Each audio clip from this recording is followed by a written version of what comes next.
Chapter 308 The Death of Luo Junlin. Chapter 308 The Death of Luo Junlin. Shining with the light of divine ape's figure, Futian played out thousands of illusory figures with his long staff. He had a very mighty aura. Luo Junlin was in the sky too. While observing the countless illusory figures, he internalized his dharma into his body. Soon, a good amount of magma erupted from the crevices on his enormous rock-like body. He reached out his large rocky hand and a horrible, noble, intense sword into the sky. He folded his hands and roared angrily. Numerous flaming meteorites fell from the sky, turning the entire sky red. Bang, bang. Some of those meteorites, falling down in a certain place, were all crushed. Luo Junlin looked there and found one of the 1,000 figures was real. Only the real one could have such a strong force. Simultaneously, the thousands of figures targeted the rocky body. Futian kept twirling his staff. Spiritual chi of the world converged like terrible waves, getting strong and stronger. Luo Junlin still looked indifferent. The world around him changed, creating continuous heavy pounds. The strong cultivators in the arcana plane could resonate better with the natural world. The plane was also known as nature and man as one. Luo Junlin lifted his palms and pounced toward Futian's real body. The flames on his palms dazzled like a noble handprint, extending endlessly and crushing everything. Futian suffered the horrible gravity pressure brought by the handprint. Clearly, Luo Junlin was oppressing him with a gravity spell. Worse was that the flaming rocks from the sky kept falling down on him, seeming to bury him in this space. The Royal Xian handprint. The top forces of the Eastern Barren Territory were all surprised. The Royal Xian handprint was an aggressive spell combining martial arts with spells. It was very fierce. As long as the handprint was thrown out, the target would be trapped in a space of extremely scary gravity. Everything around would fall down on the target automatically. Right now, Futian was the target at the center of the attacks. Countless flaming meteorites crushed fiercely toward Futian, but he seemed to not be worried at all. His body seemed to have a magical rhythm. Every blow of his staff shattered the incoming meteorites. Though he hadn't reached the arcana plane, Futian still had the power to gather the power in the world and resonate with the natural world as a strong cultivator in arcana plane could, nature and man as one. What a fierce attack! People were amazed by Futian's dancing body and magical rhythm full of strength. The flaming meteorites all disappeared, but Luo Junlin's large handprint followed. The entire sky darkened. Endless horrible pressure crushed down like a coffin to bury Futian. Suddenly, Futian felt like there was a king in that handprint sitting high on the throne and scorning him. The scene didn't stir Futian's heart. Taking advantage of the time, he threw out his staff to rip the sky apart. All of a sudden, the divine ape roared, shaking the world. Rumble. There was a horrible explosion. Then the huge palm print was split from the middle. Huge meteorites kept blasting, but a very strong force came down to Futian's staff. The staff trembled. His body was forced back. Luo Junlin's ferocious eyes stared at Futian. He slowly folded his palms and endless spiritual chi gathered around him. Another wave of boulders fell down from the sky. A giant illusory stone figure appeared behind Luo Junlin like the king of stone. A second handprint was sent out. At this time, 2 king figures loomed simultaneously over the numerous falling meteorites, pouncing toward Futian at the same time. Hyula looked at this battle indifferently. This time, Luo Junlin would definitely kill Futian. The ape roared angrily. Futian's aura grew more fierce and aggressive. When the attack came, he waved his staff and split the air. A crack appeared in the sky. The meteorites and handprint were totally demolished. With another roar, more illusory king figures appeared in the sky and sent out more handprints. By comparison, Futian's body was very small. Though he had the divine ape as a guard, he seemed to be almost buried. This time, Futian stood still. His dharma broke out into the sky. An extremely enormous figure of an ape appeared behind him. With seemingly endless strength, he twirled his staff and auras of the world all gathered to the staff. No matter how strong the attacks were, he just stood still in place. The noble handprints came down upon him, but all shattered. He just couldn't be defeated. Poof! People were shocked to find that Luo Junlin spat out a mouthful of blood. His body was burning too. An incomparably frightening aura loomed and rose up. He folded his palms again. Blood kept rushing out from his mouth. The whole world was shaking. Countless nobles appeared in the sky. How can it be? The top forces of the Eastern Barren Territory were all stunned by this scene. This was the true Royal Xian handprint, but only cultivators of the noble plane could use the Royal Xian handprint. Those below the noble plane could only create the embryonic form as Luo Junlin had at first. It was the limit. However, the kings in the sky were all real, looking down at Futian. The spiritual qi around Luo Junlin all resonated with his aura. Horrible airflow came and trapped Futian in the midair. So powerful! At this moment, all the spectators looked up at the heart-shaking scene. The kings in the sky glared at Futian, seeming to crush him beneath their feet. Very good! Qin Li grinned hideously. He glanced at people of the cottage, wondering whether they would help Futian. If they acted, they would be the enemy of the Royal Xian Temple. But certainly, if Futian won this battle, the Royal Xian Temple would not be happy either. The plight the cottage faced now was what they had been plotting. The age of the cottage and the college should come to its end. Gu Dongliu's group watched the battle. Junior Yi had done his best. His every blow was of the arcana plane. His dharma helped him become stronger and stronger. Even the world was shaken by his staff. But unexpectedly, Luo Junlin used the Royal Xian handprint, risking getting hurt or ending his own life. But if he succeeded, this blow could be fatal to Futian. Emperor Luo and Minister Hua closely stared at the front. Die. They'd been disabled, but they still wanted to witness the death of Futian. In the vast space, countless eyes stared at this scene. The sky was chaotic, the airflow was terrible, and the power was destructive. It had never been expected that the battle could be so fierce. Futian looked up at those illusory figures. Endless spirit gathered and entered his body. He could feel the threatening pressure in his body. Even at this moment, he didn't give up. His eyes were extremely calm and fearless. His staff kept spinning. There was some unknown power growing in his body. His blood seemed to be burning and boiling. His veins and bones were snarling. The ape's roar and the dragon's growl shook the ground. A beam of sacred light appeared above Futian and soared into the sky. His noble fate pierced into the sky. Everything in the sky bathed in the light, and converged to produce a beam of more dazzling light. What is that? People stared at Futian's body curiously. His noble fate seemed to be activated, becoming more dazzling and dreadful. At this time, Futian became a true king without the help of noble intent. His body spun and his staff twirled. The sky changed color, and his noble fate turned into beams of light. Light rushed into the staff. Then, all the power in the world gathered here as if he was the sovereign of the world. Bang! Futian stepped heavily in the air while the ape ascended. The staff slashed through the air. I'll kill you!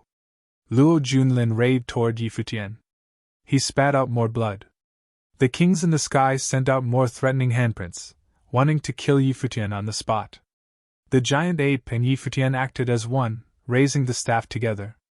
Everywhere the staff swept, those meteorites were shattered. Futian descended above Luo Junlin. He glanced at Luo Junlin indifferently. His staff slashed down. This was the fourth hit of the 9 heavenly attacks. The staff slashed down with the imperial tactics. All the dreadful Royal Xian handprints were split by the staff. The flaming staff slashed down toward Luo Junlin below. Seeing the staff getting closer and closer, Luo Junlin's eyes revealed a hint of despair. The staff loomed and he roared angrily. I will not accept. Bang! The stone figure shattered. Luo Junlin's body burst into ashes as well, seeming to disappear. In the sky, only one handsome figure stood there proudly with a mighty illusory figure of an ape behind him. He seemed unshakable, as if what people saw was not a strong cultivator in Dharma plane, but an emperor of the world. The turbulence in the sky dispersed, and the meteorites disappeared. Yi Futian withdrew his noble fate so that others could not sense his emperor's intent. Though he'd activated the imperial tactic, he covered that with his noble fate. Therefore, others would regard it as some kind of strong spell. With rumbles, some meteorites fell onto the imperial palace on the ground. However, people still looked up to the figure in the sky, unwilling to look away. Luo Junlin was so strong, he even used the royal Xian handprint. Nobles had been everywhere. Everybody thought that Yi Futian would be killed, but Yi Futian had killed Luo Jun with one blow. Luo Junlin was killed on the spot. Chapter 309 ended. Chapter 309 ended. Countless people had gathered outside the imperial palace, but there was only a deafening silence at the moment. Today, in the sky above the Nanda Nation imperial palace, Prince Luo Junlin battled Yi Futian and was killed. At this instant, many people from the Nanda Nation recalled the scene when Luo Junlin became a disciple of a powerful cultivator from the royal Xian temple. He was extremely glamorous, and various emperors came to Nanda to congratulate him. Today, however, the legendary prince of the Nanda Nation only managed to make another person famous. He was the unparalleled young man who came from Donghai City and was forced to leave his hometown by Luo Junlin and Emperor Luo. When he returned, many nobles listened to his orders and called him the Sun. When his senior stood beside him, nobody from the top forces in the Eastern Barren Territory dared to touch him. He was only in the Dharma Plain and crossed 4 levels to kill Luo Junlin. If Luo Junlin could be called a legend, then what about Yi Futian? The Nanda Nation is totally over. Everyone had this thought in their minds. It was already certain that the rulers of the Nanda Nation would change. Emperor Luo was disabled and Luo Junlin was killed. The fate of the Luo family would be changed completely. The people from the Nanda Nation looked at Yi Futian, the miraculous young man who came from Donghai City. 2 years ago, he defied the emperor's order and wrote his own fate himself. In the future, he would be the legend of the Nanda Nation. In addition, with his talents, even the vast Eastern Barren Territory would probably also become a stage for him to perform. The young man who looked like an all-powerful emperor when he fought was born extraordinary. Emperor Luo trembled and his hopeless look gradually turned blank. His son Luo Junlin had been a genius since he was a child and had twin spirits. In reality, this was also true indeed. How many people in the 100 Lands could win him in the battle just now? However, destiny was just so cruel. Since Luo Junlin was so talented, why would a person like Yi Futian exist? Why would such a person be born in Donghai City? His mind was filled with regret.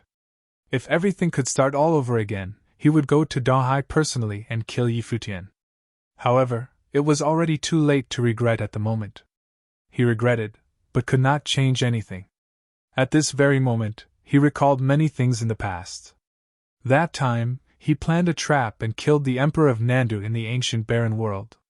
Taking away the Emperor's noble fate, he eventually managed to enter the noble plane and took over his position, becoming the Emperor of a kingdom.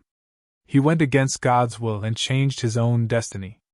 He was not resigned to his fate and changed it himself. In the end, however, everything was still lost. Compared to the young man standing proudly in the air, he seemed so petty at the moment. The Emperor was but an ant. A tear actually appeared at the corner of Emperor Luo's eye. It was not that he was not strong enough, but instead, he felt that the world was really unfair and everyone's fate was unpredictable. He had paid a lot to reach the position he was at now. However, his most talented son was killed and he was disabled, and an inevitable death awaited him. Thinking about his entire life, he was not resigned. Hiulu from the royal Xian temple clenched his fists firmly as his face turned gloomy. He was unconcerned about Luo Junlin's death. Although his daughter, Hishiro, had begged him before dying, he had already given Luo Junlin a chance. As long as Luo Junlin could kill Yi Futian in the battle, he would try his best to protect him. However, he failed himself and did not manage to kill Yi Futian. Compared to Luo Junlin's death, he was more concerned about the fact that Yi Futian was still standing there in one piece. Not only was he alive, but he also displayed an astonishing combat power and attracted everyone's admiration. Luo Junlin was his disciple, so he obviously knew how strong his disciple was. Even though Luo Junlin was weaker than those top geniuses, he did not know if any other young person in the Eastern Barren Territory could cross 4 levels and kill Luo Junlin like what Yi Futian had done. At least, he did not know such a person. This was the best chance they had, and yet Luo Junlin did not manage to kill Yi Futian. In the future, even if the Royal Xian Temple wanted to take revenge, they could not fight against the cottage. How about another assassination? That depended on whether they could pay the price, and the answer was obvious. Let's go. Turning around, Hiyulu walked away and showed no signs of wanting to stay. Luo Junlin was already dead. What did the other issues of the Nanda nation have to do with him? The people of the Nanda nation watched as the cultivators from the Royal Xian Temple took their leave. They knew that the Luo royal family was totally done for. The Royal Xian Temple abandoned them and left. Luo Junlin was killed, but they did not say anything at all. Nobody knew the exact reason, but at least they knew that the people from the Royal Xian Temple were weaker than the people in Yi Futian's clan.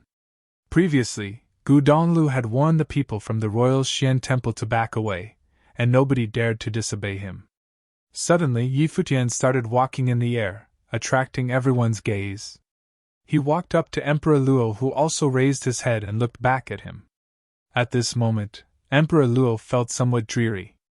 As an emperor, he once viewed Yi Futian as an ant. Now, however, Yi Futian was far superior and was looking at him from above. Yi Futian. Suddenly, everyone heard a clear voice.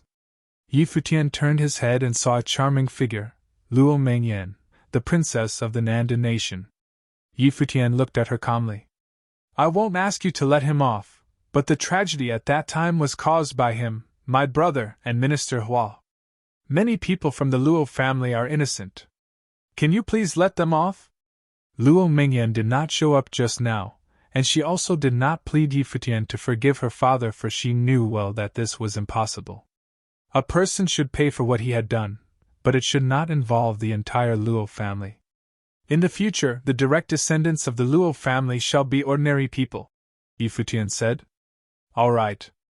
Luo Mengyan felt very sad, but she still nodded. That time, the order from her father involved all the relatives of Yi Futian, and an elder whom Yi Futian respected a lot was killed. Later, her father and brother also went to Kangyi and threatened Emperor Yi to hand over Yi Futian's master and masteress. Now Yi Futian decided not to kill every single one of them. What else could she say? Silver 9, bring the 2 of them to Donghai City and freeze them in front of the school of the Emperor Star. I want them to kneel down before my Grand Master's statue to repent, Yi Futian said. Yes, son. Silver 9 nodded. Then, he brought Emperor Luo and Minister Hua and left the place. The Emperor and the Minister were carried off by him just like 2 ants. The Emperor of a kingdom would kneel down before the school of the Emperor Star, causing many people to sigh. Donghai Academy would probably become famous in the Nanda nation. Yi Futian walked back and stood above the imperial palace, scanning the crowd. The hatred between him and the Luo family finally ended, and he also completed what he had been bothered by for a long time. He wished that his Grand Master could now rest in peace. Luo Tianyin stole the Nanda nation, and it shall now be returned to the Nanda royal family. My uncle Nandu Wenshan, a descendant of the former Nanda royal family, will be the Emperor of Nandu in the future. The sin that Luo Tianyin has committed will not involve anyone apart from those directly in the Luo family. Next time, if I can become powerful enough, I will also try to help the Nanda nation. I hope that Nandu can become more and more prosperous, Yi Futian said loudly. Then, he looked at Nandu Wenshan and smiling, he said, Uncle, I will leave everything else to you. After he finished speaking, he smiled and backed to the side. Nandu Wenshan took a deep breath and walked forward. He went to the spot above the crowd and felt very emotional. In the past, his ancestor had been killed. Now, the Nanda nation was finally returned to him. He recalled the scene when he first met Yi Futian. That day, in the Luo Palace, he was extremely suave, and shocked everyone with his melody of the white feather. That time, Nandu Wenshan already somewhat admired Yi Futian. However, he did not expect Yi Futian to create such a miracle in only 2 years and help him get back the Nanda nation. Some elders of the Nanda clan trembled in excitement. The nation was finally returned to them. Fortunately, Yi Futian did not hate the entire Nanda clan because of Nanda Tai alone. Fortunately, the relationship between him and Hua Jieyu was firm enough, otherwise, they would not be able to get control over the nation. Greetings, Your Majesty. Outside the Nanda nation imperial palace, many courtiers bowed to salute. The guards also knelt down on one knee. Greetings, Your Majesty. Seeing a group of people taking the lead, more and more people started to salute Nandu Winshan. They knew that while Nandu Winshan's level may not be very high, and he was not even a noble, he would sit firmly as the emperor because of Yi Futian's presence. Nobody would be able to change this.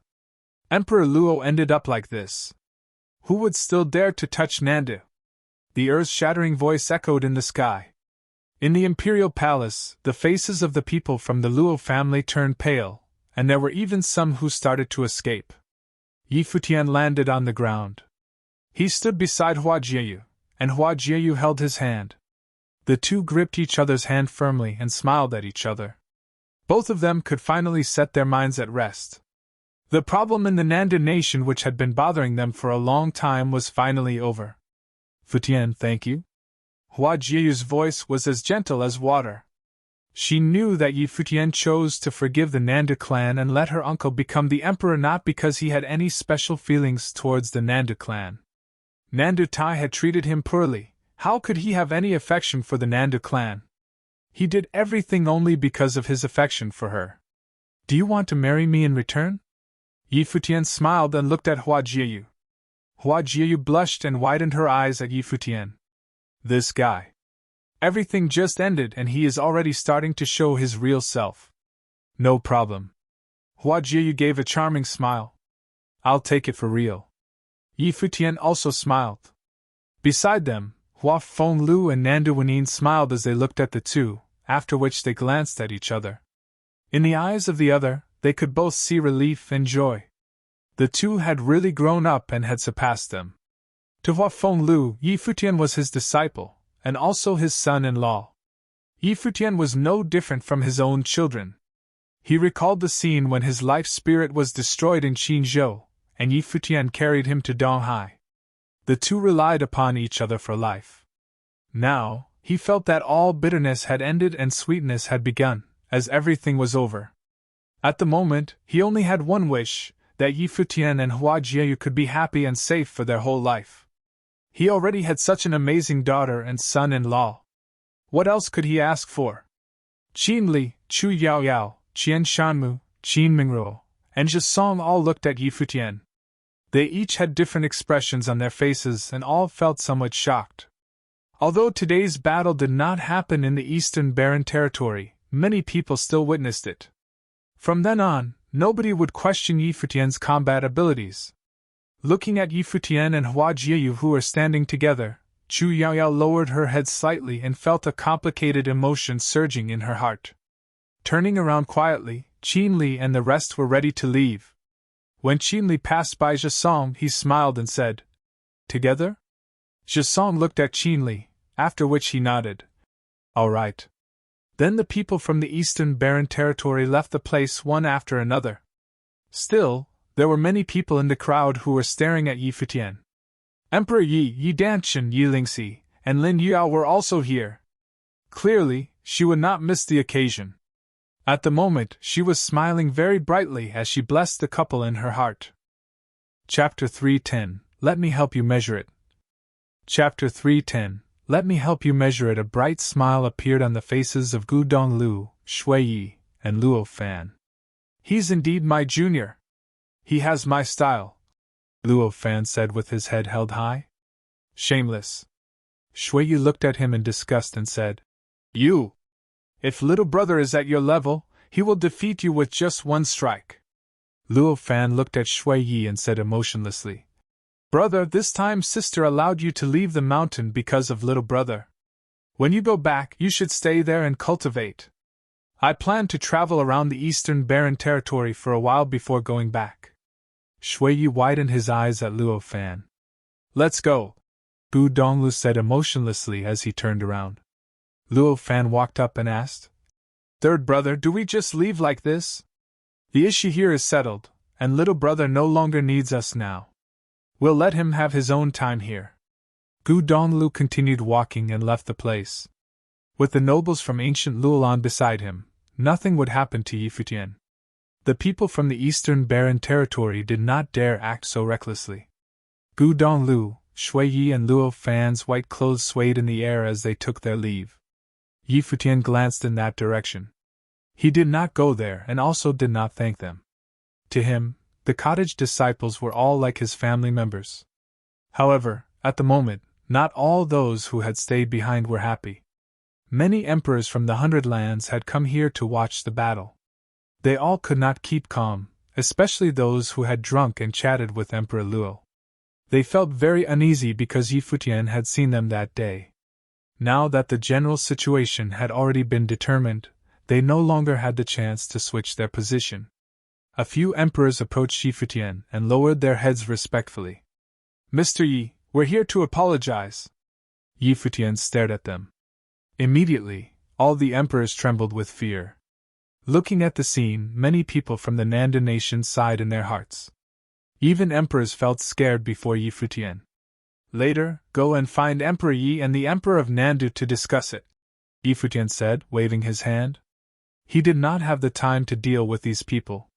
That time, the emperors from the Yunchu nation and the like apologized and surrendered, but they betrayed him immediately after Luo Junlin returned. They even used Yi Lingxi and Yi Danchen as hostages. Therefore, Yi Futian was already not bothered with these emperors at the moment. Of course, these emperors had not done anything to him before. Otherwise, he would not choose to forgive them again, just like Emperor Chu. Seeing Yi Futian's cold look, the emperors nodded and said, Yes. Then, they stepped back respectfully. They were also very emotional.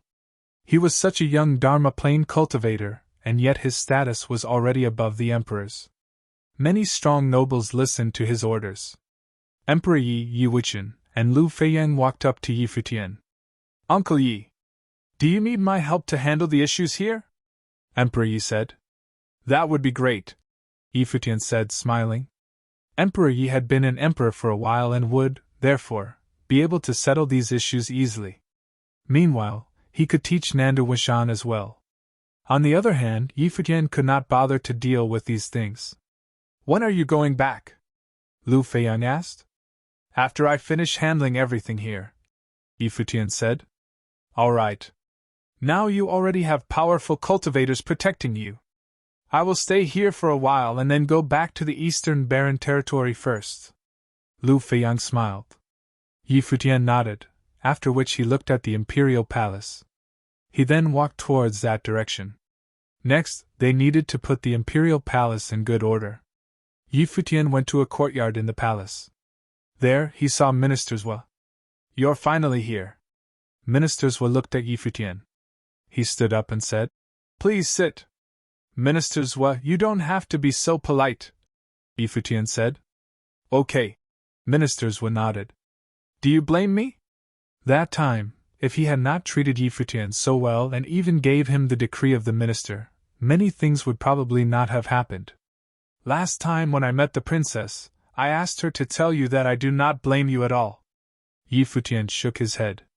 Minister Zhua, do you want to follow me to the Eastern Barren Territory? Minister Zhua shook his head. I do not belong there. Although I am an astrologer, I need to hide this ability. Otherwise, there is a high chance that I will die earlier. I will continue to stay at Nandu. All right. Senior, can you continue to be a minister and help my uncle? Yi Futian said. Minister Zhua was a minister, and many courtiers were chosen by him. If he was willing to help, it would be much easier to organize the Nanda nation. Yes, I would serve him. Minister Zhua nodded. Yi Futian folded his hands and said, Thank you, Minister Zhua. Minister Zhua stared at the handsome young man in front of him. Perhaps, even he himself did not know about his future. The Nanda nation faced a major reorganization. In the Nanda nation imperial city, Yi Futian's name spread to all the restaurants, inns, and any place where there were people.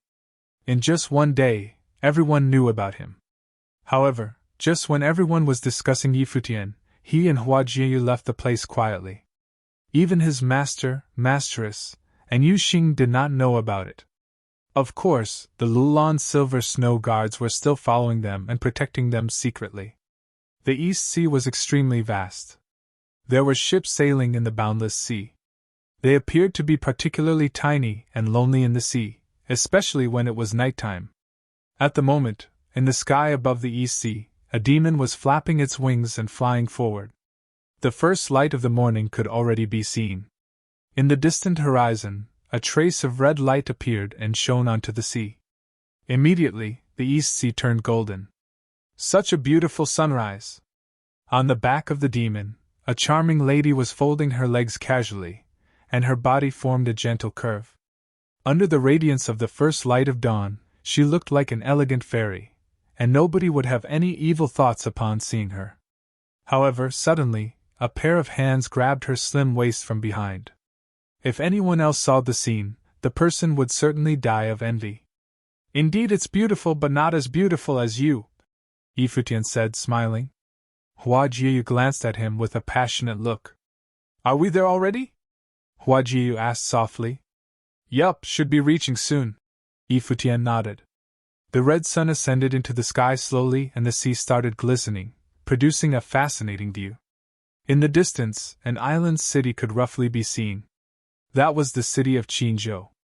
It was Futian's hometown, and also where the two of them met and fell in love. Now that all the problems of Kangyi had been settled, Futian wanted to go back to Qinzhou and take a look. He wanted to try his luck at his house to see whether his father had returned. The black wind condor sped up and brought the two across the East Sea. It reached the shore and without stopping, it headed towards the city of Qinzhou directly. This island city was peaceful as usual. Every day, it had its own stories. After the monster tide that year, the city was slowly regaining its vitality as well. Since the Yi house was rebuilt, it still looked quite stylish. When Futian arrived and saw the state of the Yi house, a strange expression appeared on his face. Could it be that my bastard father is really back? The black wind condor landed in front of the house. Futian and Hua Jiu walked towards the house and the guard outside was shocked by their appearances. At the moment, Futian and Hua Jiu were already no longer the young teenagers they once were. That time, although they were already good-looking, their auras were far weaker than now. Their looks alone were already telling everyone else that they were extraordinary. Furthermore, the demon had a very sharp look. It must be a powerful one. "Mr. and Miss, may I know who you are looking for?" the guard asked. "Are the people from the Yi house back?" Futian asked. "You are referring to Yi Baichuan's family, right? They have already been missing for a few years. My master rebuilt this place," the guard said. "Feng house?" Futian asked. "Yes. Do you know my master? Do you need me to inform the people inside?" the guard said politely. "Is Uncle Feng inside?" Futian asked. "Nope. The lady stays here," the guard said. A strange look appeared on Futian's face. "It's actually that girl." "Never mind then," Futian said, smiling. He grabbed Hua Jiu's hand and turned around. "Don't you want to meet her?" Hua Jiu smiled and looked at Futian. Futian pinched Hua Jiu's hand. "This fox is actually teasing me. Are you just going to leave like this?" Behind them, a voice spread out suddenly. Futian turned around and saw a charming figure running out of the house. Feng Qingxue was already 19 this year. Standing gracefully at her spot, she looked even prettier, and her body was tall and sexy. Seeing her, Futian smiled and said, "Qingxue, you have grown taller." Feng Qingxue looked at Futian and Hua Jiu. Futian was already more mature and also more handsome. On the other hand, the girl who was once a legend in Qinzhou Academy was also more attractive and stunning at the moment. "Then am I more beautiful as well?" Feng Qingxue smiled. Unlike in the past, she already knew how to control her emotions now. "Yes, much prettier," Futian said, smiling. Feng Qingxue gave a sweet smile and asked again, Are you still cultivating in Donghai Academy? Nope. Yi Futian shook his head. Last time when he came here with Minister Zhua, he was still a disciple of Donghai Academy. Then where are you cultivating? Next time, if I have the chance, maybe I will go and find you. Feng Qingxue asked, smiling. Sure. I am cultivating in the college cottage in the Eastern Barren Territory, Yi Futian replied. Hua Jieyu sighed in her heart. She could clearly see the emotions in Feng Qingxue's eyes. However, she probably did not know what the college cottage meant. I'll take note of that. Hua Qingxue nodded. At the moment, she had not realized that this was probably a place that she would never be able to go. After a few days, there would be news from Donghai City. It would be hard to imagine how she would feel after knowing the truth. I'll leave now, Yi Futian said. Okay. Bye. Feng Qingxue nodded. Help me to say hello to Uncle Feng. Yi Futian waved his hand at Feng Qingxue. Then, he grabbed Hua Jieyu's hand and returned to the back of the black-winged condor. The black-winged condor flapped its wings and flew off into the distance very quickly. Feng Qingxue still stood at her spot and gazed blankly at the slowly disappearing figure. The encounter was plain and simple, but she was still somewhat sad. In the sky on the back of the black-winged condor, Hua Jieyu smiled at Yi Futian and asked softly, Do you miss her? Seeing Hua Jieyu's mischievous look, Yi Futian smiled and nodded. Of course. Her body shape was good last time, and it is even better now. Have you noticed how long her legs are? Hua Jieyu blinked her eyes. Then she widened her eyes at him, looking displeased. Sitting down, she extended her legs that were crossed. A pair of slim and tender legs were presented in front of Yi Futian, just like this. Yi Futian's eyes sparkled and he said, Fox, let me help you to measure it. As he spoke, he put his hands on her legs. The soft legs were very elastic and felt extremely good. Go away. Hua Jieyu kicked him gently and quickly moved her legs away, her face turning red. Chapter 311 Lin Qiu. Chapter 311 Lin Qiu. Qingzhou Academy was vibrant with many youthful disciples. Today, Qingzhou Academy appeared to be exceptionally busy, because it was the day of the spring quarter examination. The disciples of the academy had gathered together for the examination, and the heads of the School of Martial Arts and School of Sorcery had also arrived. At the moment, Qingzhou Academy was particularly lively. The city lord of Qingzhou, Qin Shuai, was also here, along with many other high officials of the city. Qin Shuai's daughter, Qin Yi, was now sitting beside him. She watched as the young teenagers in the gymnasium displayed their talents and powers. Qin Yi was already 20 years old. Her body, which was already extremely sexy in the past, was becoming even more attractive. She was still teaching in Qingzhou Academy and was a goddess in the hearts of many disciples. Of course, at the moment, she already had a boyfriend. He was Lin Qiu, the most talented disciple of Qingzhou Academy over many years. He was also the direct disciple of the headmaster Gu Mu. At the moment, Lin Qiu was sitting beside Qin Yi and Qin Shuai. The two did look like a suitable match.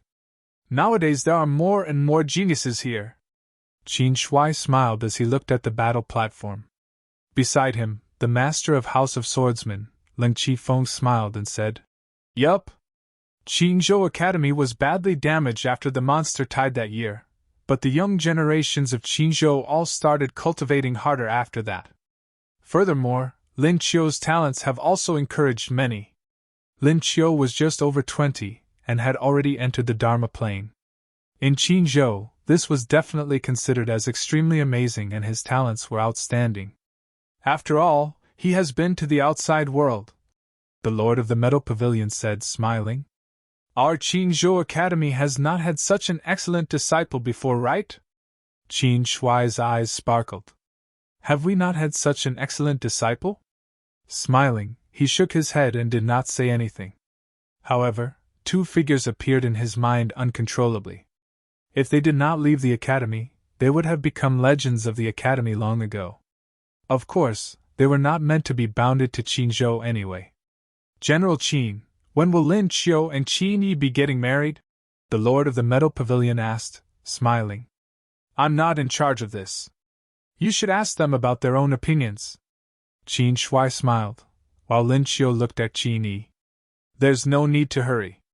I will serve father for a few more years and will not get married so early, Qin Yi said, smiling. Everyone nodded and did not say anything. The spring quarter examination continued and the academy was very lively. Suddenly, a demon flew past the sky above Qinzhou Academy. It flew towards a particular place in the academy while descending from the sky. Many people noticed the scene. They raised their heads to look at the demon one after another, and a strange expression appeared on their faces. There's someone on the back of the demon, someone said. The few pavilion lords of Qinzhou Academy squinted as they stared at the diving black-winged condor, wondering about the identity of the people on top. The demon in the sky was, of course, the black-winged condor which was carrying Yi Futian and Hua Jieyu. It landed in a certain courtyard. The courtyard looked somewhat deserted and was uninhabited. It was the place where Hua Fenglu and Hua Jieyu used to live. It was here that Yi Futian once had many warm memories. The two landed on the ground and felt very emotional upon seeing the dilapidated courtyard. Hua Jieyu took a step forward. The stairs and rooms were all filled with dust. She wanted to go in but ultimately stopped. Turning around, she smiled and said, "Let's go." She was only here to take a look. Okay. Yi Futian nodded. Today, Qinzhou Academy seemed to be particularly lively as the spring quarter examination was being held. They should have been noticed by many just now. The two stepped onto the black-winged condor and were ready to leave. However, suddenly, many people ran to them. Seeing Yi Futian and Hua Jieyu, they were clearly stunned momentarily. Yi Futian. The look from Ling Qifeng, the master of the House of Swordsmen, froze. 2 years ago, Yi Futian had returned here once together with Minister Zhua. Today, when he returned again, he was even more mature and handsome. However, he heard the news from Donghai City that Yi Futian was wanted by Nandu. He was unsure about how the situation was like at the moment. Hua Jieyu was back as well. The lady who was once a legend in Qinzhou Academy already had a stunningly attractive look now. "Senior, how have you been?" Yi Futian said, smiling. "Yi Futian, today the spring quarter examination is being held in Qinzhou Academy. Why not you go there and help to teach your juniors?" Ling Qifeng invited. He was not very clear about what happened in Nandu, but he knew that Yi Futian, a former disciple of Qinzhou Academy, had amazing talent. "No, thank you." Yi Futian shook his head. Although he had some memories in Qinzhou Academy, he did not have much emotion towards it. General Qin is also there. Ling Qifeng knew that Yi Futian had a good relationship with Qin Shuai and Qin Yi. Yi Futian looked at Hua Jieyu. Hua Jieyu held his hand and smiling, she said, "Let's go and meet General Qin." "All right then." Yi Futian nodded. "Let's go."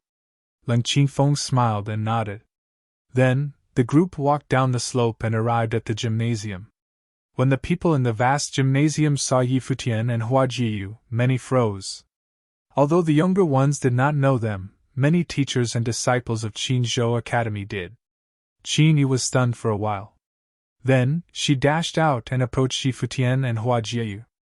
She looked at the two and a bright smile appeared on her face. Then, she said to Yi Futian, "Hey! Shouldn't you come and visit me first after returning? Am I not here already?" Yi Futian shrugged his shoulders and smiled. Qin Yi looked at Hua Jieyu again. Smiling, she said, "It seems that you have gotten yourself a beautiful girlfriend. It's no wonder that you have forgotten to visit me. Am I the kind of person that values gals over pals?" Yi Futian said softly. "Humph." Qin Yi smiled and glanced at him. "Let's go and meet General Qin." Yi Futian held Hua Jieyu's hand and walked to the main seats. Qin Shuai stood up to welcome them. After the news from Donghai City, he had always been very worried about Yi Futian. Seeing that the two were well and so outstanding now, he also put his mind at ease. That time, if it was not because of Yi Futian, he and Qin Yi would certainly have a miserable life. "General Qin!" Yi Futian shouted, smiling. Qin Shuai patted on his shoulder and said, Futian, come and sit beside me. Sure. Yi Futian nodded and sat beside Qin Shuai. Hua Jieyu sat beside Yi Futian, while Qin Yi sat on the other side of Qin Shuai. Below them, Lin Qiu's eyes sparkled. He had heard about Yi Futian before but did not know much. After all, in the island city of Qinzhou, there was limited news that he could receive. At most, he would hear some news from Donghai City. When he saw Hua Jieyu walking towards him, he was immediately stunned. There was actually such a beautiful lady in the world, and moreover, she had cultivated in Qinzhou Academy in the past. If he also started cultivating in Qinzhou Academy a few years earlier. I heard some bad news from Donghai City about you. Are you okay now? Qin Shuai asked in a serious tone. I have solved them all, Yi Futian said, smiling. That's great. Qin Shuai nodded. In the future, if you are free, come back more often. Qin Yi also talks about you every now and then. Did I? Qin Yi widened her eyes at Qin Shuai. Who would betray his daughter like this? I also miss Senior sometime. I miss the days when you were teaching me how to cultivate during lectures, Yi Futian said, smiling. How many lessons have you attended? Qin Yi stared at Yi Futian in despise. You can continue pretending. Yi Futian gave a dry laugh. Did I not attend any? Hua Jieyu also gave a charming smile. He was really thick-skinned. Suddenly, Lin Qiu turned around and looked at Yi Futian. Smiling, he said, I am Lin Qiu, Qin Yi's boyfriend. Qin Yi mentions about you often, and today I finally managed to see you in person. Indeed, you are extraordinary. Yi Futian blinked and smiled. I am Yi Futian. I'm really jealous of you. Senior Qin is the goddess in my heart. Now you have managed to get her. Yes, lucky indeed, Lin Qiu said, smiling. He glanced at Hua Jieyu, who was beside Yi Futian, and criticized in his heart how hypocritical Yi Futian was. Yi Futian's girlfriend had such an outstanding look, and yet he said that he was jealous of Lin Qiu. Ha! In the past, he also thought that he was lucky. Qin Yi was, after all, the goddess in the hearts of many disciples of Qinzhou Academy. She was sexy and pretty. However, after seeing Hua Jieyu, he felt that he was in fact not that lucky. You can continue, a pavilion lord said to the disciples of the academy. The young teenagers of the academy stopped looking at Yi Futian and Hua Jieyu and continued their examination. Seeing the lively, friendly competition between the young disciples, Yi Futian recalled the fall quarter examination that he once participated. Qin Shuai smiled and asked, What do you think? Not bad. Yi Futian nodded. However, you should encourage the disciples to go out and see the world outside for themselves. Only when one had traveled to the outside world would one know how small the city of Qizhou was. In the past, his master Hua Fenglu was in the Arcana Plane. Even though his life spirit was destroyed, he was still the strongest person in Qinzhou. Even the headmaster was only at the peak of the Dharma Plane. There was such a huge difference between the isolated island city and the outside world. Yi Futian and Qin Shuai chatted casually. Of course, most of the time he was chatting with Qin Yi. Slowly, the spring quarter examination was also nearing its end. An elder announced the names of those who would be officially accepted, as well as the ranking of the examination. Many disciples of the academy danced with excitement. Looking at them, Yi Futian seemed to have seen his young self. Noticing the end of the spring quarter examination, Leng Qifeng smiled and said, Futian, do you want to go and say something? No, it's fine. Yi Futian shook his head gently. He had no intention to be in the spotlight. Lin Qiu, go and say something, Leng Qifeng said. Lin Qiu nodded, after which he walked onto the gymnasium and said, Today, I feel very happy to witness the talents of all the juniors during the spring quarter examination. However, learning never ends, and it is even more so for cultivation. As the disciples of Qinzhou Academy, we should not belittle ourselves, but we should at the same time broaden our horizons. Qinzhou Academy once had many outstanding disciples, such as Yi Futian. Today, it so happens that he is here as well. Does everyone want to meet him? Just as he finished speaking, countless people stared at Futian. Futian was stunned, and he glanced at Qin Yi. "What is this guy doing?" Qin Yi frowned. Many disciples of the Qinzhou Academy started looking at Futian. "Brother Yi, why not we broaden the horizon of the juniors of Qinzhou Academy?" Lin Qiu looked at Futian and smiled. Chapter 312 Conflict. Chapter 312 Conflict. Lin Qiu did this obviously because he was somewhat unhappy. After Futian appeared, he noticed the attitudes of Qin Shuai, Qin Yi, and Ling Qifeng. Qin Shuai looked as though he really wished that Futian would be his future son-in-law instead. Even his girlfriend Qin Yi was extremely warm towards Futian. Qin Yi was not so active when she was with Lin Qiu. Until now he had not touched her hands. He was even thinking if there was something going on between the two. Even the master of the House of Swordsmen, Ling Qifeng, treated Futian in a very different manner. Was Qin Yi's boyfriend him, Lin Qiu, or Futian, after all? Was the most genius person from Qinzhou Academy him, or Futian? Of course, there was another important reason. Futian's girlfriend was actually such a beauty. He had never seen such an attractive lady before. As the genius of Qinzhou Academy, he had been to the outside world when he was young. After his return, he became the disciple of Gu Mu, the strongest person of Qinzhou. He was a talented mandate sorcerer himself, and had entered the Dharma plane. Naturally, Lin Qiu would feel somewhat arrogant. He was extremely unhappy about what happened after Futian arrived. Therefore, he clearly had to prove certain things. Hearing his words, the disciples of Qinzhou Academy all started to get excited. Even the young disciples of Qinzhou Academy were only a few years younger than Futian and had heard about his name. They really wanted to see how outstanding Futian was at the moment, and whether he could be compared to their genius senior Lin Qiu. "Lin Qiu, what are you doing?" Qin Yi was unhappy. She could naturally see that Lin Qiu wanted to compete with Futian, maybe because their attitudes had caused Lin Qiu to be displeased. However, what was their relationship with Futian? She and Futian knew each other well in the academy long ago. That time, her father was disabled and many people of Qinzhou Academy all looked at her with much contempt. On the other hand, their enemy, the Murong family, was flushed with success and obtained the position of the city lord. Who dared to stand out to make sure that justice was served? Futian broke into Qinzhou Academy alone and killed the then mighty Murong Qiu, after which he escaped. After he returned, he eliminated the Murong family and allowed her father to become the city lord.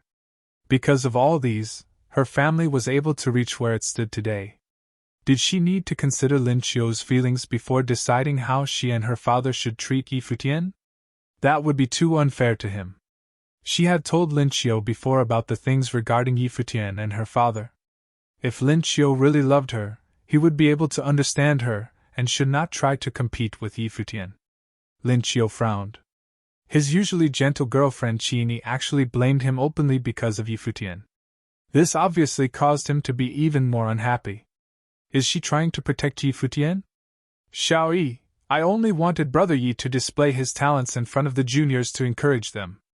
I'm doing nothing else," Lin Qiu said, smiling. "How should he display it?" Qin Yi said in an unhappy tone. Futian already said that he did not want to go. Lin Qiu said this directly before obtaining Futian's permission, and this was clearly very disrespectful. How could Futian not know what he was trying to do? "How about have a friendly fight with me?" Lin Qiu said emotionlessly. Then, he looked at Futian directly and asked, "Brother Yi, what do you think?" Futian found it both funny and annoying. Glancing at Qin Yi, he said, "My talents are only ordinary and I obviously cannot beat you. I admit defeat." How could he go and beat Lin Qiu, Qin Yi's boyfriend? After all, he had to give some face to his senior. Furthermore, it was really an uninteresting thing to compete with someone from Qinzhou. "Brother Yi, how can you belittle yourself like this? We'll stop immediately after the winner has emerged." Futian was not interested, but Lin Qiu did not want to give up. Does he want to avoid the battle by just speaking? "Lin Qiu, this is too much." Qin Yi stood up and her tone was very cold. Yi Futian was already like this, and yet he was actually so aggressive. Did he think that Yi Futian was really weaker than him? Lin Qiu frowned and looked at Qin Yi. His look also turned somewhat cold. Who was he? He was the most talented young man of Qinzhou and the direct disciple of the headmaster. Furthermore, he knew that a few days ago, his master had already entered the Arcana Plain. Even among the many island cities of the East Sea, only a few could be compared to his master, not to mention Qinzhou. Even if he was to go to Dahai City, he would still be considered as a powerful cultivator. He had once cultivated in Dahai City as well. Qin Yi scolded him openly for another man. It's none of your business, Lin Qiu replied emotionlessly. Qin Yi froze at her spot immediately. The atmosphere turned somewhat awkward at once. During the spring quarter examination, a conflict actually erupted between the perfect match, Lin Qiu and Qin Yi, in the eyes of everyone from Qinzhou Academy.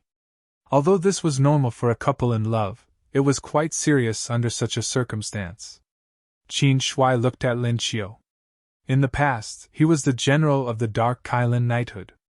Seeing Lin Qiu's attitude, he said, Qin Yi, I think you can forget about continuing the relationship with him. Yup. Qin Yi nodded gently.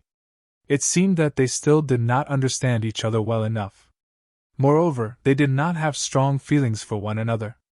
She accepted Lin Qiu as her boyfriend only because she was already over 20. In a small city such as Qinzhou, ladies of her age would usually be engaged. Lin Qiu was indeed considered exceptionally outstanding in Qinzhou, and furthermore, his master was the headmaster Gu Mu. Everyone thought that they were suitable for each other, and therefore she wanted to try being together with him. However, in reality, she did not have strong feelings towards him. Lin Qiu wanted to chase her probably because her identity and appearance were suitable for him as well. Both of them only found the other merely suitable. Lin Qiu, from now on, there will be no relationship between the two of us, Qin Yi said, looking at Lin Qiu. The whole place fell into a deafening silence. Qin Yi wanted to break up with Lin Qiu, and she announced this before everyone. Since Lin Qiu tried to provoke Yi Futian, Qin Yi would not be in a difficult position only by ending the relationship with him. In this way, whatever Lin Qiu wanted to do would be irrelevant to her. Yi Futian similarly would not be in a difficult position to respond. Yi Futian gave a bitter smile. He did not expect his appearance to cause Qin Yi to break up, but from this incident, it was clear that Lin Qiu and Qin Yi were only reluctantly together. Thus, it was also good that they could realize this. Hua Jiayu held Yi Futian's hand gently and glanced at him. She was glad that they really loved each other. Are you sure? Lin Qiu's handsome face looked somewhat gloomy at the moment. Yes, Qin Yi said. Ha! Lin Qiu sneered. Then, he glanced at Yi Futian and said, Could it be that there is something between the two of you? How dare you! Qin Shuai shouted coldly. Lin Qiu was clearly referring to something and was actually trying to ruin Qin Yi's reputation. Qin Yi also did not expect Lin Qiu to say something so shameless. Her face turned very black. She looked at Yi Futian and Hua Jiayu in apology, and felt that she had been wrong. Yi Futian also squinted. It was alright for them to break up because of a conflict, and he could ignore Lin Qiu's provocation as well. However, Lin Qiu actually wanted to ruin Qin Yi's reputation before everyone. Lin Qiu, stop talking, Wang Qinfeng said. Go down. Lin Qiu ignored him. Smiling, he looked at Qin Shuai and said, General Qin, why are you so agitated? You and Yi Futian seem to be very close. Have you ever wanted him to be your son-in-law? Ha, he is but a garbage city lord. So what if he rebuilt the Black Kailan Knighthood? His master was a real Arcana Plain cultivator, and had a very high status. Take him down, Qin Shuai said coldly. Yes. Behind Qin Shuai, several cultivators in black armor walked forward. However, suddenly someone said, General Qin, what are you doing? As the voice diminished, a figure walked over. It was Gu Mu, the headmaster of Qinzhou Academy. Headmaster, Lin Qiu said something very inappropriate. I was helping you to discipline him. Qin Shuai said. I will discipline my own disciple. General Qin, you should not be troubled with that, Gu Mu said emotionlessly. Qin Shuai frowned and said, Headmaster, how do you plan to discipline him? Of course I will teach him to speak carefully next time. Gu Mu looked at Lin Xiu and said, You should not have spoken so inappropriately on such an occasion. Master, I am wrong. Lin Xiu bowed at Gu Mu. He could naturally tell that his master was trying to protect him. That's it. Qin Shuai's face darkened. General Qin, what do you want then? Gu Mu said emotionlessly. Qin Yi said openly that she would break up with Lin Xiu. Shouldn't she consider Lin Xiu's feelings as well? It is inevitable that Lin Xiu spoke so impulsively. Gu Mu had been cultivating over the years and was disconnected from the outside world. He was very emotionally affected by the events during that time. Finally, he had managed to enter the Arcana Plane a few days ago. After entering the Arcana Plane, his mentality also changed. He treated Qin Yi quite well and was happy that Lin Xiu was with her. However, Qin Yi did not give his disciple any face because of Yi Futian. Did she even care about his existence? That time, Hua Fenglu had a high status in Qinzhou, and his disciple behaved very arrogantly in Qinzhou Academy. Now, Hua Fenglu had already been disabled, and Gu Mu was in the Arcana Plane. How could he allow Hua Fenglu's disciple and daughter to suppress his disciple? A strange expression appeared on the faces of many. A conflict actually broke out between the headmaster and General Qin. Gu Mu turned his head and ignored Qin Shuai's expression. He looked at Yi Futian and Hua Jiyu. Then, he asked Hua Jiyu, How is your father now? Hua Jiyu looked at Gu Mu but did not reply. My master is, of course, doing very well. Beside her, Yi Futian smiled. I have not seen him for very long. If he ever returns to Qinzhou, I would like to have a friendly fight with him, Gu Mu said. Headmaster, you managed to break through? A pavilion lord of Qinzhou Academy asked. Yup. I have entered the Arcana Plane. Gu Mu nodded. Immediately, the place turned completely to silence. Qin Shuai's face turned very black and he finally understood why Gu Mu's attitude had turned so domineering. It turned out that he had entered the Arcana Plane. I don't think you will have that chance. Yi Futian looked at Gu Mu with a faint smile on his face. He looked really confident after entering the Arcana Plane. Is it?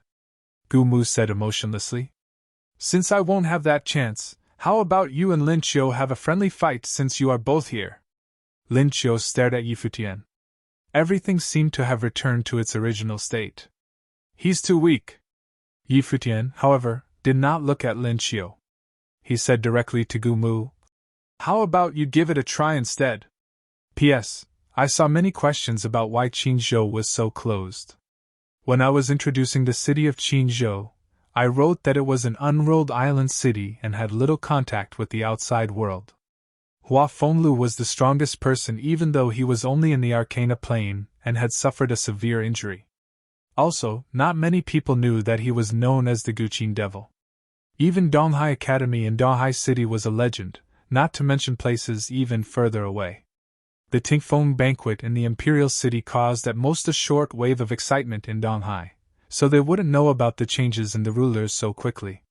Yi Futian went to Qinzhou right after everything ended, so the news obviously would not spread that fast. Chapter 313 End of the Nandan Nation. Chapter 313 End of the Nandan Nation. Yi Futian's words caused everyone in the vast space to stare at him. They were all stunned. Did he ask the headmaster Gu Mu to fight him? The headmaster already said that he had entered the Arcana Plane not long ago. With such a level, he could be considered a legend in Qizhou. How old was Yi Futian? It was said that he started cultivating at the age of 15, and now he had only been cultivating for 3 to 4 years. He was simply mad. Many people in Qinzhou Academy did not like Yi Futian. Hearing his words, their faces turned cold. He was indeed as supercilious as before. Actually, Yi Futian also felt quite speechless. Was he so incompatible with Qinzhou Academy? When he participated in the fall quarter examination for the first time, he ranked first for the written test. In the fighting test, he wanted Yu Sheng to get first, but in the end, Murong Qiu got it because of the relationship between the Pavilion Lord of the Earth Pavilion and the leader of the Murong family. This caused many subsequent disturbances, and he also left Qinzhou Academy because of this. Now when he returned, Gu Mu had entered the Arcana Plane and was very arrogant. Did he want to fight with Yi Futian's master? He also asked his disciple to fight with Yi Futian. It was already obvious what he was trying to do. Idiot! In the gymnasium below, Lin Qiu said to Yi Futian, "You should look at the situation first before trying to show off. What are you? How do you dare to talk to my master like this?" This was Qinzhou Academy after all, and his master was the headmaster. Even though Yi Futian was no longer wanted by Nandu, he was really an idiot to behave so arrogantly in front of the Arcana Plane headmaster in Qinzhou Academy itself. Yi Futian glanced at Lin Qiu and then said to Gu Mu, "Since you do not know how to discipline your disciple, I'll help you." After he finished speaking, he stepped out in the air and walked towards Lin Qiu. Dharma Plane! The looks from countless people in Qinzhou Academy froze. Only Dharma Plane cultivators could walk in the air without using any wind elemental spells. Clearly, Yi Futian was also in the Dharma Plane. He was such a young Dharma Plane cultivator. Furthermore, he was a mandate sorcerer. Lin Qiu also frowned. Yi Futian was actually also in the Dharma Plane. This caused his face to darken. He was weaker in terms of cultivation talents. Lin Qiu released his Dharma Plane aura. Since Yi Futian was also in the Dharma Plane, he could only prove himself by defeating Yi Futian. Following a splashing sound, many sky vines that covered the entire sky swept towards Lin Qiu. Lin Qiu wanted to avoid them, but the vines were everywhere and he could not escape at all. Flames erupted from Lin Qiu and a flaming bird Dharma actually appeared, trying to burn the vines away. However, the vines glittered with red light and survived the flames. They wound around Lin Qiu's body firmly and tied him in the air directly. Air! Seeing the scene, the disciples of Qinzhou Academy all turned speechless. Was this their most talented senior Lin Qiu? He actually could not even withstand a hit from Yi Futian. You were jealous over a trivial matter, and then humiliated the lady whom you once pursued. I think you should just be an ordinary person, Yi Futian said casually, causing many to tremble. Was Yi Futian going to permanently destroy Lin Qiu's foundations? How dare you! Lin Qiu's expression immediately changed as he stared firmly at Yi Futian. Many sharp blades formed from the vines and pierced into Lin Qiu's body. With his character, it was very likely that Lin Qiu would avenge Qin Yi in the future.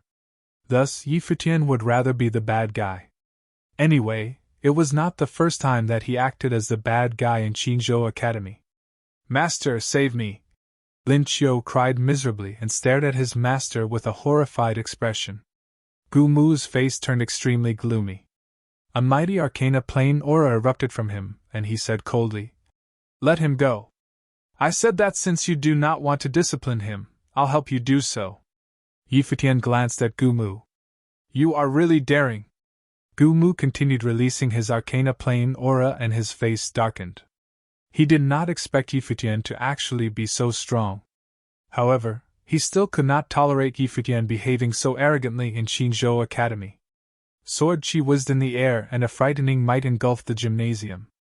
Gu Mu stepped forward and charged towards Yi Futian directly, bringing along a terrifying sword will. "Headmaster, show mercy." Ling Qifeng also did not expect the event to go in such a direction. If he knew this earlier, he would not have invited Yi Futian to come and watch the spring quarter examination. With an endless might, Gu Mu's sword charged towards Yi Futian like a bolt of lightning. How could he stop now? However, Yi Futian only stared coldly at Gu Mu. It seemed that there was a reason for the fall of Qinzhou Academy. As the disciple of Gu Mu, Lin Qiu behaved in such a way. Instead of punishing him, Gu Mu only flaunted his superiority as an arcana plane cultivator. How could anyone under his teaching become outstanding? Since this was the case, Yi Futian could only solve the problem of Qinzhou Academy on the fundamental level. "You want to die?" Lin Qiu stared at Yi Futian firmly with a ferocious look. The sharp blades from the vines pierced into his body, and he gave out a miserable cry again. Yi Futian looked at him emotionlessly. Idiot! Yi Futian! Gu Mu arrived with an appalling sword will. Suddenly, a noble will enveloped Yi Futian and his white shirt started to sway in the air. Looking at the incoming sword, he raised his hand and punched in the air. A monstrous lightning dragon actually appeared and the howls of dragons filled the place. Even the color of the sky changed as the dragon penetrated through the sword chi and charged towards Gu Mu. Gu Mu's sword will collapsed wildly. Feeling the frightening, noble-like might, his heart trembled fiercely. How could this be? Countless people froze as they gazed firmly at the scene in the sky. The lightning dragon destroyed everything in its path, and its huge head appeared in front of Gu Mu. It opened its ferocious mouth and bit towards him. Gu Mu's body glittered with lightning. He gave an angry roar and struck out his arcana sword. However, the lightning dragon moved forward with a crushing force and engulfed his sword directly. Then, its monstrous teeth gripped onto his body. An extremely astonishing scene appeared in the sky. Yi Futian reached out his hand and released a shocking lightning dragon which bit Gu Mu directly. Ling Qifeng stood up and could not stop trembling. It was as if everything had returned to the day when Yi Futian participated in the fall quarter examination when he used the hand of the dragon. Even time seemed to have stopped. The Qingzhou Academy Gymnasium was in a deafening silence as all the disciples looked at the scene in astonishment. The headmaster Gu Mu, an arcana plane cultivator, could similarly not even withstand a hit from Yi Futian. This overturned their knowledge about cultivation. Could any person's talents really be so strong? No. Lin Qiu watched the scene in desperation, and his face turned very pale. His master, an arcana plane cultivator, actually could not even take a single blow from Yi Futian. This caused him to feel extremely scared and helpless. Just now when he saw Hua Jiyu, he thought that Yi Futian was very lucky. He believed that his talents were no weaker than Yi Futian, hence he was jealous and the subsequent events followed.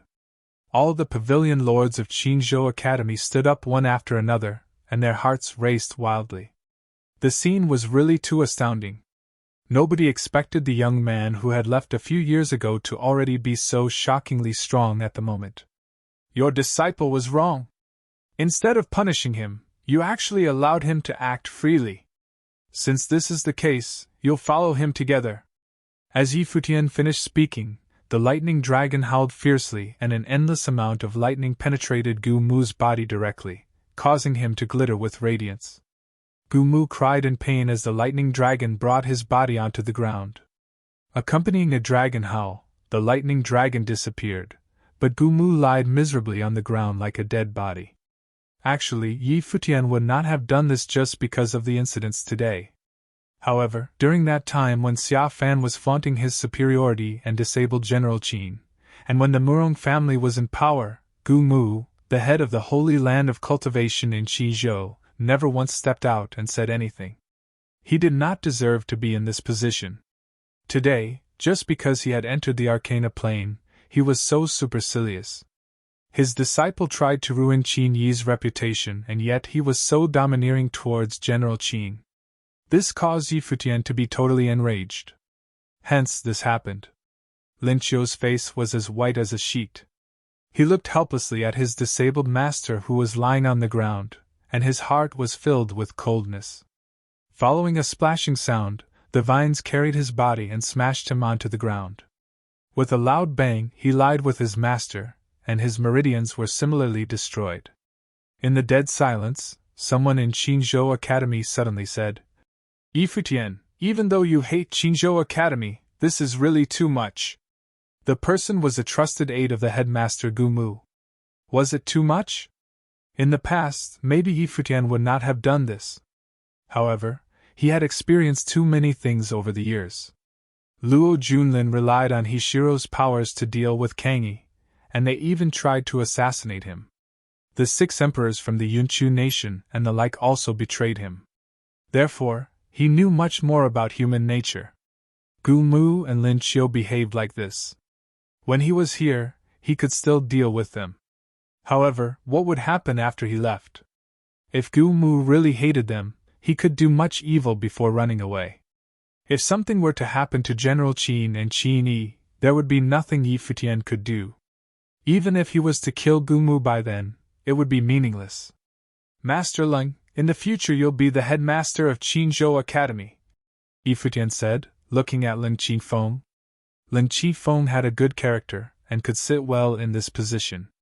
Lin Qifeng felt very emotional. He also did not expect Yi Futian to actually be so powerful. However, Gu Mu was the headmaster of Qinzhou Academy after all, and he was disabled by Yi Futian. If he was to become the headmaster, the people of the academy would probably not accept him after Yi Futian left. Someone very close to Gu Mu said, "We don't accept this. Who are you to decide on the headmaster of Qinzhou Academy?" Yi Futian scanned the crowd coldly. Then, he shouted loudly, "Silver Snow Guard!" Just as he finished speaking, the temperature in Qinzhou Academy seemed to fall immediately. In the sky, several figures stood proudly, and their might enveloped the whole region. When their aura filled the place, the people from Qinzhou Academy all started trembling. The figures that had appeared in the sky were like the kings of the void. "Yes!" they roared simultaneously. "Who does not accept my decision?" Yi Futian said emotionlessly. Those who were not convinced looked at the people in the sky, and their hearts twitched. What level were these people? Even the emperor of the Nandu nation was determined by me. Why can't I determine the headmaster of Qinzhou Academy? Yi Futian seemed to have changed into another person altogether, and was extremely dominating. Hearing his words, the people from Qinzhou Academy were all flabbergasted. Could Yi Futian determine the emperor of Nandu? "Jieyu," Yi Futian said. Hua Jieyu smiled and looked at him. Walking forward, she approached Yi Futian. The black wind condor gave a long tweet and came before Yi Futian and Hua Jieyu. "General Qin, Senior, if you have any problems, you can go to Donghai Academy and find Yi Xiang, the headmaster. If he still can't solve it, you can go to the Nandu Nation Imperial Palace and look for the Emperor, who is Jieyu's uncle. He will inform me about it." Yi Futian looked at Qin Shuai and Qin Yi. Smiling, he said, "I will take my leave now. Senior, take care." After he finished speaking, the black wind condor extended its wings and flew into the sky. The nobles then followed them and left. In Qinzhou Academy, countless people gazed at the departing figures in the sky and could not remain calm. They would probably not forget about this in their entire life. This bastard! Qin Yi's eyes were slightly red. Why did he have to ask those nobles to show up before leaving? Obviously, she knew that it was all for her. A crystalline tear flew out from the corner of her eye, but her face was still filled with a bright smile. The once young juvenile had already turned into a fully grown eagle. The sky would no longer be able to bind him. Chapter 3:14 Teaching. Chapter 3:14 Teaching. When one was only slightly stronger than the rest, perhaps they would be jealous of one and not convinced by one. However, when one was so powerful that the rest did not even dare to be jealous, they could only look up at one in awe and respect. Yi Futian was precisely trying to leave such an impression in Qinzhou Academy. From then on, nobody would dare to disrespect General Qin and Qin Yi. In the end, he still did not manage to meet his family members, but he finally settled everything else here. In the 100 Lands, various emperors went to Kangyi and Nandu to send their congratulations. The emperors who had drunk and chatted with Emperor Luo all stated that they were willing to be absolutely obedient and accept all conditions. Hua Fenglu and Nandu Wenin spent a few days in the Nandu Nation Imperial Palace. Then, the group returned to the Eastern Barren Territory. Yi Futian first sent Hua Jieyu back to the Moon Clan, after which they went to the Guqin Gardens of the Divine Capital. When Yi Futian and Yu Xing finally returned to the cottage, more than a month had already passed since their departure. On Book Mountain, the cottage was peaceful and harmonious as always. Beside the bamboo forest, in front of the small huts. "Little brother, you're back." Seeing Yi Futian, Beiteng Xinger smiled gently. She had 2 lovely dimples on her cheeks. "Yup. After 1 month, you have become more beautiful." Yi Futian smiled. Beiteng Xinger was already used to it. Smiling, she said, "Sit down. You returned just in time for the meal. I'll go and call the fourth brother here. Next time I join any place, I will definitely be the youngest." Someone sighed. Futian smiled and looked at the fifth brother who was cooking. Then he said, "Fifth brother, why didn't you spend a few more days outside the mountain?" Luo Fan widened his eyes at Futian, who was rubbing his nose in it. At first, he planned to enjoy his time below the mountain. However, the third brother actually said that without him, nobody would be here to cook for the second sister. This is too miserable and inhuman, Luo Fan thought. "Are you complaining?" Suddenly, a gentle laughter was heard. The second sister came out from the bamboo forest and smiled at Luo Fan. "Sister, please sit. The dishes will be ready very soon." Immediately, Luo Fan was filled with enthusiasm and his lifeless look from just now was completely gone. Only then did the second sister smile in satisfaction. She looked at Futian and said, "Little brother, you didn't bring Jiayu here?" "Sister, Jiayu went back to the Moon Clan," Futian said. "Okay. She can come whenever she is free," Zhigehui said, smiling. "I heard them talking about your battle in Nandu. Even I regret not going to Nandu myself to watch it." Futian scratched his head and said, "Obviously I cannot disgrace to the cottage." "Yup. Finally, there is a decent brother in the cottage," Zhigehui said. "Come here and sit." Luo Fan's face darkened. The face of Shaoshi, who was walking over, was also wet with tears. That was the impression their senior had of them. Luo Fan and Beitang Xing'er finally returned. The meal was ready and the groups sat in a circle. Futian asked, "Where is the third brother?" "He went to cultivate," Beitang Xing'er replied. Futian nodded gently. Suddenly, Zhigehui seemed to have thought about something and said, "Little brother, I heard from them that your martial arts are significantly stronger than your sorcery?" "Yup." Futian nodded. He obtained the body-enhancing technique from Emperor Yi Qing, and the art of the 9 heavenly attacks was passed to him from the Snow Ape. The spells that he had learned were not as strong, so naturally, he would be better in his martial arts. In fact, at a high level, there would be no particular advantage of being a sorcerer or martial arts cultivator. It depended on which area one was more talented at. Go tell Zhongsu that little brother and Yu Xing will be going to their training field later to cultivate," Zhigehui said to Shuiyi. "Now?" Shuiyi asked. "What do you think?" Zhigehui said, smiling. "All right." Shuiyi put down his chopsticks, looking hurt. Then, he left the place. "I have no human rights. I have not eaten yet. The difference in treatment." "Thank you, sister." Futian smiled brightly. The sister was really nice to him. Hearing Futian's voice, Shuiyi sped up with tears in his eyes. Out of sight, out of mind. Suddenly, some footsteps approached. Futian turned around and saw a cold-looking figure walking towards him. It was Luolan Shui, the virgin of ancient Luolan. However, to Futian's bewilderment, the pure virgin Luolan Shui was actually holding a basin at the moment. In the basin, there were many pieces of washed clothes. Futian choked on his rice. Cough, cough. Was this still the virgin of ancient Luolan, the cold beauty Luolan Shui? Luolan Shui glanced at Futian and then said to Zhigehui, "I'll go and dry the clothes in the sun." "All right. After you're done, come and eat with us." Zhigehui nodded. "Okay." Luolan Shui nodded gently, after which she walked towards the back of the bamboo forest. Beitang Xing'er looked at Futian, feeling somewhat embarrassed. In the past, she used to do all this. "Little brother, what is it?" Zhigehui asked Futian, who was choking. "Nothing. I ate too fast." Futian lowered his head and continued to eat. Thinking about the imposing manner of the fourth and fifth brothers outside and the things that they had to do on the mountain, Futian was gradually able to accept the truth. The cottage was a special place. It could not be judged in an ordinary way. Maybe, perhaps, washing clothes is also a kind of cultivation. "Eat slowly," the second sister said, smiling. "Since she will become your servant, I'll help you teach her." Cough, cough. Hearing this, Futian, who had lowered his head to eat, was choked again.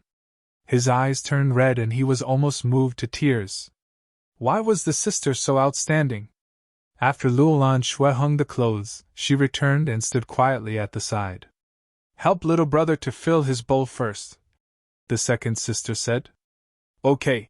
Luolan Shui nodded. She looked at Futian and extended her slim arms. Futian passed his rice bowl to her. Luolan Shui filled the bowl with rice and passed it back to Futian. Only then, the second sister said, Sit and eat together. Luolan Shui sat down quietly beside Futian. All this while, Futian had been lowering his head and eating in silence. Little brother, eat more. Zhuge smiled and helped Futian to fill his bowl with meat. Then she looked at Luolan Shui and said, Little brother is so skinny. You should help him to take more meat. In the future you'll do all these tiny things. Don't wait for someone else to tell you that. All right. Luolan Shui continued nodding. Futian continued eating with his head lowered. Luo Fan, Yi Shaoshi, and Bei Tang Xing'er all tried to keep their faces straight. On the other hand, Yu Xing looked at the scene with satisfaction. The second sister is really thoughtful. Futian better be used to this. Zhuge smiled and looked at Futian and Luolan Shui.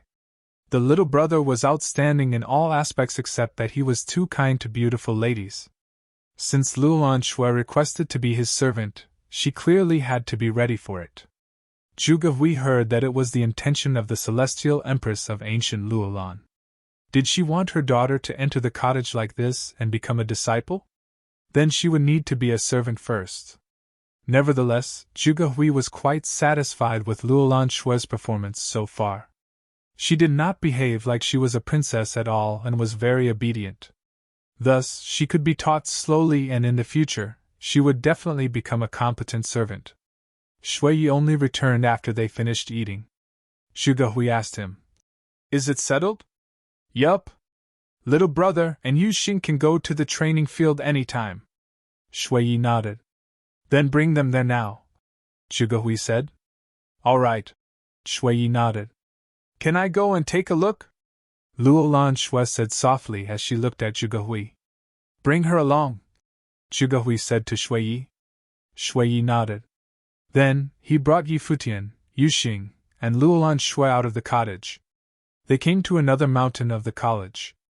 This mountain was ruled by Mountain Elder Zong Su and was known as Mount Chong. The mountain was filled with many orderly arranged palaces and attics. An ethereal mist filled the place, making the mountain look like a fairyland. The cottage is probably the simplest among the 9 mountains of the college, Futian thought. Of course, there were only a few people in the cottage in the first place. The Mount Chong training field was a very famous cultivating area in the college. Every day, many disciples would come here to cultivate and train. The arrival of Futian and his team caused a great disturbance at the training field. It was as if the disciples on Mount Chong already knew the news. Clearly, Mountain Elder Zong Su had deliberately told them the message. Standing at the edge of the training field, Futian could not keep calm. This was the first time he came to a place of cultivation in the college. The training field was built using purely white stone. It was in the shape of a canyon which was tens of meters deep. At the edge of the training field, there were a few towering boulders carved into statues which resembled humans. The statues were slanted and faced the training field. From them, a terrifying might was emitted, pressuring the people in the training field. Although Futian was standing on the edges of the field and did not step into it, he could still feel a noble-like pressure. Apart from that, the entire training field was also enveloped in a matrix. Futian could feel a very strong pulling force that was trying to suck him into the canyon. It was an extremely powerful gravity. Many people went around the group and looked at them. Little brother, seems like Mountain Elder Zong Su has already told everyone about it. Now many disciples are coming to Mount Chong, and they probably all want you, a cottage disciple, to train with them. Take care of yourself. I will not accompany you. Shui patted on Futian's shoulders and smiled. Then, he left the place alone and Futian, Yu Xing, and Luolan Shui were left here. He is gloating. Yi Futian muttered to himself. Then, he said, Yu Xing, let's go down. After he finished speaking, they walked through the air and headed towards the training field. Just as they entered the sky above the training field, they felt an extremely strong gravity trying to pull them down. Immediately, they started to fall at an incredible speed and landed in the canyon like two bolts of lightning. The gravity is so strong! Yi Futian stood in the canyon and felt that his footsteps were extremely heavy. Apart from that, the noble might coming from the enormous stone statues above him also made him feel like he could not even move a single step. This was indeed a good place to train their martial arts skills. Luolan Shui did not go down. She only stood at the edge of the canyon and watched in silence. Apart from her, many people at the edge of the training field looked at Yi Futian. Among them, someone with an outstanding temperament smiled and said, I heard that Yi Futian killed Luo Junlin, who was in the 2nd level of the Arcana Plane when he was only in the 7th level Dharma Plane. I wonder how strong Luo Junlin's combat abilities were. In any case, Yi Futian's combat power is certainly very strong indeed. Beside him, another young man smiled. Yup. Since this is the case, anyone on Mount Chong who is below the 2nd level of the Arcana Plane can go and have a friendly fight with Yi Futian, or Yu Xing if you want to. There's no need to hesitate. The young man smiled. It was a rare chance to have 2 cottage disciples to help in their training. Chapter 3:15 Training Field Cultivation. Chapter 3:15 Training Field Cultivation. At the side of the field, more and more people gathered above the gorge. These were all disciples of Mount Chong that hurried over after receiving the news. There was a mountain above the training field with a building. That was the cultivation ground for Mountain Elder Zong Su. Right now, he stood at the edge of the mountain and looked down. The cottage had recommended Yi Futian to cultivate at Mount Chang's training field, and he naturally agreed. This could motivate his disciples. Yi Futian obviously noticed all the people who'd arrived, but he didn't care. He tried walking, running, and displaying his martial arts strength in the gorge. He realized that his every move was restricted. Horrible noble might and gravity weighed down. Each move became difficult. The training field was big. There were other cultivators present, all in different planes. Most were above the Arcana Plane. It was difficult for someone of the Dharma Plane to move here.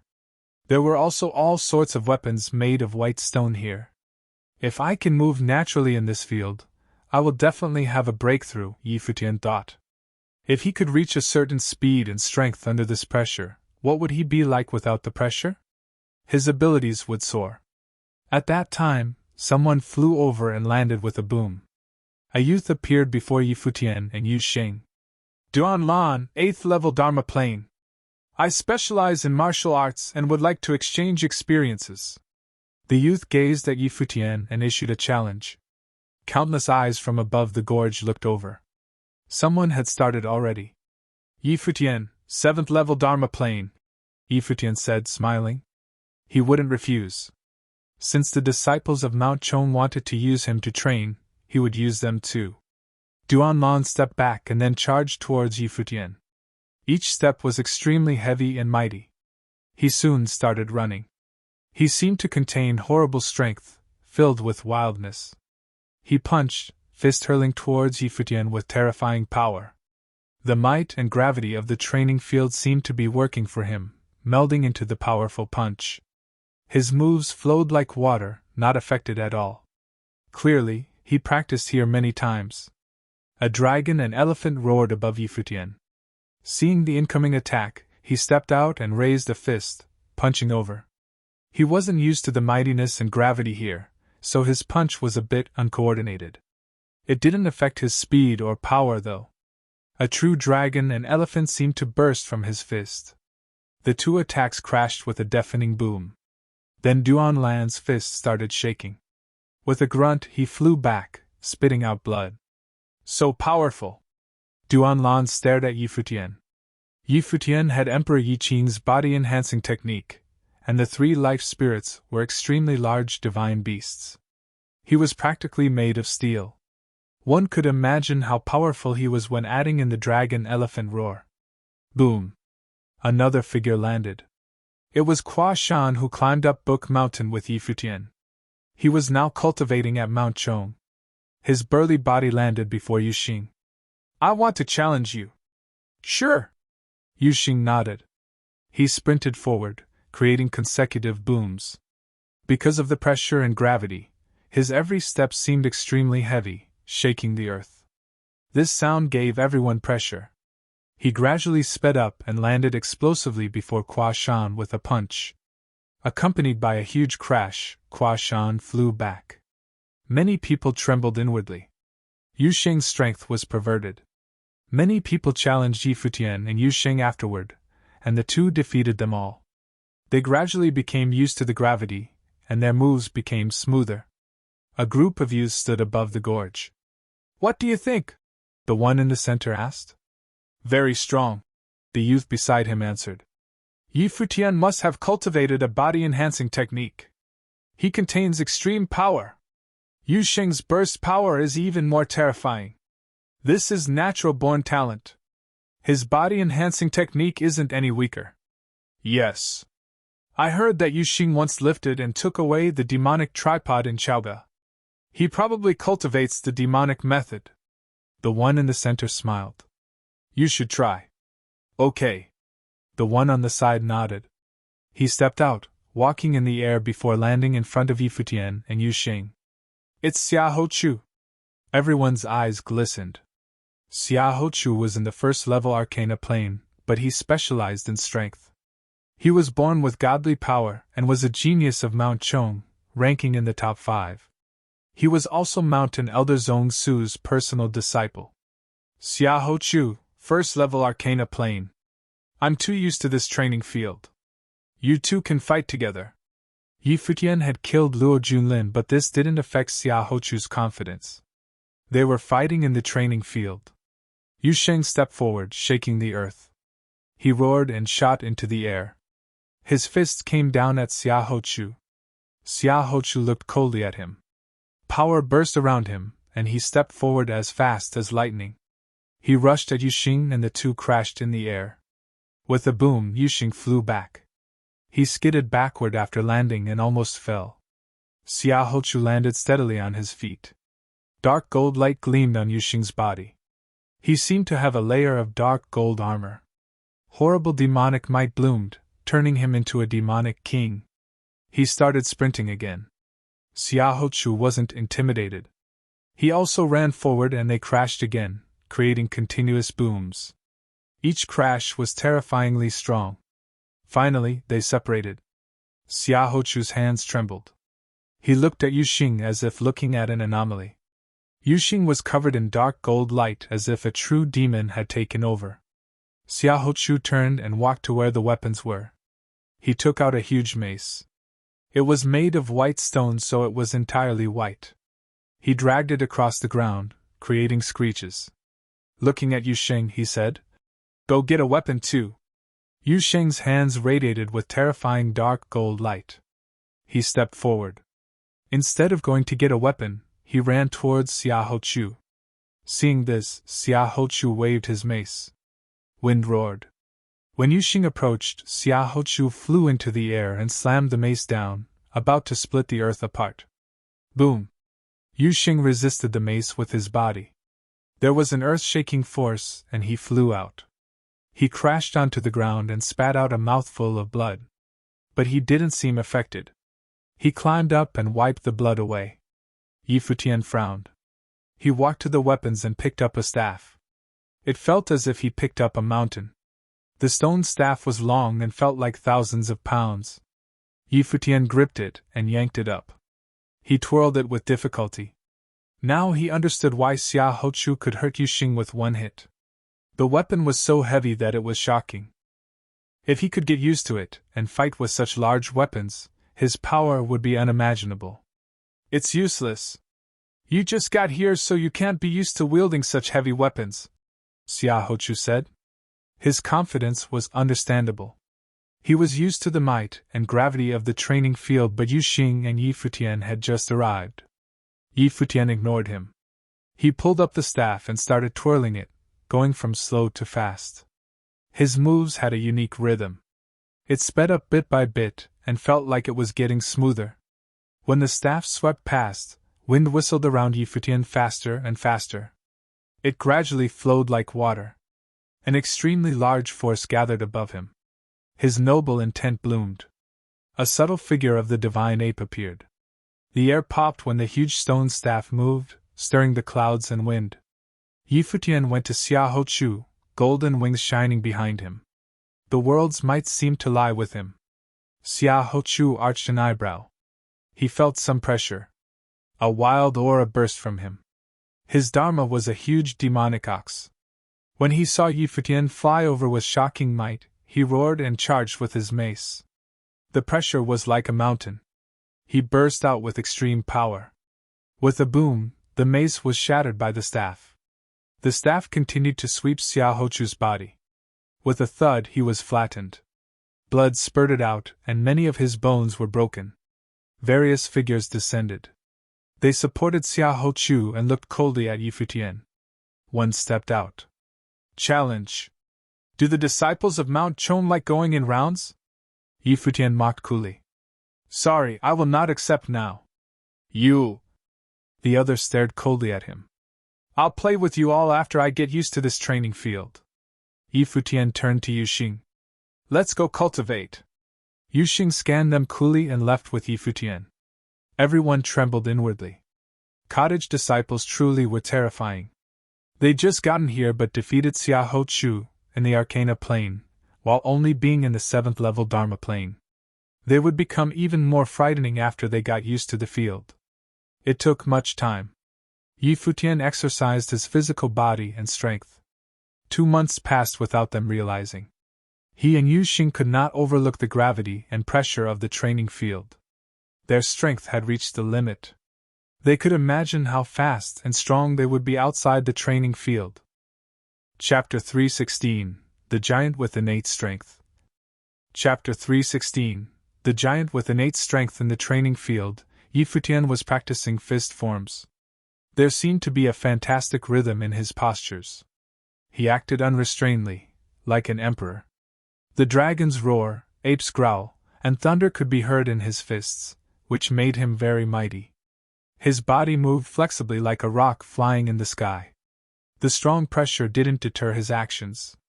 Finishing the exercise, he lifted his long staff again and began to practice with only his physical strength. Horrible explosions were heard again. He didn't need to gather power for the 9 heavenly attacks.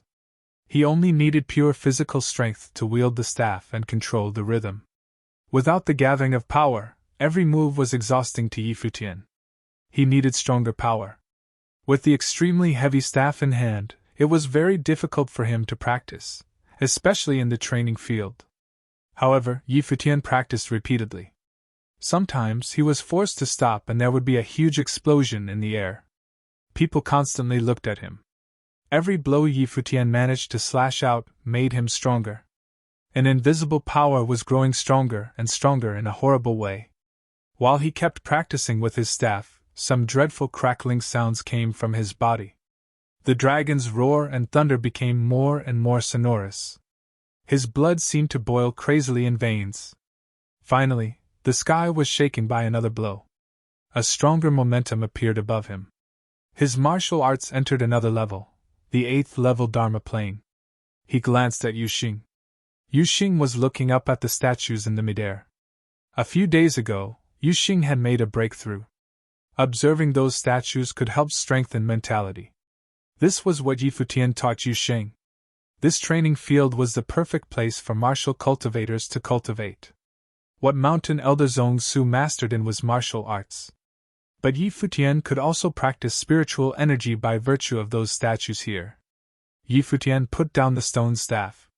Staring at those statues, he began to meditate, which made those statues clearer to him. Suddenly, those statues seemed to come to life.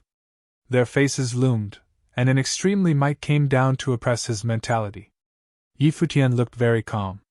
He kept staring at those statues, resisting the might with his mentality. Soon, some sweat oozed on his forehead. The mental deterrence was more painful than physical impediment. Futian needed to take a break from time to time. After that, he would practice martial arts again. Finally, after some days, Futian, sitting in the valley, had a breakthrough mentally. Both his martial arts and sorcery entered the 8th level Dharma plane. He was getting closer and closer to the Arcana plane. When he was cultivating in Qingzhou City, the Arcana plane used to be a legend to him. Futian stood up and stepped forward with the staff in his hand. He looked up at the edges of the valley and announced loudly, "Any one of the lower Arcana plane would like to have a battle? I am waiting here." His voice could be heard throughout the whole training field. Countless eyes fell upon Futian. Was he finally going to accept the challenges? 2 months ago, Futian defeated Xiahou Chu. After that, everyone wanted to challenge him. At this time, he was still in the Dharma plane but wanted to challenge cultivators in the lower Arcana plane? Futian was so audacious. The lower Arcana plane included levels from the 1st to the 3rd. In the sky, a man stood proudly and looked at Futian. Walked to above the gorge, attracting everyone's attention with his burly body. His short hair made him look very vigorous. He was Mo Bei, a strong cultivator in the 2nd level Arcana plane. "Senior brother Mo!" many people exclaimed. Mo Bei was an excellent disciple of Mount Chong. He swooped to the ground with a shocking oppressive force. Futian looked up at the comber and felt extreme pressure as if it was a mountain coming to him instead of a person. Boom! White light dazzled. Mo Bei's legs trampled down like 2 towering mountains, seeming to crush everything beneath his feet. Futian raised his head. His long staff began to spin. The might grew stronger and stronger. Gradually, a horrible windstorm formed, seemingly because of the spinning staff. The hideous might pervaded the space. Spirit and the natural world all gathered here. Futian clutched the staff and slashed at the descending Mo Bei. For an instant, the long staff spun and soared like a dragon while Mo Bei was like a noble statue, treading and crushing everything. When the two collided, a sonorous explosion sound was heard everywhere. Mountains broke down, and stones exploded. Mo Bei's body was thrown up high in the sky, faster than how he had come. He spat out a mouthful of blood in the air, and then fell down like a parachute. Somebody flew out to carry the badly hurt man. Mo Bei spat out more blood and his face was very pale. This frightened people trembled. They didn't expect Mo Bei, who descended with such extreme oppressive force, would be defeated so miserably. Who else? Futian erected his staff by his side and looked up at those people like a king. The might in the valley remained still, but Futian was not disturbed at all. He had been practicing physical strength in the training field. His physique had become very strong. His long staff weighed several tons. Every blow he slashed out gathered all the power. People could imagine how strong he was. In this bout, Futian in the 8th level Dharma plane defeated Mo Bei, a strong cultivator of the 2nd Arcana plane, so easily. Mo Bei was hit squarely by Futian's staff. How could he bear it? Futian's voice rang throughout the gorge, threatening all the cultivators. They all stared at that handsome figure. The disciples cultivating on the Mount Chong were very indignant. This was their place, but Futian made it his own stage. However, Mo Bei was defeated. Very few people in the lower Arcana plane here could defeat Futian. Right at this time, a straight-backed figure descended. With an explosive sound, the whole training field shook. All the spectators trembled too.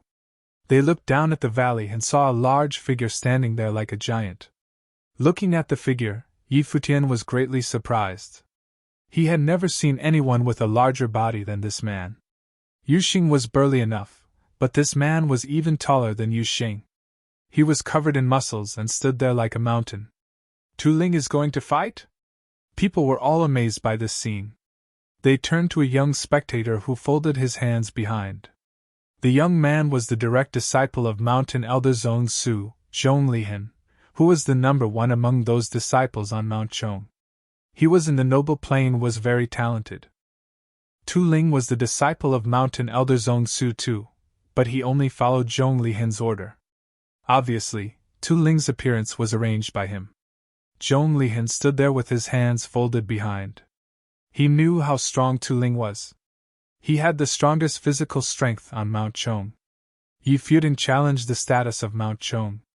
Zhong Lihan believed that Tu Ling was going to let others know how powerful the Mount Chong was. Tu Ling's large body made him look like a muscle mountain. He went aside to fetch a very hideous stone hammer, then treaded toward Yi Futian. His eyes were full of murderous intent. He began to run quickly with his large body. Every step he made shook the valley. Yi Futian felt a fierce pressure from the rival. He wielded his staff again and his body spun. A stunning hit was prepared for Tu Ling. Tu Ling pounded Yi Futian's long staff with his stone hammer. The hammer and staff collided. Bang! A sonorous sound was heard everywhere. Yi Futian was forced back. He twirled his staff again, wanting to collect strength, but Tu Ling came up with another pound. With a loud sound, Yi Futian's body was thrown away. The long staff supported him so that he didn't fall down. Third level Arcana Plane, you have an inborn strength. Yi Futian looked at Tu Ling. He was a monster like Yu Xing. Bang, bang. Tu Ling treaded toward him step by step. Yi Futian stood up. Suddenly, a figure rushed toward him. It was Yu Xing. With a long lance in hand, Yu Xing descended like a demon and rushed toward Tu Ling. Tu Ling clutched his hammer with both hands and smashed down heavily. Yu Xing was instantly thrown away by the strong force. Such explosive strength! Yi Futian stared at the rival. Tu Ling stood there like one of those statues in the sky. He had an innate large body and power. Tu Ling was much stronger than Luo Junlin. People above the valley were watching this battle. They were not surprised. If someone in the Arcana Plane could defeat Yi Futian, it must be Tu Ling. Mountain Elder Zong Su once said that Tu Ling's strength was stronger than anyone else he had ever seen. However, Tu Ling was not very smart. Bang! Tu Ling stepped toward Yi Futian again. Looking at that large body, Yi Futian yelled, "Hey, big guy!" Tu Ling stopped walking, but his face grew fiercer, as if he was going to swallow Yi Futian up. "Your strength is not bad. What's your name?" Tu Ling glared and treaded toward him. His every step shook the ground. Another pound by the hammer came, but Yi Futian escaped. He sprang up into the sky and stared at the big guy. Tu Ling looked up at Yi Futian. His eyes told of his extreme anger. Another attack was sent out. Yi Futian kept evading the attacks. He didn't intend to confront Tu Ling directly. People became curious. It was a very smart choice to not fight directly.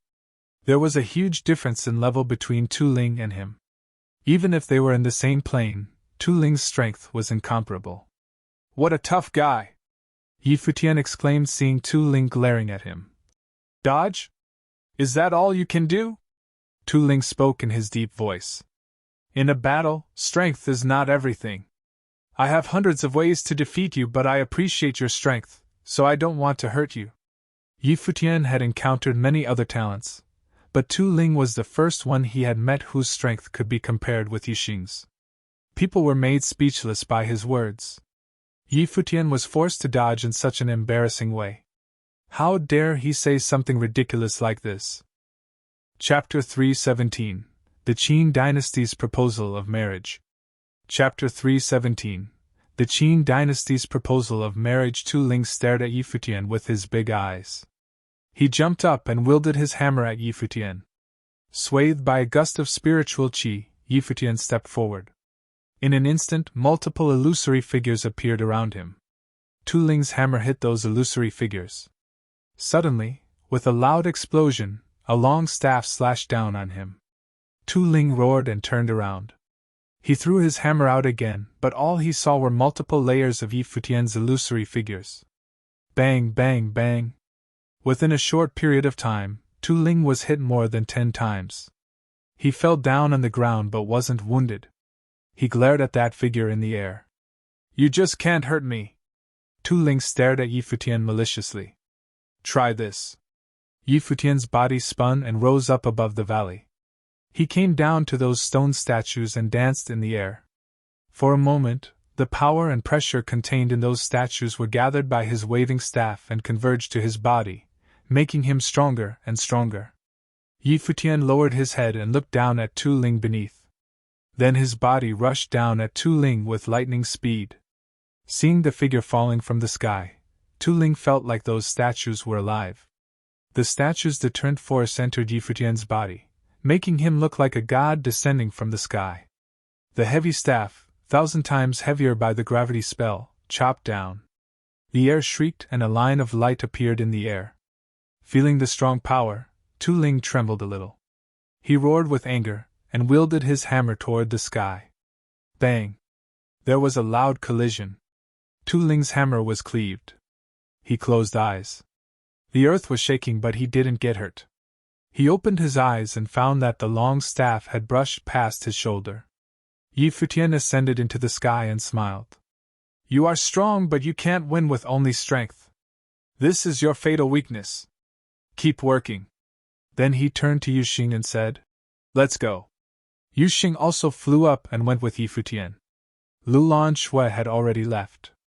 Around the training field, many people still looked at that fading figure with some surprise. His last blow seemingly borrowed the deterrent force from those statues above the valley and was very formidable. If Tu Ling really got hit, he would very possibly have died. When Yi Futian and Yuxing returned the cottage, it happened to be lunchtime. Lulan Shui prepared the table diligently. Yi Futian wasn't used to this. Junior Yi, Lu Feiyang and Lu Qingyu are your good friends, right? Luo Fan asked. Yi Futian was confused about his question but nodded and said, Yes, we are very good friends. Things in the Eastern Barren Territory are a little bit different now. Recently, the Qin dynasty has been very active. Luo Fan continued. Yi Futian felt something ominous and asked, Is there anything to do with Lu Feiyang and Lu Qingyu?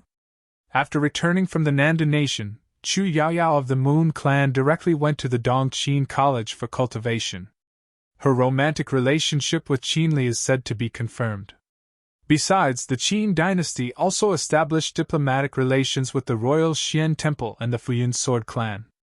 The two forces all have sent some disciples to Dongqing College for cultivation.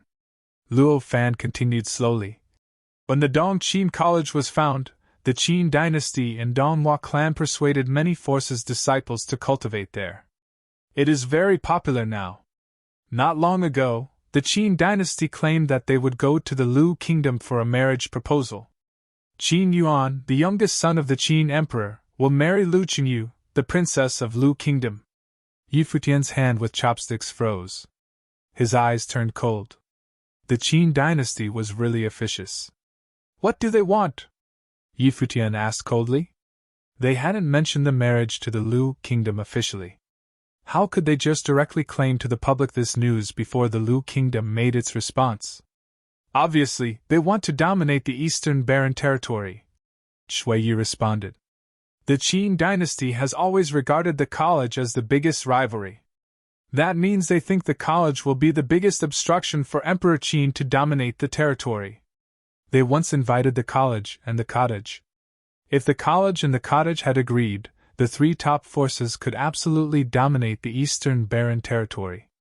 But we rejected, so they hurried to join hands with other forces so the college and the cottage would be isolated and easier to be defeated. Luo Fan continued. The Qin dynasty finally revealed their true purpose. Will the king of the Lu kingdom agree with the marriage? Yi Futian asked. We have no idea. Luo Fan and Shui Yi shook their heads. It couldn't be so easy. Yi Futian's good mood was disturbed by this news. One reason was the romantic relationship between Yi Wuqian and Lu Qingyu. Besides, he wouldn't be willing to see Lu Qingyu marry someone from the Qin dynasty. However, from his stance, it seemed that it was none of his business. The cottage had no reason to stop this either. Lu Feiyang and Lu Qingyu were indeed his good friends. They were the prince and princess of the Lu kingdom, but they couldn't decide Lu Qingyu's marriage. Yi Futian didn't want to continue lunch anymore. It was not only the college, but all of Eastern Barren Territory heard about the news, causing a sensation. The top forces of the Eastern Barren Territory especially knew that Yi Futian and Lu Qingyu were very close. The Lu kingdom even allowed Yi Futian's group to ride its rock when visiting the Nandan Nation. Therefore, when the Qin dynasty announced its future relationship with the Lu kingdom, everyone was surprised. A few days later, the Qin dynasty announced the exact date they would go to the Lu kingdom for the proposal. The news rattled the eastern barren territory again. In the courtyard of the Lu kingdom's imperial palace, a middle-aged figure in a dragon robe sat silently, resting his eyes. Soon, two figures walked to the sitting figure and bowed. Father. The two were Lu Feiyang and Lu Qingyu. What's the matter? Emperor Lu asked with his eyes closed. Father, the Qin dynasty is very treacherous. We can't let them take Qingyu away, said Lu Feiyang. The Qin dynasty had announced the date, and he was very worried. The Qin dynasty sent a secret ambassador to visit me. What I was told was that Qin Yuan, the youngest son of Emperor Qin, wants to marry Qingyu. But Qingyu won't live in the Qin dynasty. Instead, Qin Yuan will come to our kingdom and live here. Where they lived could make things totally different. If Lu Qingyu went to the Qin dynasty, she was the hostage. Vice versa, if Qin Yuan lived in the Lu kingdom, he would be the hostage. Qin Yuan, the youngest son of Emperor Qin, was very talented. His mother was Emperor Qin's favorite concubine. Everyone knew that Qin Yuan was the emperor's favorite son. Lu Feiyang and Lu Qingyu were also stunned by the news. The Qin dynasty had sent a secret ambassador here? And Qin Yuan was going to live here? How treacherous Emperor Qin was. Father, you agreed? Lu Feiyang asked. I neither agreed nor rejected them, Emperor Lu answered. Father, even if Qingyu doesn't have to go to the Qin dynasty, but you know the Qin dynasty. Everyone knows their wild ambition. If the Qin dynasty manages to dominate the whole eastern barren territory, our kingdom will only be a nation in name.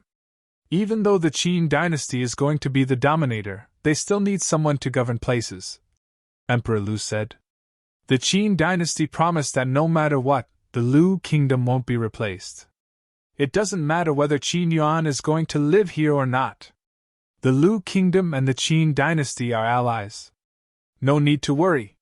Father, do you believe that? Lu Feiyang asked. Is there any difference?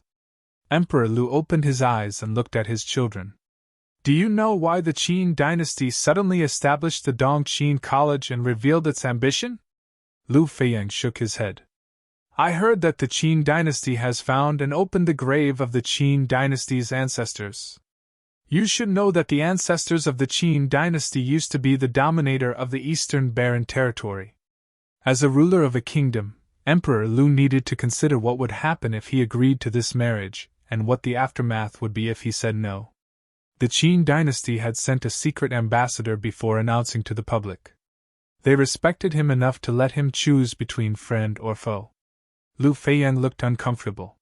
He asked, Father, are you willing to be subordinate to the Qin dynasty? All the top forces know the Qin dynasty's true purpose. Why still choose to cooperate? He couldn't understand all of this.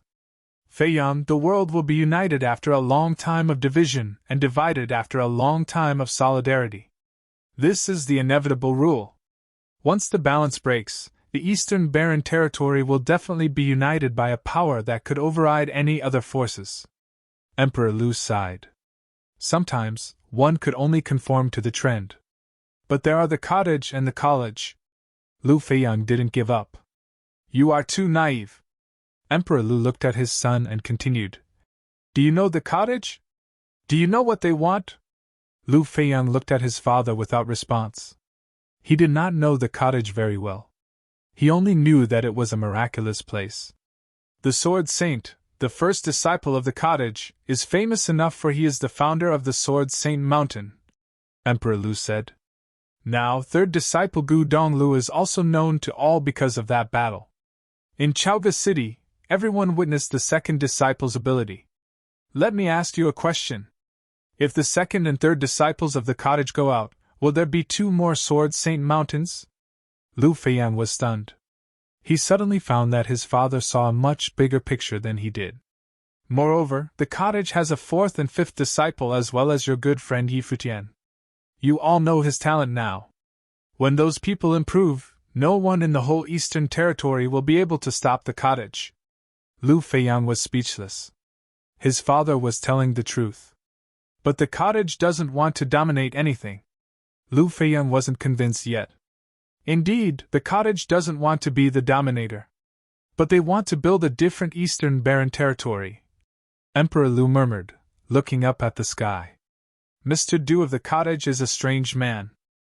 Chapter 318, Lowly Man. Chapter 318, Lowly Man. Mr. Du of the cottage was naturally a legendary man. Even if he really couldn't cultivate, as rumored, he was still a legendary man if he could build a place like the cottage. In the Eastern Barren territory, there were many rumors about him, but only very, very few truly knew him. His location was always mysterious. It was rumored that the disciples of the cottage often couldn't find him, let alone people of the other forces. As for what he wanted to do, Lu Feiyan didn't know. His father claimed that Mr. Du wanted to create a different Eastern Barren territory. This confused him more. The Qin dynasty is planning for the world and targeting the college and cottage, Emperor Lu said. Only they are the matches of the Qin dynasty. The Eastern Barren territory has come to a turn. Under this situation, the only thing we can do is choose an option. As the ruler of the Lu kingdom, these words may seem to underestimate him. However, he understood that the top forces all knew the region was about to change. They knew since the Dongqin College was established. Otherwise, the Donghua clan, Moon clan, Royal Xian Temple, Fuyun Sword clan, and other forces wouldn't go cultivate in the Dongqin College. The Qin dynasty had just given them a reason to choose it. Now, the Qin dynasty was giving the Lu kingdom a reason to choose them. If we must choose, I would rather choose the cottage. Lu Qinyu, who had stayed silent, looked to her father. Her pretty eyes were resolute. The Qin dynasty's proposal was a catastrophe for her. Emperor Lu gazed at his daughter. Lu Feiyan and Lu Qinyu had always been the two children he loved. He didn't want to hurt Lu Qinyu, but she didn't seem to understand him. There was a clear difference between the Qin dynasty and cottage. The Qin dynasty created the Dongqin College, targeted Futian, married the Moon clan, used the conflict between the cottage and Royal Xian Temple to get close to the latter, and used the rivalry between the Sword Saint and the Fuyun Sword clan to ally with the latter. Now, it was proposing to the Lu kingdom. They would use any tactic to achieve their goal. That was the Qin dynasty. The cottage was just and moral. If they chose the Qin dynasty, the cottage wouldn't do anything to them unless provoked. But would the Qin dynasty just give up if they chose the cottage? Furthermore, the cottage didn't even think of allying with other forces. He didn't know what the consequences for rejecting the Qin dynasty would be. Qinyu, do you have feelings for someone else? Emperor Lu asked. Lu Qinyu looked up, her dark eyes gazing at her father. After a pause, a figure appeared in her mind. Did she like him? She couldn't help but think of many memories. They first met in the ancient barren world. Futian had forced them to be together. It had been like that every time after that, and she gradually got used to it, like it was the norm. She thought of the Kangyi kingdom. The two had strolled by the river, the sky filled with fireworks. That scene had been too beautiful. If she married into the Qin dynasty, married their youngest prince, Qin Yuan. Thinking of this, she suddenly smiled. She understood her heart. The figure that had somehow been planted into her mind was the one she liked. Yes. Lu Qinyu nodded. Futian of the cottage? Emperor Lu asked. I heard that his girlfriend is Hua Jieyu from the Moon clan. Clearly, Emperor Lu had mistaken Lu Qinyu's lover for Futian. After all, he'd heard that Lu Feiyan and Lu Qinyu often hung out with Futian. He was also so extraordinary. Compared to him, Wuqian was more subtle.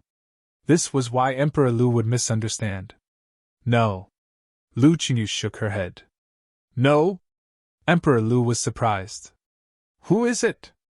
Lu Qinyu lowered her head and didn't reply. She could sense from her father's words that the Lu kingdom bore great pressure for this proposal. If the cottage wanted to fight, they might be able to fight against the Qin dynasty. But Wuqian wasn't a disciple of the cottage. He cultivated in the Fuyun Sword clan but couldn't even represent them. He was only a swordsman of the Seventh Summit. How would her father choose now? Seeing Lu Qinyu's expression, Emperor Lu sighed inwardly. In that case, I will send out invitations for all young brides to come to our kingdom. They will be here for the Qin dynasty's marriage proposal. Lu Qinyu froze. She vaguely understood her father's intentions. The Lu kingdom quickly sent invitations to all top forces, inviting their strong cultivators to come visit. Many people didn't understand. Was he planning on accepting or refusing? But no matter what, they were willing to witness the Qin dynasty's proposal. This event would cause a stir. Once the marriage was successful, the Qin dynasty's force would be even more terrible, taking up half of the eastern barren territory. At the 7th summit of the Futian sword clan, Yu Wuchen was anxious. He couldn't calm his mind and his cultivation was affected. He knew about the Qin dynasty's proposal. Every top force was talking about it.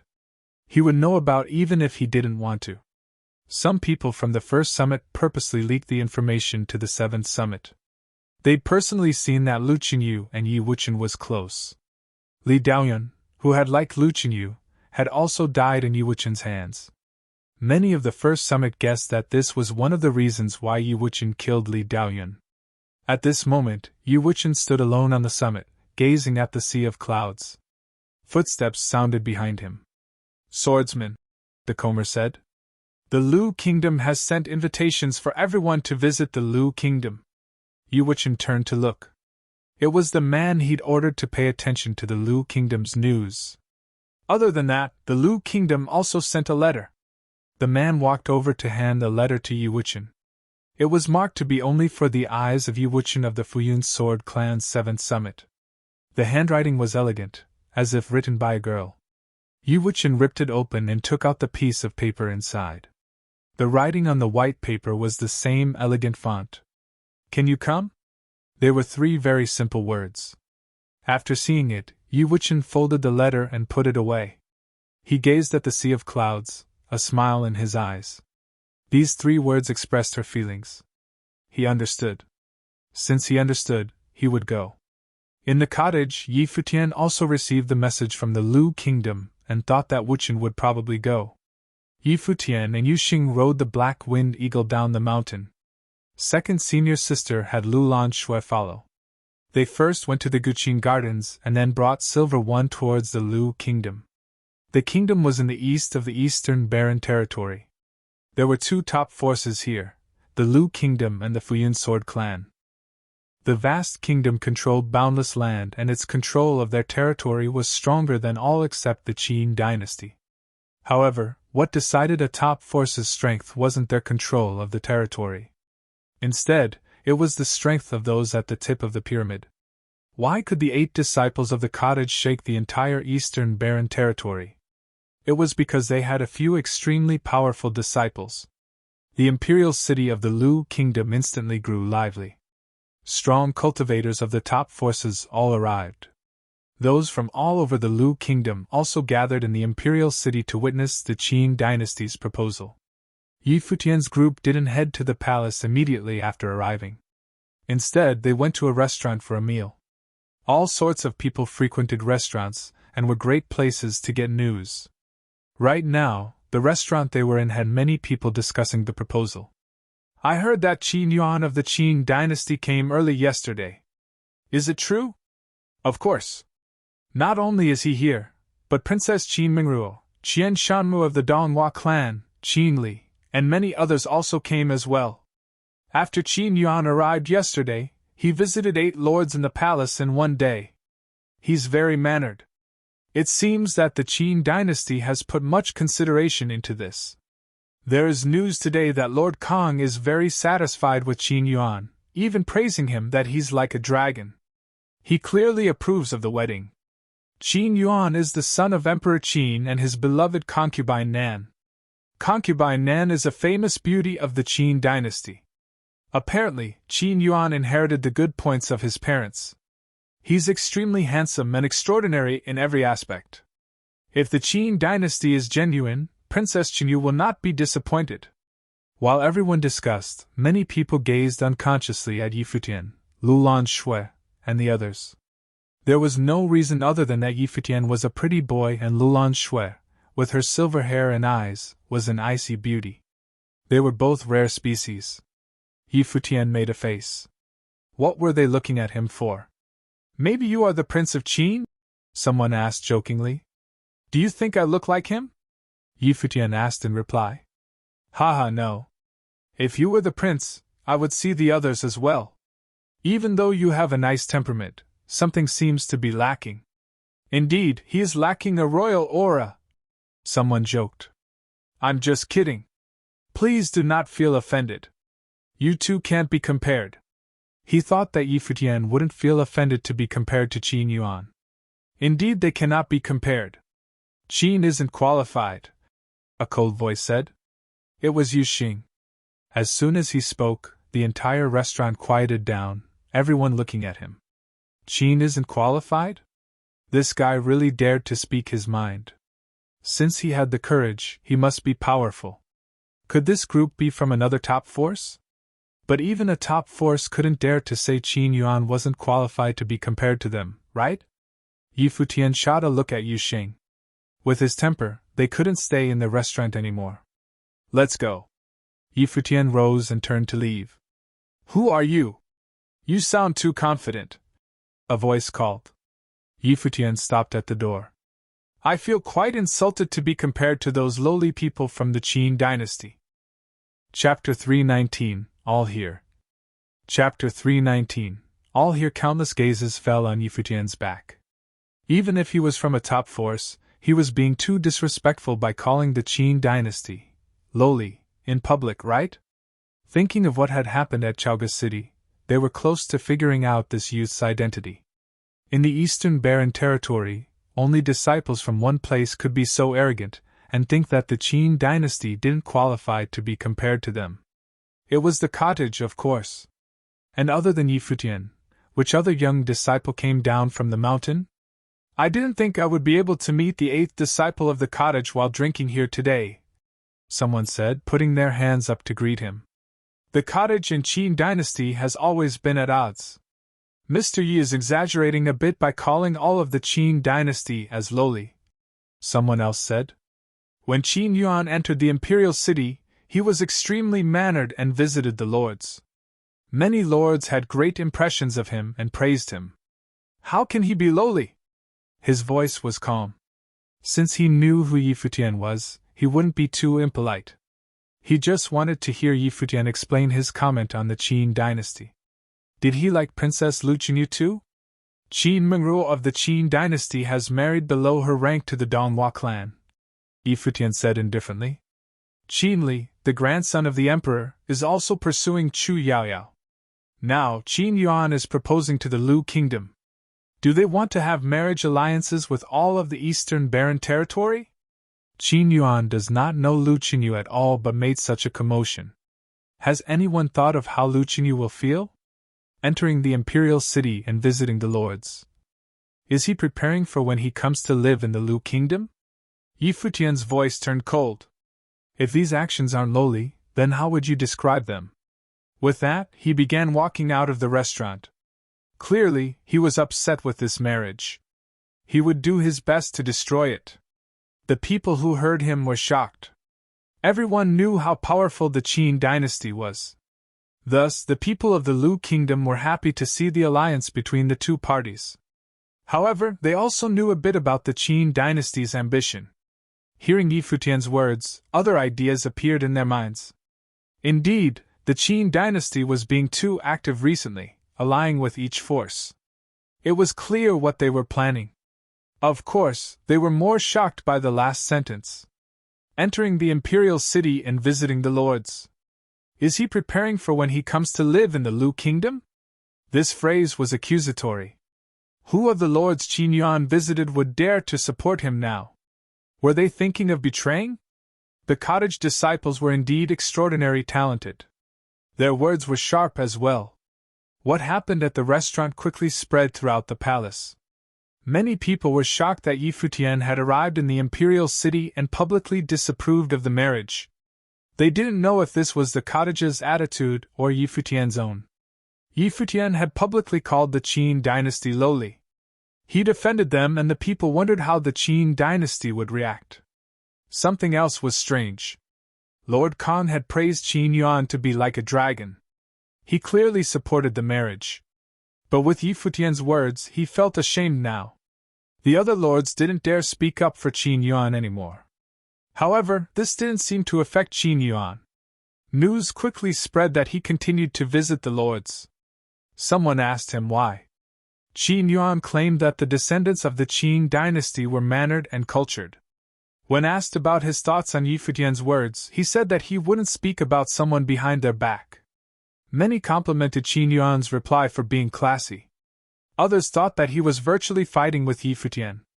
Yi Futian suspected Qin Yuan's actions while he just said he was visiting the lords out of politeness. Yi Futian called the Qin dynasty lowly while Qin Yuan said he wouldn't speak behind Yi Futian's back. Many in the Lu kingdom praised his perfect response. Lord Khan stepped out again, claiming that he met Qin Yuan, won over by his classiness. He thought highly of the junior but nothing else. As for the comments of lowly people, he didn't care. Yi Futian seemed to have lost in this virtual fight. Of course, some also turned up their noses at Qin Yuan's response. When Yi Futian had only been famous in the ancient barren world, Qin Li had publicly commented on him. The Dongqin College hadn't been established at that time. Yi Futian and the Qin dynasty hadn't had any conflicts either. Now that Qin Yuan was claiming that he wouldn't speak about others behind their backs to show the classiness of the Qin dynasty, it was a bit not genuine. This made people suspect that Yi Futian would also pursue Lu Qingyu. But Yi Futian had a girlfriend who was rumored to be cultivating at the Moon clan. If he pursued Lu Qingyu now, would Emperor Lu agree? Yi Futian ignored all the talk about him. He'd experienced the fakeness of the Qin dynasty long ago. After learning that a disciple from the royal Xian temple entered the Dongqin College to cultivate, he began suspecting that the Qin dynasty had taken part in the assassination at Chaoga City. Second senior sister had arrived and destroyed the gate of the Dongqin College. Why would the Qin dynasty swallow everything and cooperate with the cottage to find the culprit? Were they truly so weak? Looking at the entire plan, it seemed that the Qin dynasty was ruling over the entire world already. Qin Yuan had displayed a great demeanor, but he'd also learned the pretense of the Qin dynasty. Of course, Yi Futian didn't reply indirectly again. There was no need. He'd already expressed his attitude. Lu Feiyang came to the inn Yi Futian was staying at. "How are things?" Yi Futian asked after seeing Lu Feiyang. Furrowing his brows, Lu Feiyang shook his head. He wasn't clear either. "What is Emperor Lu's attitude?" Yi Futian asked. The one who could truly decide this was still Lu Feiyang's father. Before Qin Yuan came, the Qin dynasty already sent a secret ambassador to see my father, Lu Feiyang said. He said that Qin Yuan would marry into the Lu kingdom. No matter what happens in the future, the Lu kingdom's status won't change. Yi Futian's eyes flashed. It turned out that the Qin dynasty had already planned everything. This proposal carries a lot of weight, Lu Feiyang said. Naturally, Yi Futian knew that since Lu Feiyang was here, he really placed great importance on friendships and disapproved of this. He wasn't thinking from the perspective of the Lu kingdom's interests. They were friends, but it would be understandable if Lu Feiyang, as a prince of the Lu kingdom, cut off all ties with him. What level is the Lu kingdom's power? Yi Futian asked. It wasn't really his place to ask, but he did so anyway. Lu Feiyang understood him, of course. According to my father, the Qin dynasty might have found and activated their ancestors' tombs. My father estimates that there is a great difference in power. Of all the top forces, only the three in the center were the strongest: the Qin dynasty, Donghua clan, and the college. The others were all a bit weaker. If the Qin dynasty reactivated the ancestors' tombs, it would be terrifying. Yi Futian's brows knitted. One's power determined one's confidence. If the Lu kingdom didn't fear the Qin dynasty's power, they could do as they wished. Qinyu revealed to me that she has feelings for Wuchen. This would have been great news in the past, but now, Lu Feiyang said. If Wuchen had your status, he could fight for her. But he's only a swordsman from the 7th summit of the Futian sword clan. Disciples from the 1st summit have gone to cultivate at the Dongqin College. It's highly possible that they will become allies. Under this situation, it is difficult for Wuchen to compete with Qin Yuan. I'm a bit worried. He didn't feel good about this. He didn't expect the Qin dynasty would propose so suddenly. Ever since Qin Yu was given the title of crown prince, the Qin dynasty started taking huge strides forward. They were becoming more and more powerful. The Lu kingdom was under great pressure, and he feared his father would choose to sacrifice Lu Qinyu. I hope His Majesty won't agree, Futian murmured. This was the Lu kingdom's matters. He couldn't interfere and could only try his best. In the beginning, he jokingly pushed Lu Qinyu and Yi Wuchen together. If they really had mutual feelings, he couldn't just sit and watch Lu Qinyu marry Qin Yuan. People from the various top forces gradually arrived at the imperial city. The Qin dynasty had visited all the important figures and expressed their attitude. Finally, the day of the marriage proposal was here. Today, guards stood in order outside a place inside the palace. A group came from afar on the golden road outside the palace. The person at the front wore a golden robe. His long hair was tied up. He had handsome features and a pair of bright eyes. He had a slight smile and looked really mesmerizing. Indeed, he could be a flower boy. This was Qin Yuan, youngest son of Emperor Qin. Today, he was the star. Beside him were Qin Mingruo, Qian Shanmo, Qin Li, Chu Yao Yao, and the others. They were all extraordinary, while the girls were even more beautiful. 2 of the 3 beauties appeared together. This group also signified something else. Qian Shanmo and Chu Yaoyao were respectively from the Donghua clan and Moon clan. Appearing with Qin Yuan, this added more to the proposal. Qian Shanmu was obvious. The Donghua clan had already announced an ally with the Qin dynasty. But was Chu Yaoyao here as Qin Li's girlfriend or the virgin of the Moon clan? Another group flew over quickly and landed outside the palace. In the distance, a group of swordsmen came in the air with whistling sword aura. They also landed near the palace. In the distant crowd, many people walked towards the palace. They were all from the top forces of the Eastern Barren Territory, and had all arrived. Emperor Lu had invited people from all over for the proposal. They naturally wouldn't miss this event. This could very possibly show the direction of the Eastern Barren Territory's future. Chapter 320, The Proposal. Chapter 320, The Proposal. Yi Futian had arrived. A line of swordsmen descended beside him. It was Yi Wuchen's group. You are here. Yi Futian smiled at Yi Wuchen. Yi Wuchen nodded slightly with a comparatively serious look.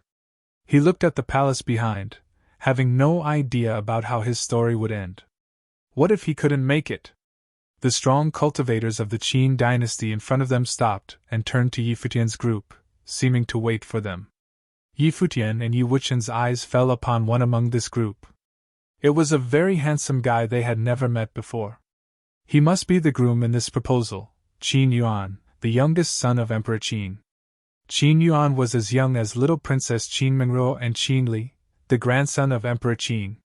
While observing Yi Futian and Yi Wuchen, Qin Yuan smiled at Yi Futian and said, "Nice to meet you. I am Qin Yuan. I heard your name a lot, Yi Futian." "Really?" Yi Futian smiled too and said, "But I don't know you." A few days ago, the two had had a fierce conversation in the air. Now Qin Yuan could still smile and greet Yi Futian in a typical Qin dynasty style. He was really hypocritical. In all of Eastern Barren Territory, the Qin dynasty was the one that wanted to eliminate the cottage the most. "Never mind, we know each other now. We can communicate more." Qin Yuan still smiled. "I am not interested in that." Yi Futian moved forward. Seeing Yi Futian's group walking away, Qin Yuan smiled. Was that the cottage style? Qin Li's eyes flickered. It would not be so easy for Yi Futian to stop this marriage. "Let's go." The people of the Qin dynasty moved forward too. The guards guarding the palace gate backed aside, letting them in. All forces were guided forward in the mighty palace. Coming to the golden stairs before the imperial palace, they walked up step by step and saw a golden dragon-shaped path leading to the throne. Many people were waiting there. They were all the Lu Kingdom's important men. It was the Qin dynasty's proposal day. The Lu Kingdom invited all forces to be the guests. The Lu Kingdom's nobilities would naturally attend. There was a slope in the front decorated with a painting of a dancing golden dragon in the center. Besides the slope were stairs leading to the golden throne above. Obviously, this was where Emperor Lu was going to sit later. He was not here at this time. Lu Kingdom's nobilities all looked at the coming guests. Except for those guards, most were famous among the young generation. They discussed with smiles. "It is good to see so many young talents of the Eastern Barren Territory," a magnate said and smiled. "Those young talents here must be the future of the Eastern Barren Territory." They chatted casually while observing. The most eye-catching people should be Qin Yuan's group. They were very outstanding, including Qin Yuan, Qin Li, Qin Mingruo, Qian Shanmu, as well as Chu Yaoyao. Everyone in this group could be seen as a top talent among the young generation. Some people were looking at Yi Futian's group, guessing which force they came from. Soon, they roughly knew the answer by judging their appearances and auras. Some eyes fell upon Yi Futian. They knew who he was. Beside this handsome and decorous youth was another bulky man. Obviously, it could only be Yi Futian and Yu Xing. The one-armed swordsman by his side should be Yi Wuchen from the 7th summit of the Fuyun sword clan. The woman with silver hair and eyes must be the one from ancient Lulan who was sent to the cottage. Ancient Lulan showed their ambition in occupying a place in the Eastern Barren Territory too. Yi Futian was their bet in this gamble. At this moment, Qin Yuan came up to bow toward those nobilities in a very humble manner.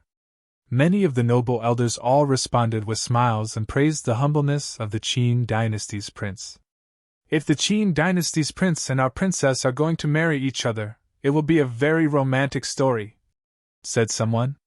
People pretended not to hear this man's public approval of the marriage. They kept chatting and laughing. Yi Futian and Yi Wuchen looked at those people with indifference.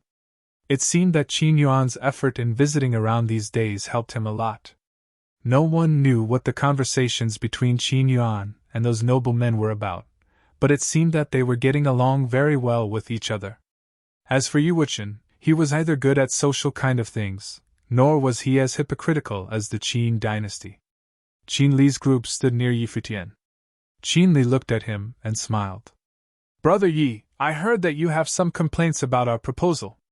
Why did you defame us?" "Defame?" Yi Futian stared at Qin Li. He did say that the Qin dynasty was vile, but was that defamation? Qin Li knew what Yi Futian meant. He kept smiling and said, "The cottage and the Qin dynasty are at odds, so I understand your complaint. Brother Yi, I heard that you and Princess Qinyu are good friends. My uncle is here for the proposal. Shouldn't you be happy for her?" "Yes, we are good friends. That's why I won't let her marry a hypocrite," Yi Futian responded coldly. "You played the mutual affection thing. It's your business, but don't play that trick on others. By the way, don't call me Brother Yi. I am not your brother." Obviously, he was alluding to Qin Li's affair with Chu Yaoyao. Chu Yaoyao glanced at Yi Futian with her beautiful eyes. She was still mild and charming. Qin Li sneered. "Let's wait and see. I am sure Emperor Lu won't refuse such a good proposal. Lord Yi." At this moment, someone laughed charmingly. Yi Futian turned around and saw the witch Gu Biyue and her brother Gu Zhiqiu coming together with some strong cultivators from the witch clan. "Long time no see. Lord Yi has another beauty around." Gu Biyue looked at Luan Shui with a smile. She had met Luan Shui in the ancient barren world. "Do you want to join us?" Yi Futian laughed. "I'd like to, but my brother won't allow me. I'll have to wait for another chance to serve you." Gu Biyue smirked at Gu Zhiqiu behind her. Gu Zhiqiu and Yi Futian glanced at each other quickly and looked away. Yi Futian didn't care about Gu Zhiqiu's warning. Gu Zhiqiu had done nothing to him either. Besides the witch clan, the Ji family, Royal Xian Temple, and Fuyun Sword Clan all came. Many other forces could be seen here too, except the most distant Sword Saint Mountain and the Qianqiu Temple. As for the Moon Clan, only Chu Yaoyao came. The royal Xian Temple and Futian Sword Clan were the closest to the Qin dynasty. At this time, a dignified figure appeared above the slope, followed by Lu Feiyang and Lu Qingyu. Looking at the crowd, Lu Qingyu saw Yi Futian and Yi Wuqian. Her beautiful dark eyes were seemingly full of vexation. "Your Majesty!" All the noblemen bowed. Qin Yuan's group walked forward and bowed. "Your Majesty, we are Qin Yuan, Qin Li and Qin Mengruo from the Qin dynasty." "Your Majesty, I am Qian Shanmu from the Donghua clan." People constantly bowed and introduced themselves. Yi Futian did too.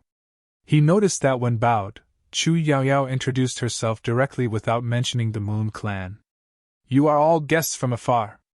Thank you for coming," Emperor Lu said with a smile, looking at the people. Qin Yuan took a step forward and bowed again with a smile. He raised his head and showed his handsome face to Emperor Lu.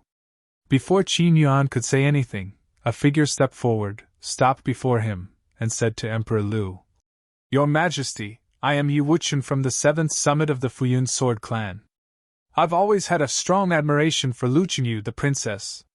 Today, I come to the Lu kingdom to ask for your permission for our marriage." Qin Yuan was supposed to say the same thing, but he had to keep silent now. He raised his head and looked at Yi Wuqian before him. How could Yi Wuqian make the first proposal? People fell silent. Lu Qingyu stared at that one-armed figure in white standing straight proudly below the stairs. His tone was so determined. Her eyes turned a little red and she smiled lightly. Her feelings were obvious to all. He came in such a direct way. She saw his backbone. How many people in the Eastern Barren Territory dared to contend with the Qin dynasty? She knew what kind of pressure Yi Wuqian was facing. Emperor Lu was looking at Yi Wuqian too. He glanced at Lu Qingyu and immediately figured out that it was him. Yi Wuqian was wearing all white. One of his sleeves hung down loosely. Clearly, he had only one arm. But when he made the proposal, his eyes were determined and his body stood straight, proud as a sword.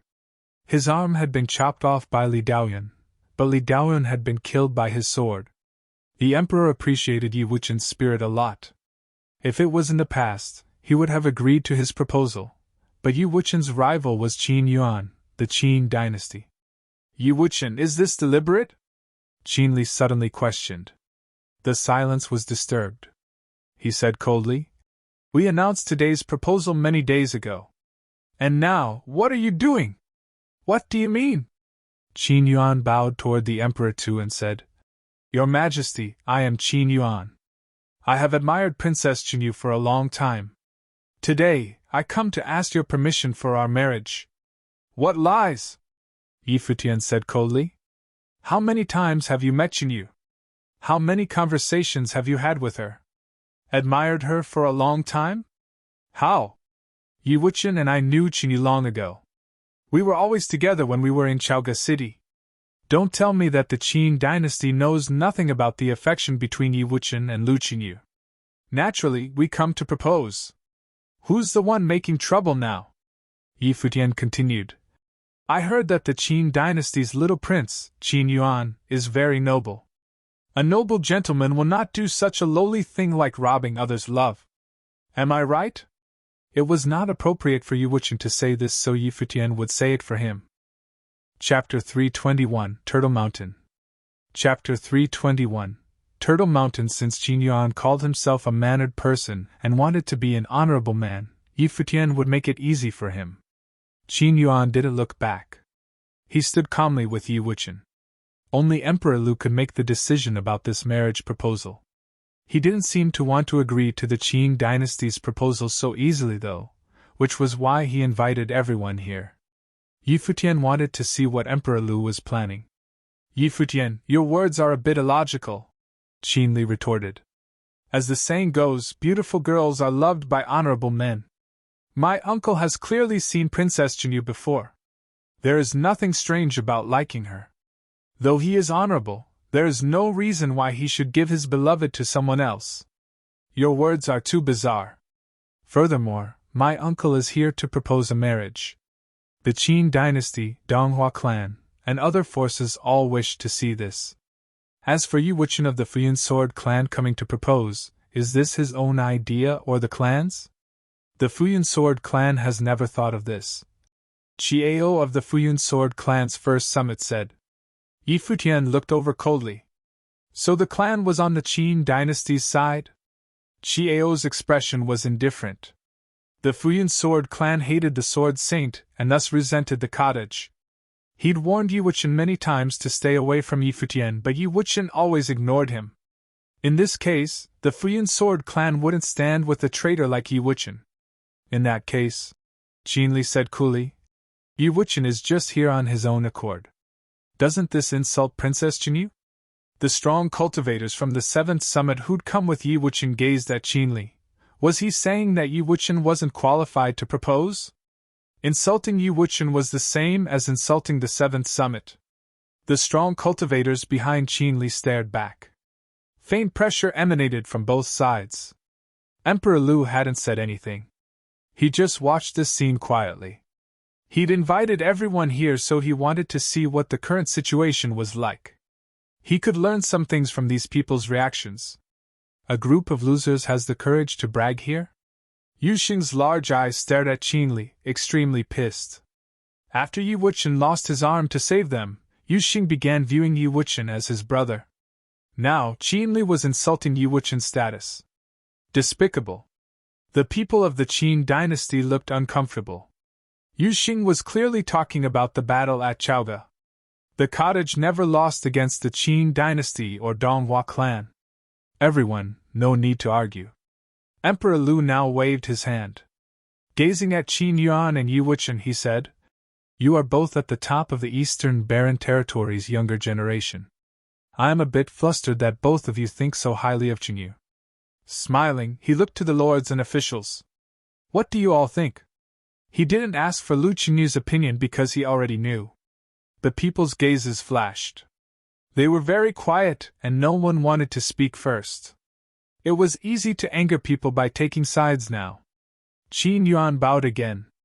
My father told me that if Emperor Lu agrees to this marriage, it would be too much for Princess Jinyu to move so far away. He ordered for me to remain in the Lu kingdom and serve Emperor Lu with Princess Jinyu. Everyone's eyes flashed. Qin Yuan said that he was willing to move to the Lu kingdom. With his status, he didn't have to do so, but he still did. This was the sincerity of the Qin dynasty, as well as the Lu kingdom's pressure. Since the Qin dynasty was this willing, would the Lu kingdom still reject them? Your Majesty. A robed man with an extraordinary temperament said from the group of lords and officials. Since the Qin dynasty is so sincere and Prince Qin is extraordinary, I think your Majesty should consider it. The speaker was Lord Kong of the Lu kingdom. Lord Kong is right. I agree. Now that someone started, the others all spoke too, approving of Qin Yuan and Lu Qinyu's marriage. As for Yi Wuchen, he stood there alone. No one was willing to speak for him. The sole reason was because Yi Wuchen hadn't visited them before. They didn't know him. Yi Wuchen was also only a disciple of the 7th summit. He couldn't represent the Futian Sword Clan, so it was okay to offend him. On the other hand, if the emperor really chose Yi Wuchen instead of Qin Yuan, the Qin dynasty would be furious. The Lu kingdom would be the victim. They would be involved and wouldn't be able to escape. They had to think for themselves. As for Lu Qinyu, no one cared what she wanted. Only the emperor's statement was needed. These bastards. Lu Feiyang gazed coldly at the lords and officials. Did the Qin dynasty bribe them, or were they afraid of the Qin dynasty? Emperor Lu also looked at them. His serious eyes also seemed to be smiling. No one knew what he was thinking. It seems that everyone thinks more highly of Prince Qin, he said with a smile. He is very talented and I appreciate him. However, this concerns Qinyu's future. I must think carefully. I'll need some time. I am willing to wait. Qin Yuan smiled and bowed. Yi Wuchen glanced at Lu Qinyu. Everything was going against him. He felt an invisible pressure. I invited everyone to visit the Lu kingdom. I will arrange a pavilion for everyone to stay in. The imperial city contains many relics. Everyone can enjoy themselves as they wish. Emperor Lu said. Has anyone heard of Turtle Mountain of the Lu Kingdom? Everyone's eyes flashed. People from every force had obviously heard of Turtle Mountain's legend before. According to legend, Turtle Mountain existed for longer than the Lu Kingdom. The imperial city was established here because of this mountain too. It was created by spirit stones. Apparently, there were countless matrices around the entire mountain. Of course, this wasn't why it was called Turtle Mountain. It was because there was a turtle hermit there. This turtle had lived for countless years. A rumor in the Eastern Barren Territory said that this turtle was why the Lu Kingdom could be established. Before each emperor came into power, he had to climb to the peak and be blessed by the turtle hermit. This old turtle had mysterious talents and was a fortune teller. Of course, this might be exaggerated, but the turtle hermit definitely had abilities like an astrologer. It was the Lu Kingdom's totem. People didn't understand why Emperor Lu suddenly mentioned Turtle Mountain. I have heard the legend of Turtle Mountain many times and have always wanted to go, Qin Yuan said. Now that I have the chance, I must visit it. The Turtle Hermit Inn on the mountain, Emperor Lu said, chuckling. I will order the mountain to be opened. Anyone who wishes to visit may do so freely. If anyone can receive the Turtle Hermit's blessing, he will have no problem in becoming the princess' husband. After speaking, Emperor Lu stood up and left, glancing at Qin Yuan and Yi Wuchen. The lords and officials' eyes flashed.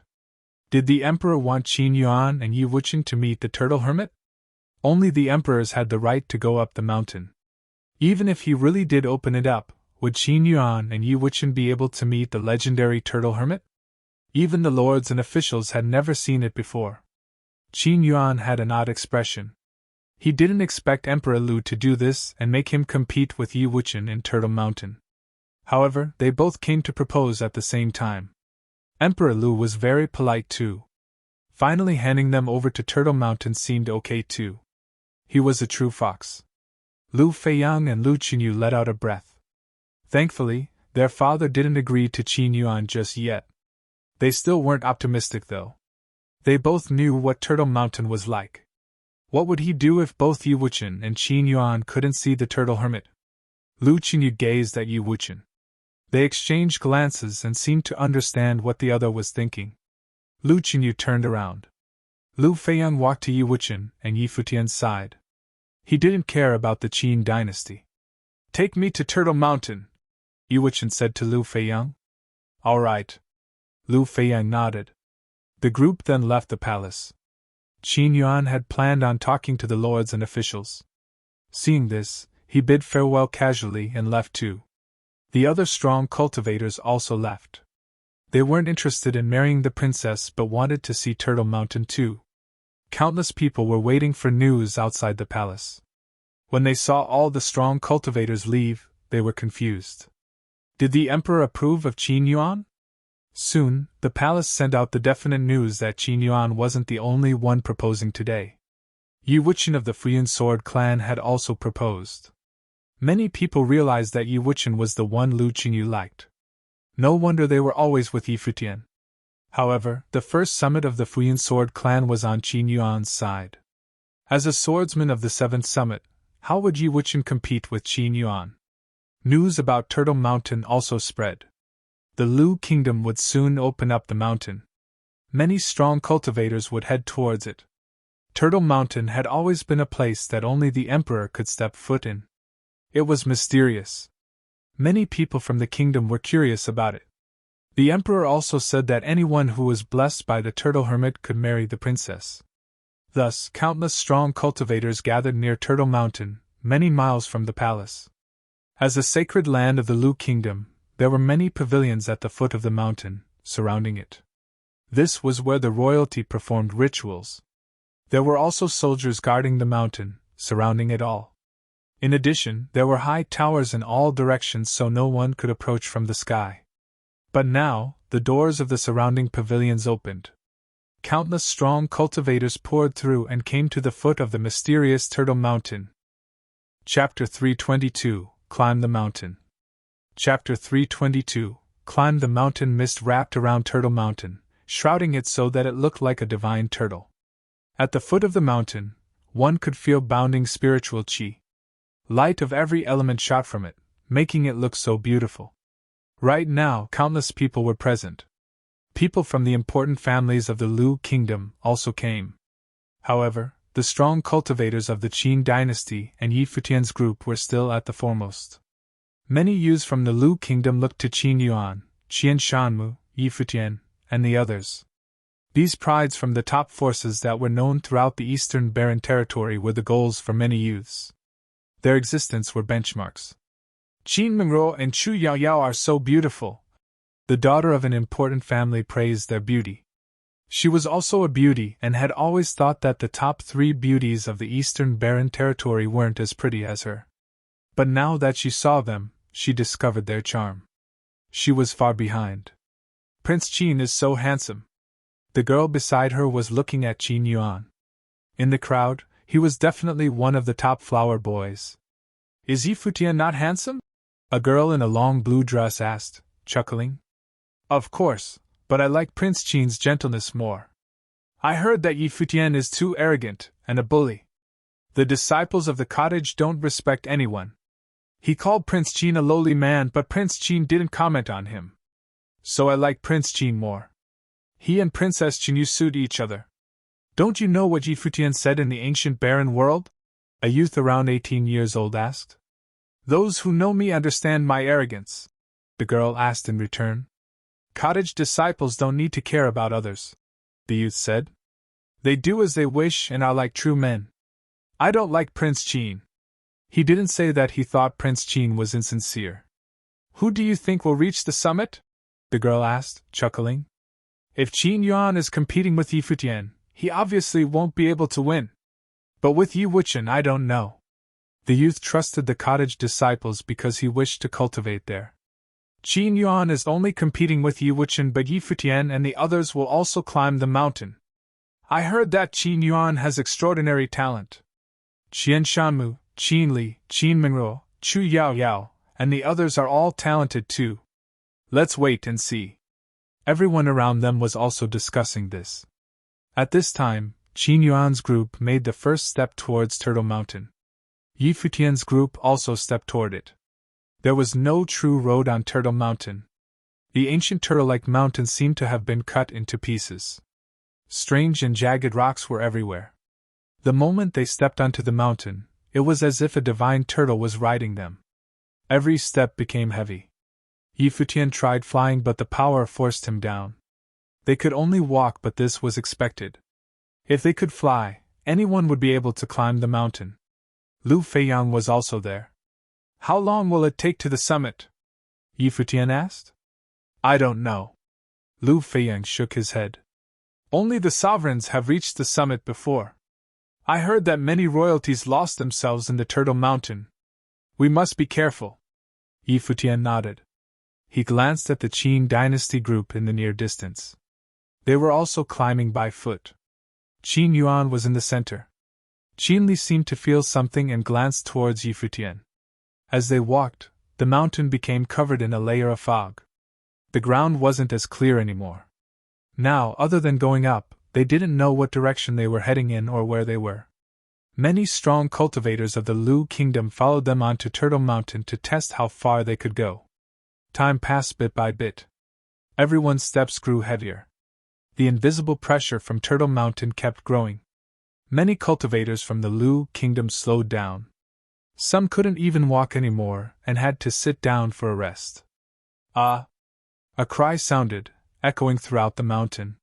Fear rose in many people's hearts. They didn't feel as relaxed as before. Only those from the top levels could continue forward steadily. Some talented ones from the Lu kingdom could as well, but they'd slowed too. In the crowd behind them, a girl who cultivated sorcery stopped.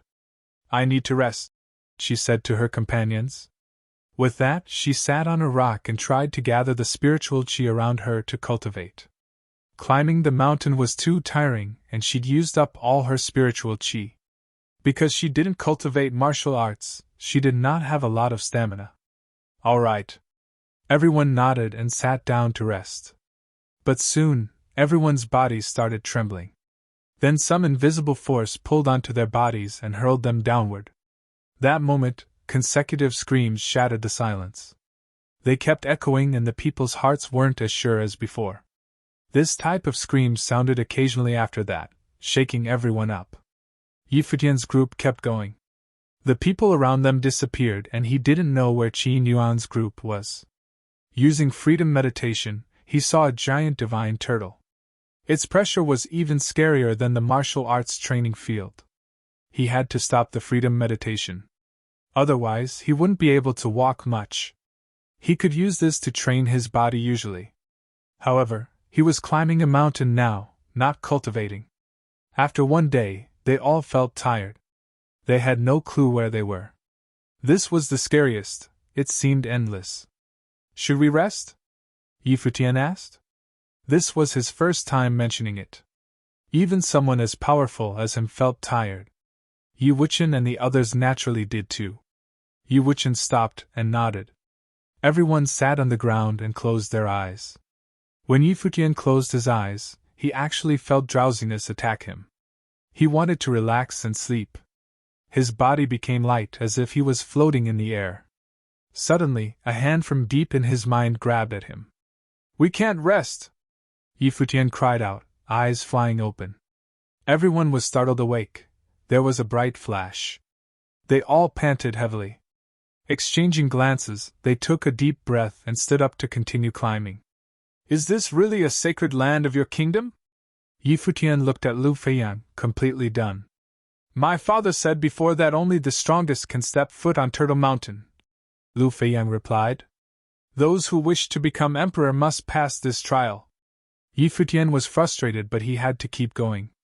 But if they were like this, the others must not be well off either.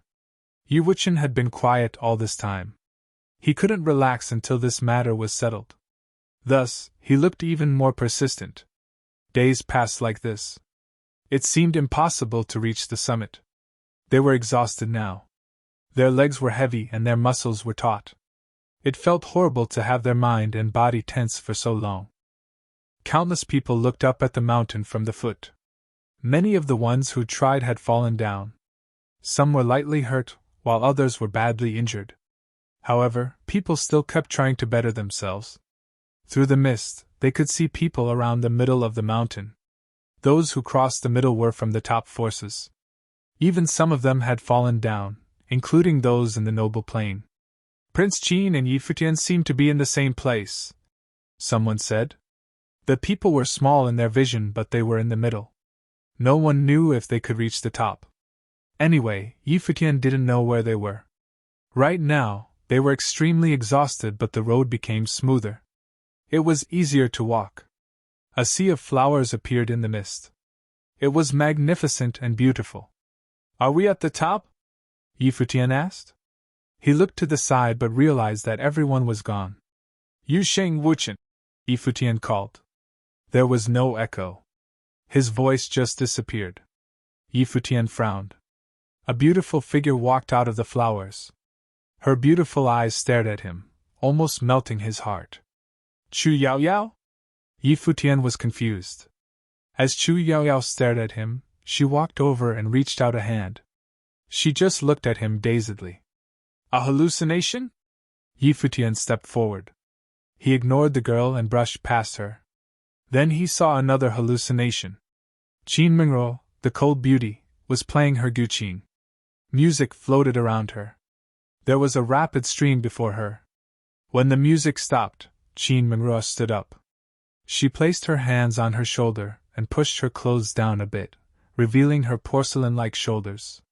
Long legs stepped into the water. Her clothes became wet, and she turned to smile at Futian. He blinked. Why would he see this kind of hallucination? "No thank you." Futian continued forward, ignoring the beautiful image. After that, Lin Yu Yao, senior sister Qin Yi, Lulan Shui, everyone appeared in his hallucination, annoying Futian. Was this a test for his mind? Why would there be so many beauties? He wasn't a pervert. Of course, the hardest to resist was still when Jiu appeared, but he still resisted. There would be chances in the future. Yu Xing also had hallucinations, but they were much easier than Futian's. There were no beauties. Only two people appeared, his father and Yi Futian. Chapter 323, Battle on Turtle Mountain. Chapter 323, Battle on Turtle Mountain. Yi Futian was annoyed. Climbing mountains was tiring in itself, and got even more so as he went. If he could, he wished he could just drop down and rest. It was honestly too tiring. The worst thing was when you couldn't see the end or even the light. And now these beautiful images were trying to lure him. It was horrible. When someone was so physically exhausted, their willpower would go down, and they would want to completely relax. The further they went, the harder it was to resist. Even worse, the images that Yi Futian saw kept becoming more beautiful. The girls are skeletons. Yi Futian went forward with his eyes closed, but it was useless. The realistic images were imprinted directly into his mind. He couldn't escape it at all. If this really was a trial on his mind, it was too cruel. No wonder Lu Feiyan said many people would lose themselves here. If he chose to give in, would he get lost? He didn't know. Hua Jiu appeared in his mind. Yi Futian smiled brightly. He shouldn't be distracted by beauty, but Hua Jiu's image always appeared. "Fox, if you do this, something bad will happen," he muttered. Thinking of Wuchen, Yi Futian gritted his teeth and continued forward. He wasn't the only one going through this on Turtle Mountain.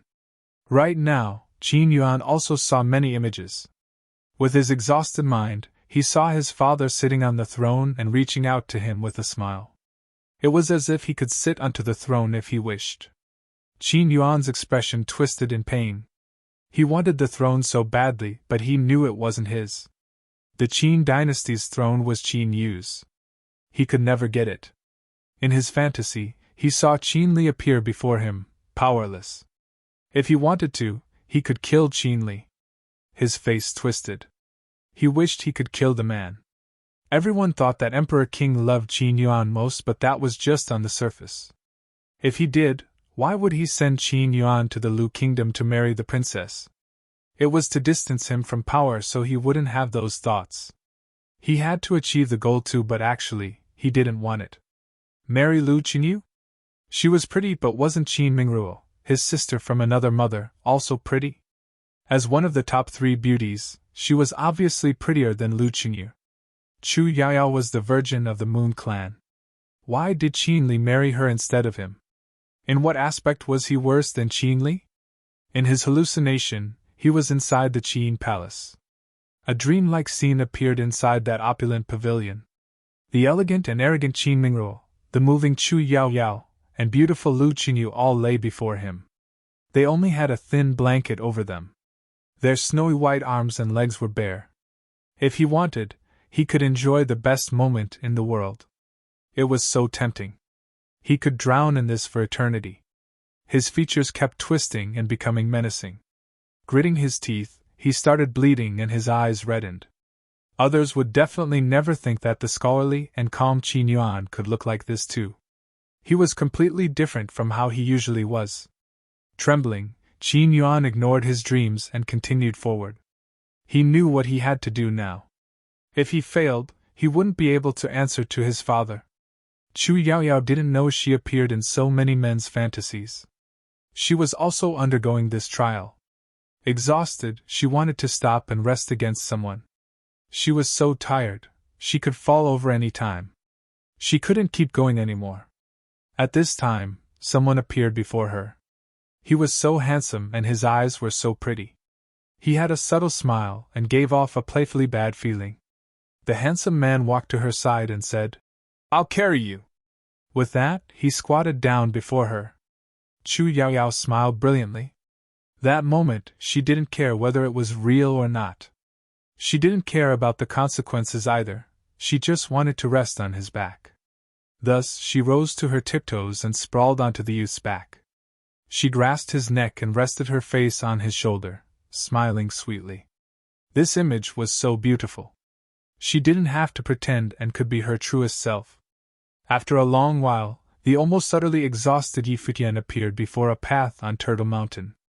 The hallucinations finally disappeared. White clouds floated in the sky. It was quiet and peaceful. Before him, he could make out an ancient pavilion at the peak. He was almost there. Have I finally gotten out of it? Futian took a deep breath. He walked to a huge rock to sit down and recover his mental and physical energy. After a while, Yu Xing and Yi Wuchen walked out too. They came to Futian and sat down. After that, Lu Feiyang and Lulan Shui appeared too. The Silver Snow Guard never appeared. He was probably stuck in the hallucination. This event didn't have anything to do with him, so it wasn't that important. It was normal that he couldn't get out of it. After resting a bit, Yi Wuchen stood up. Seeing that, everyone else rose and continued forward. The pressure was still great, but without the hallucination, they wouldn't get lost. In the distance, other figures appeared. It was Qin Yuan, Qin Li, Qian Shanmu, and Qin Mingruo. Chu Yaoyao wasn't there. In another direction, Gu Zhiqiu and Gu Biyue appeared too. Unexpectedly, they reached this point too. They must have strong willpower too. Other people appeared below them. Only one strong cultivator from the Ji family arrived, Ji Kong. Zhisong and Chiao of the Fuyun Sword clan were there too, as well as one from the royal Xian temple. The people walked upward. Here, they couldn't be too far from the peak. The Qin dynasty and Futian's group went up together. Qin Yuan had recovered. His handsome face was gentle and calm again. He kept looking up. Qin Li glanced at Futian. Chuckling, he said, Futian, earlier, you defeated a pride of the Dongqing College at Chaoga City. I've always wanted to challenge you, but your plane is too low, so I couldn't. But you killed Luo Junlin at the Nanda Nation and showed extraordinary combat ability. How about you let me experience your ability today? As he spoke, he walked towards Futian. Qian Shanmu and Qin Mingruo walked over too, bodies flashing and releasing their might. Qin Yuan pretended he didn't see it and kept climbing. Don't think about stopping us. Lu Feiyang's expression was cold. Futian obviously knew what Qin Li was doing. His arcana aura was very strong now. Dragons wrapped around him, and one could hear dragon cries in the air. Qin Li stepped towards Futian with horrible might. As a monstrous figure, his talent and ability were both powerful. He'd activated 8 dragon meridians and was one of the rare figures in the Qin dynasty. 9 meridians was the limit. Wuchen, go first, Futian said. Wuchen and Qin Yuan were the stars today. It didn't matter for the rest, but Wuchen must get to the top. Qian Shanmu and Qin Mingruo's life spirits appeared. Buchan sang and strings of music fell onto Qin Li. His might grew until he became like a true dragon. Qin Li grabbed in the air. Instantly, many dragons roared towards Futian and the others. With bared teeth and claws, they were going to kill the group.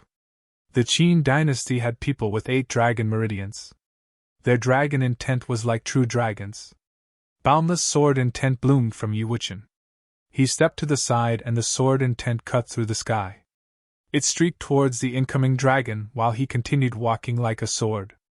Qin Li's eyes were cold. He stepped forward and grabbed towards Wuchen. At the same time, a figure appeared before him. It was Wuchen. The 5-element rod in his hand enlarged into an extremely big staff. He twirled it, and used the power of the world to slam it down. Horrible gravity fell on the 5-element rod, making it thousands of pounds heavy. It shattered the dragon and went for Qin Li. 8 dragons roared from Qin Li's body. Strong and sharp claws caught onto the rod and forcefully stopped its downward motion. Countless eyes at the foot of the mountain looked up at the scene. Light glowed from some people's eyes as if they could see through the space. Looking at the tiny figures on the mountain, their insides trembled. A battle erupted. Who's fighting? Those with lower planes couldn't see what was happening. Futian of the cottage and Qin Li of the Qin dynasty. Qian Shanmu, Qin Mingruo, and Yu Xing might join in. What about Qin Yuan? Still climbing. He's in line with Wuchen. More voices sounded at the foot of the mountain. Many people were in an uproar. Qin Li really was fighting with Futian and they couldn't see it? They could only see blurry figures. Who will win? Someone asked. He was anxious because he couldn't see. Qin Li, a grandson of the emperor, was scarily talented. He also had a high plane. But they'd all witnessed Yi Futian's abilities. He had killed Luo Junlin. I don't know. The Emperor's grandson has 8 dragon meridians while Yi Futian has a ritual implement staff. Someone sighed heavily. It was such a pity that they couldn't see such a battle on Turtle Mountain. Chapter 324 Man. Chapter 324 Man on Turtle Mountain, Yi Futian and Qin Li stood, facing each other. The powerful pressure remained, but they were fighting in this environment right now. The royalty of the Qin dynasty opened up their dragon meridians and cultivated martial arts. Their physical bodies were like dragons, extremely terrifying. Yi Futian used a divine beast's body-enhancing technique. His body was impossible to copy and was also extremely powerful. Dragons wrapped around Qin Li. His life spirit was a dragon, and his dharma was a dragon. His meridians had turned into dragon meridians, and his bones were like a dragon's bones. His blood roared as if a dragon was inside his body. His lips curled into a cold smirk as he stared at Yi Futian. Behind him, cacophonous music fell onto him, bolstering his strength. His aura kept growing more frightening. At the same time, piercing music traveled into Yi Futian's eardrums, stabbing his fatigued mind. Boom! Yuxing stepped towards Jian Shanmu. Lu Lanxue went to Qin Mengru. Lu Feiyang didn't participate because even though he'd climbed with their group, he was still the Lu Kingdom's prince. The Qin dynasty was here for a marriage proposal. If he fought with them, the Qin dynasty could snatch this excuse to attack. Where do you think you're going? Qin Li sneered and threw his hands forward. 8 dragons soared into the air, flying towards the 3.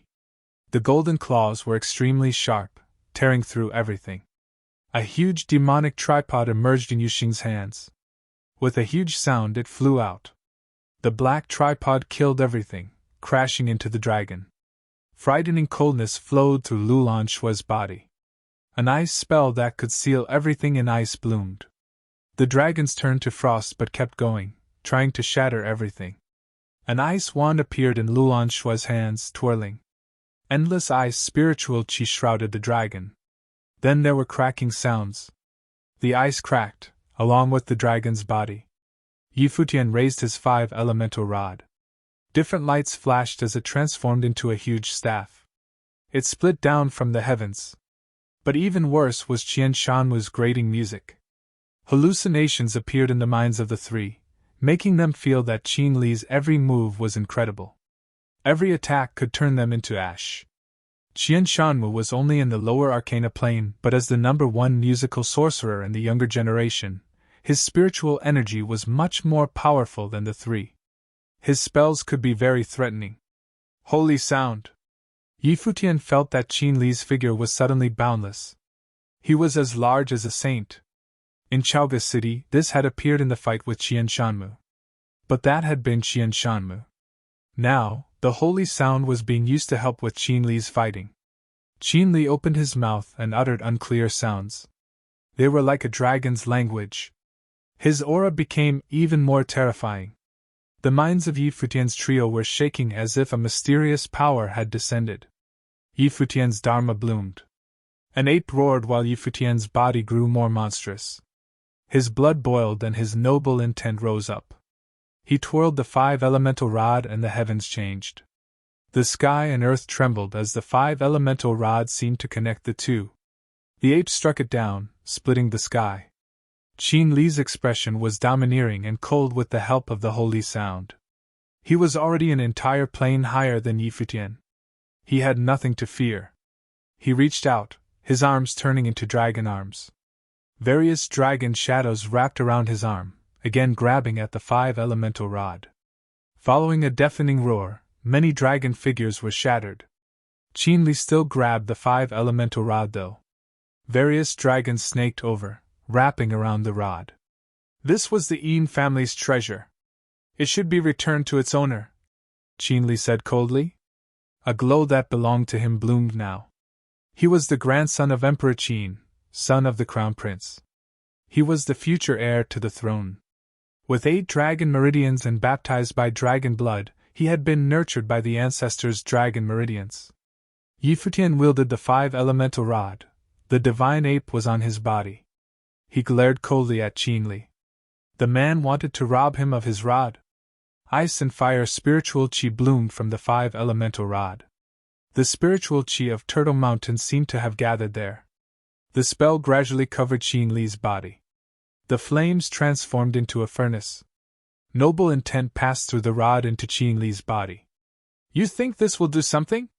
Qin Li looked indifferently at Futian. He was at the 3rd-level arcana plane. He was so strong and gold light covered him. He transformed into a golden dragon. He seemed to hide a gold dragon in him, and was unmoved no matter how the fire burned. Hiss, hiss. The gold dragon burned like in a furnace. Qin Li's brows furrowed slightly as he felt some pain. He looked down to see that strange golden fire burned in many places.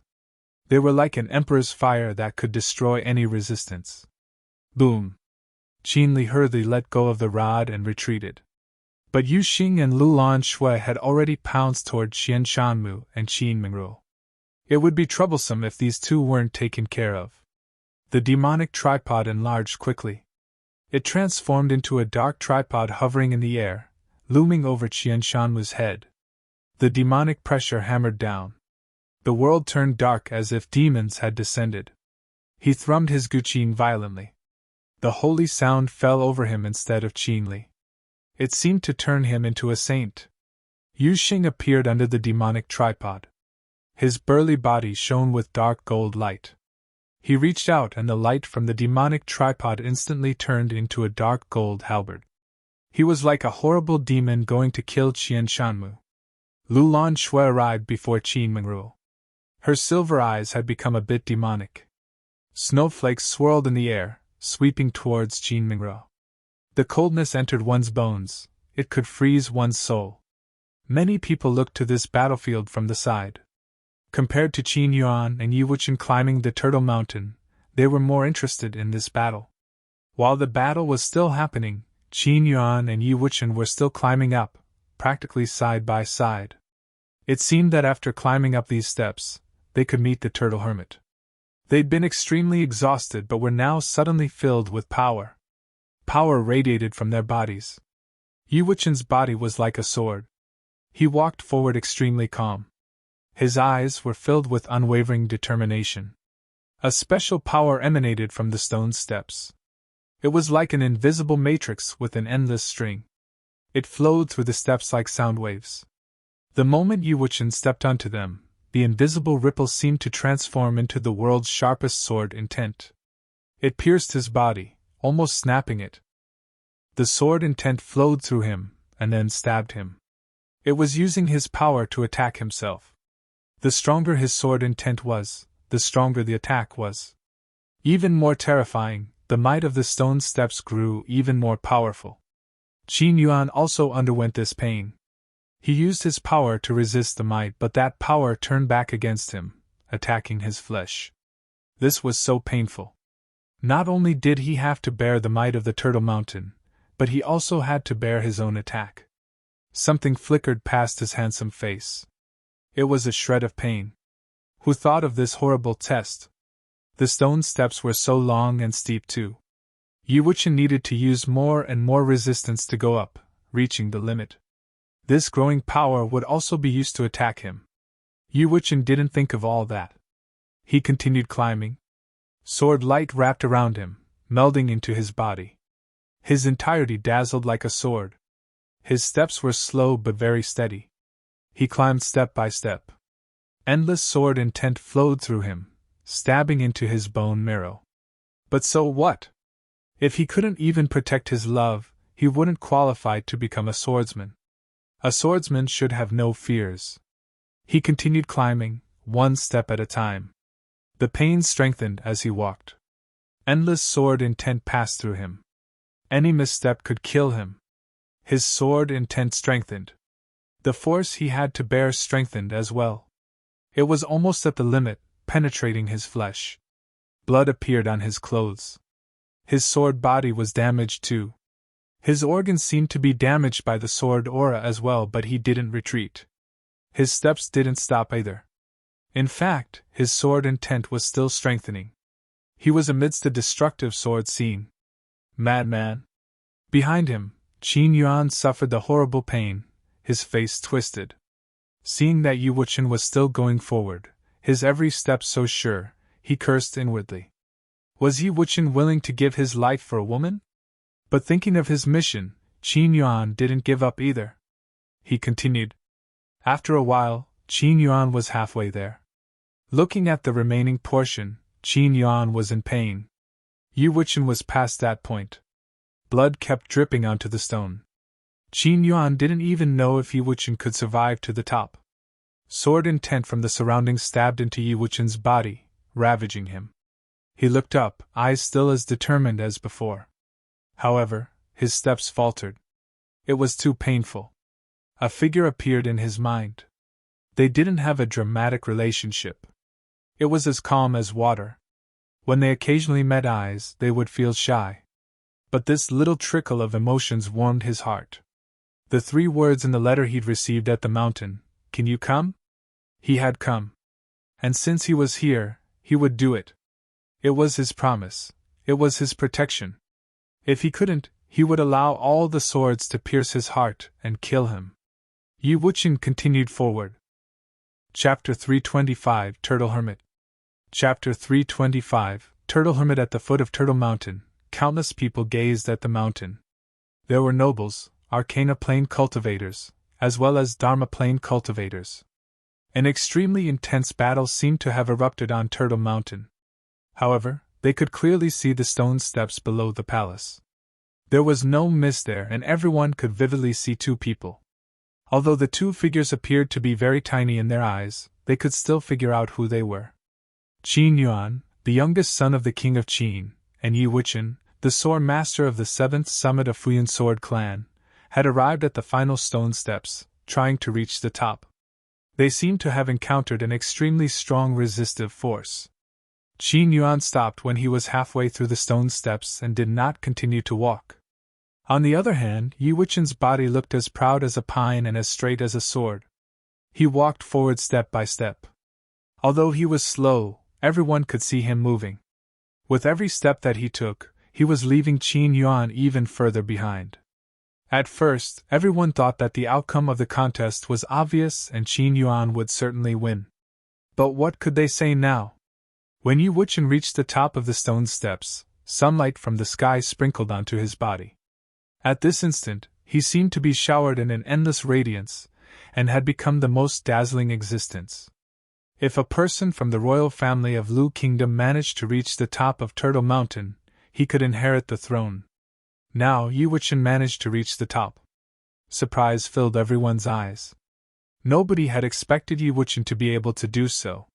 From now on, Yi Wuchen, the sword master of the 7th summit of Futian sword clan, could be compared to the best geniuses of Eastern Barren territory. Qin Yuan was still standing at his spot. He also tried to advance forward, but eventually, he failed and was blown back to the bottom of the stone steps. The battle between Yi Futian and Qin Li also stopped. They raised their heads to look at the stone steps above them when they saw Yi Wuchen's body disappearing from their view. A smile appeared on Yi Futian's face. We won. The peak of the Turtle Mountain. Yi Wuchen walked forward. At the moment, the pressure had already disappeared. He walked past the door and arrived at an ancient palace. It was a stone palace, and there were many complicated symbols on the ground. Looking at the symbols, Yi Wuchen actually found them to be extremely mysterious, but he could not understand them. I am Yi Wuchen. Greetings, Turtle Hermit, Yi Wuchen said. He only had one arm and could not fold his hands. Therefore, he could only bow slightly to salute. At the moment, his white shirt was covered with many frightening bloodstains. A figure slowly climbed out from the stone door of the stone palace. It was a turtle. The turtle extended his neck and looked at Yi Wuchen. His behavior was very much like a human, and furthermore, he appeared to be very old. Lu Feiyang had said that Turtle Hermit was the totem of Lu Kingdom, and had lived for countless years. He was literally an old monster. The crawling speed of turtles was extremely slow, often so slow that people would lose their patience while waiting. Luckily, Yi Wuchen was a very patient man. He stood quietly at his spot. Turtle Hermit approached him and extended one of his feet, which looked like the arm of a person. He took a willow branch and started drawing on the ground. The symbols around Yi Wuchen lit up. They released a dazzling radiance and appeared to be very mysterious and unpredictable. The symbols were made up of countless figures and were changing continuously as if they were trying to derive the future. Finally, a diagram was formed. Turtle Hermit looked at Yi Wuchen. His look was gentle but filled with some sympathy. "You should leave Lu Kingdom," Turtle Hermit said with a human voice. This was the first thing that he said. Yi Wuchen was puzzled. He looked at Turtle Hermit stunned and said, "I don't understand. Lu Kingdom's events will bring you misfortune. You will be involved."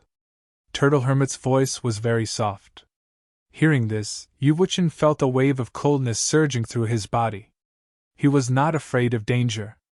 With his determination, he managed to reach the top of Turtle Mountain. However, he was afraid that he would not be able to change anything. Turtle Hermit claimed that Lu Kingdom's events would bring him bad luck. Did it mean that he could not change the fate of the kingdom? "Senior, can you predict the future?" Yi Wuchen asked. Turtle Hermit shook his head. Even this action was performed very slowly. "Nobody can predict the future. It is just that I can see what normal people cannot, and from there make some deductions," Turtle Hermit said slowly. "There are laws governing everything in the world. I can see more of them because I live longer than others. Furthermore, my talents in cultivation are limited, and therefore I can only spend my time doing these boring things. Senior, since you cannot see the future, everything is still unknown," Yi Wuchen said. Turtle Hermit stared at him, and a warm smile appeared on his face. Yi Wuchen had such a firm faith, but he was not strong enough to change anything. Ultimately, he was only a young arcana plane cultivator. "Wait for a while. I'll let your friends in," Turtle Hermit said. Then, he walked back through the stone door with the same slow speed. At the moment, many people were gathered below the stone steps on Turtle Mountain where Qin Yuan was at. They included Qin Li, Qian Shanmu, Yi Futian and his team, as well as the people from various top forces. They all saw Yi Wuchen reach the top of the stone steps. On the other hand, Qin Yuan had fallen down the steps. Qin Yuan had lost to Yi Wuchen. Qin Li's face was somewhat gloomy. He looked at Qin Yuan and said, "Go and try again." From his tone, it seemed that he was not very respectful towards his young uncle. Qin Yuan's mother was concubine Nan, a charming lady. He would obviously not respect the son of such a degrading woman. His father was the crown prince of Qin dynasty, the righteous successor to the throne, and he was the grandson of the king. Some gloominess flashed across Qin Yuan's handsome face as he raised his head to look at the stone steps. He knew that it would be useless even if he tried again.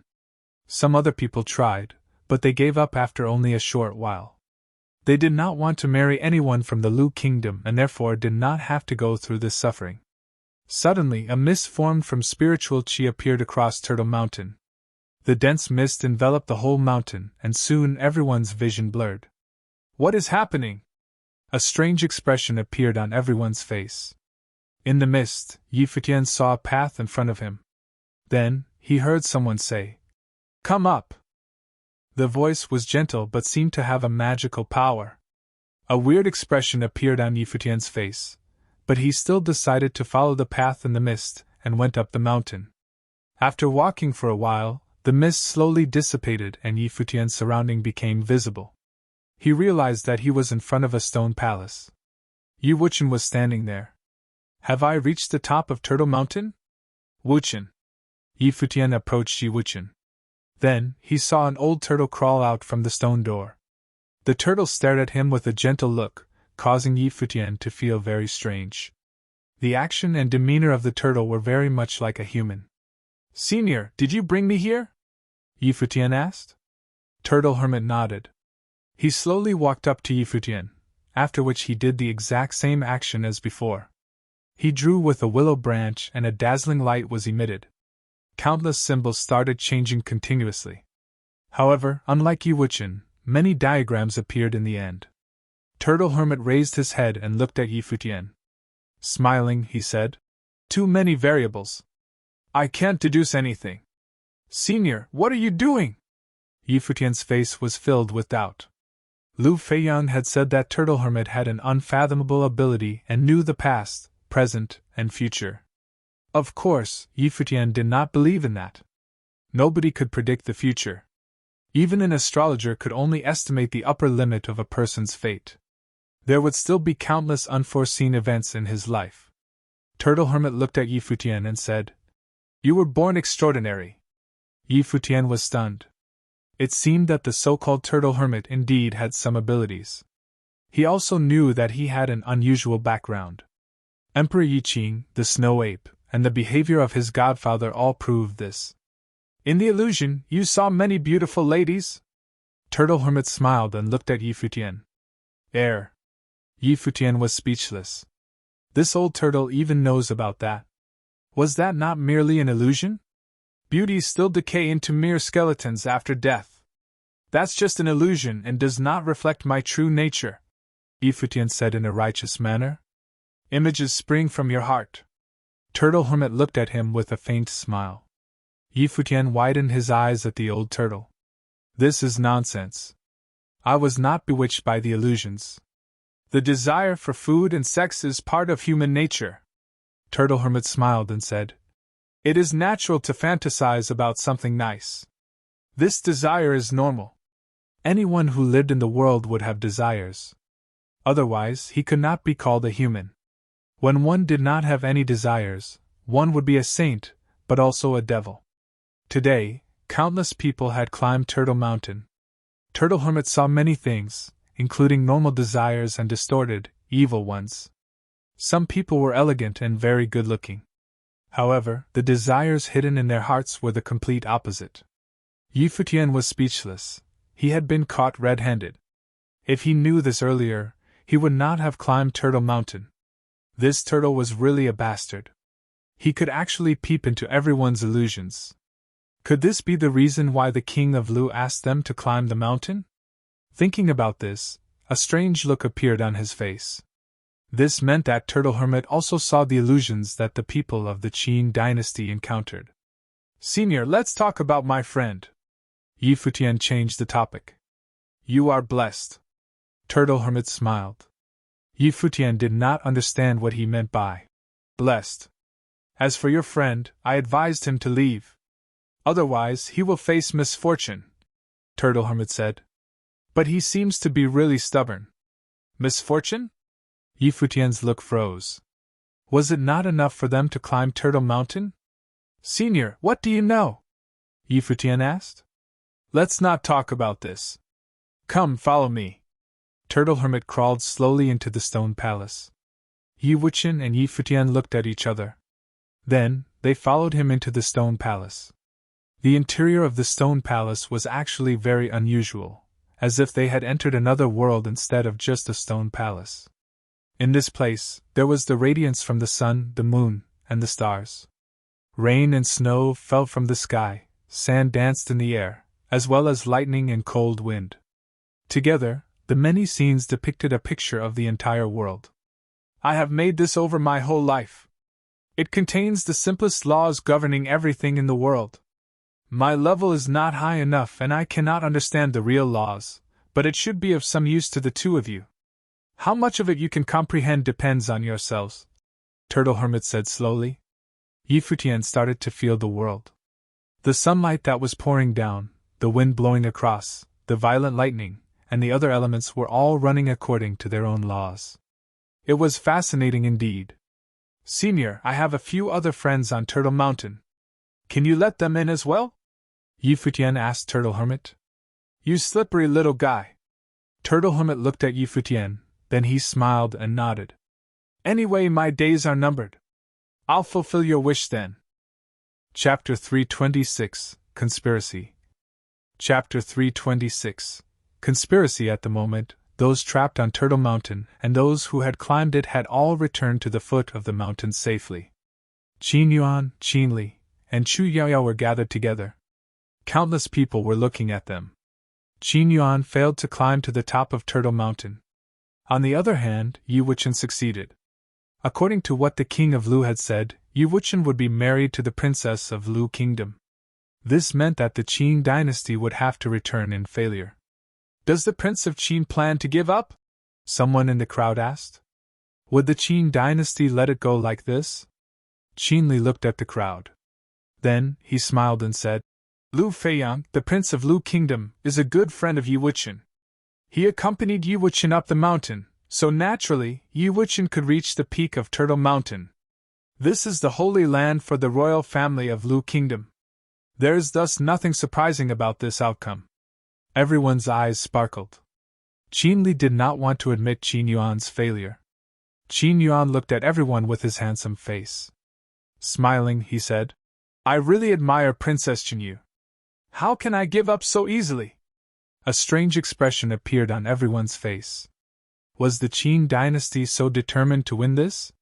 Qin Li raised his leg, and the group left the place.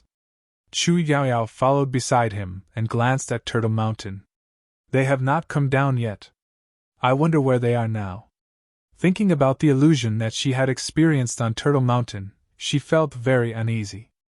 Qin Li and his team returned to the Imperial Palace. The people from various forces also followed them curiously and returned to the palace. They wanted to see how the event would progress. The King of Lu, however, was not in the palace at the moment. On the peak of Turtle Mountain, there was another sloping land behind the stone palace. At the top of the sloping land, there was a huge rock, on which Turtle Hermit was lying on at the moment. The King of Lu also appeared on the slope. Turtle Mountain was the holy land of Lu Kingdom, so only the kings could climb it freely. Senior, what's the progress? The King of Lu asked. He was the King of Lu Kingdom, but Turtle Hermit had lived for countless years, so it was naturally alright for him to address Turtle Hermit as senior. When the king was young, Turtle Hermit was already the Turtle Hermit. Have you ever thought of bringing your people away from Lu Kingdom? Turtle Hermit looked at the King of Lu. King Lu's expression turned serious. Was the situation really this bad? This is the product from the hard work of our ancestors. Even if I was willing to leave, what should I tell my people? The King of Lu sighed. Can I tell them that we are escaping from an unknown threat? How about surrendering? Turtle Hermit said again. The King of Lu shook his head. He could feel a wave of coldness surging in his heart. Turtle Hermit turned silent and did not say anything else. The King of Lu understood his meaning. This would be a disaster for the Lu Kingdom.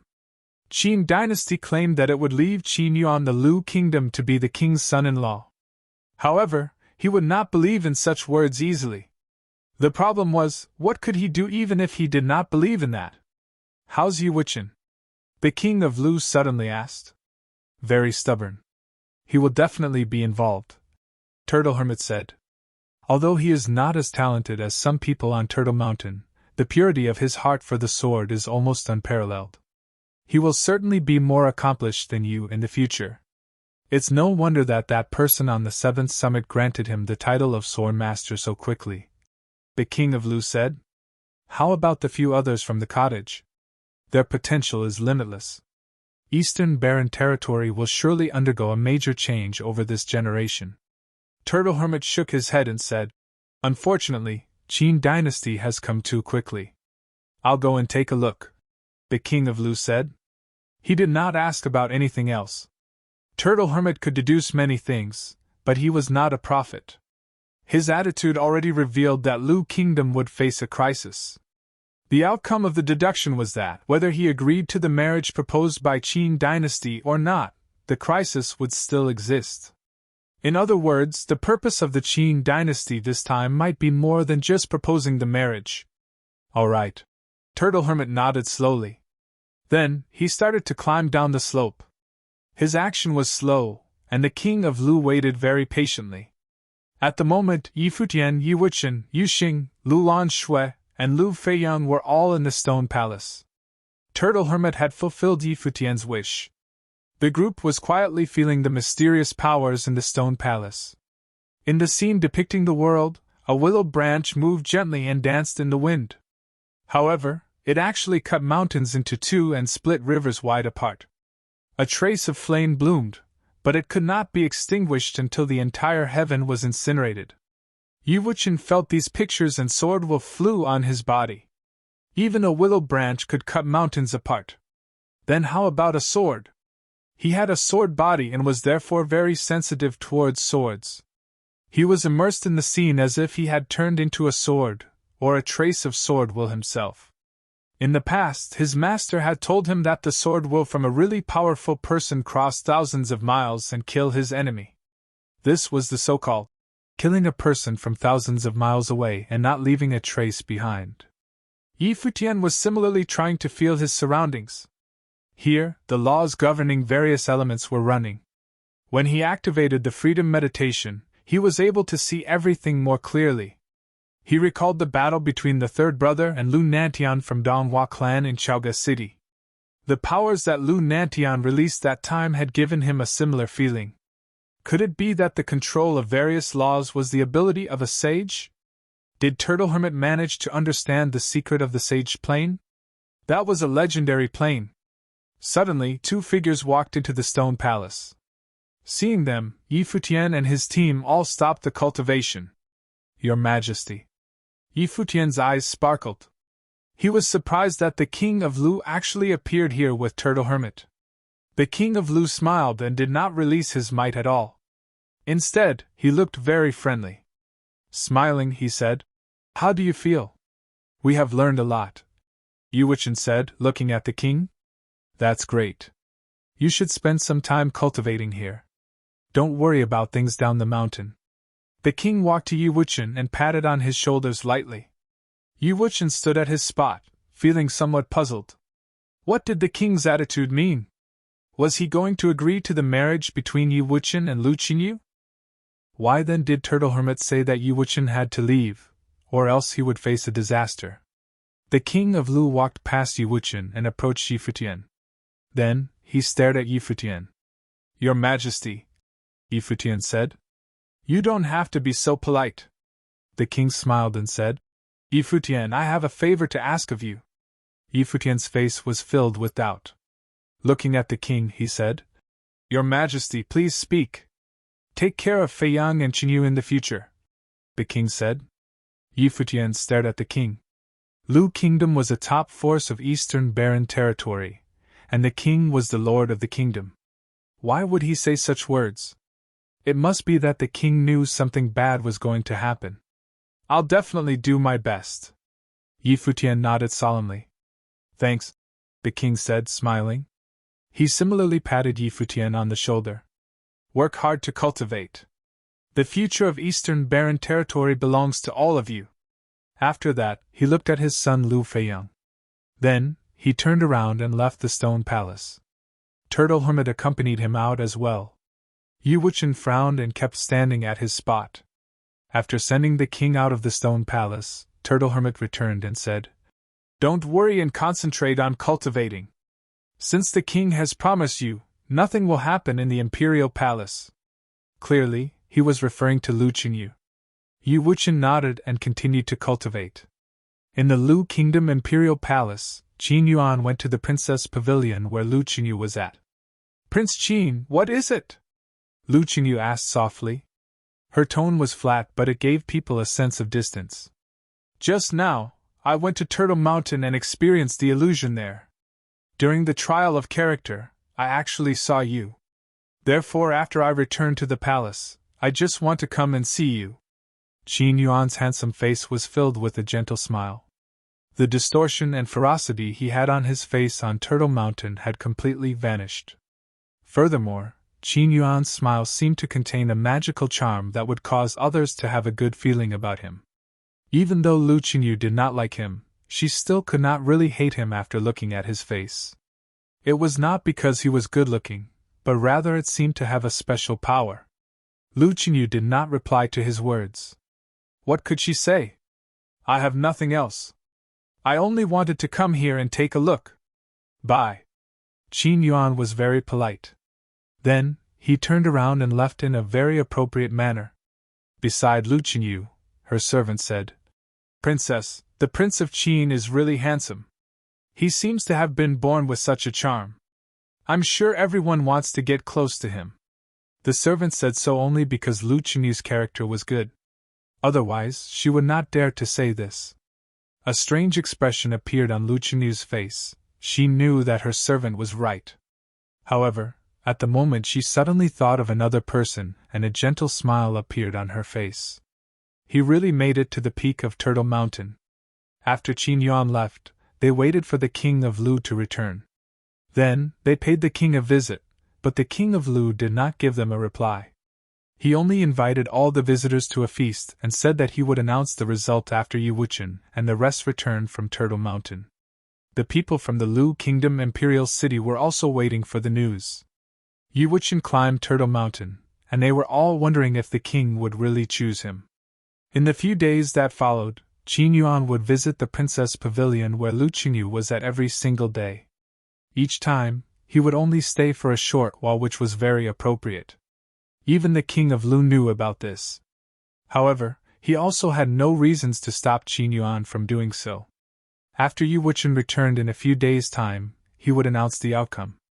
By that time, what other excuses could Qin dynasty find? One day, in the pavilion where Qin Li resided, there were only Qin Li and Qin Yuan. "You still haven't settled Lu Qinyu?" Qin Li frowned and stared at Qin Yuan with a sharp look. "Lu Qinyu's level is only slightly lower than mine." "I need time," Qin Yuan said. "But we don't have time. You already saw that old king's attitude yourself. After Yi Wuchen returns, he will announce the outcome. By that time, our plan will have failed," Qin Li said coldly. "This failed because of you. I'll give you 2 more days, and you must take down Lu Qinyu completely. Don't you like such a beauty?" Some gloominess flashed across Qin Yuan's eyes. He was more interested in Chu Yaoyao, the lovely virgin of Moon Clan. If he had the chance, he would certainly make Chu Yaoyao submit before him. "Isn't it too risky?" Qin Yuan asked. "Even if it is exposed, Lu Kingdom will not dare to kill you because of your identity. If Lu Kingdom really assaults you, you will have contributed to the success of the plan instead," Qin Li said emotionlessly. "If father's plan is affected, you'll be responsible for it." "I got it." Qin Yuan nodded. Then, he turned around and left.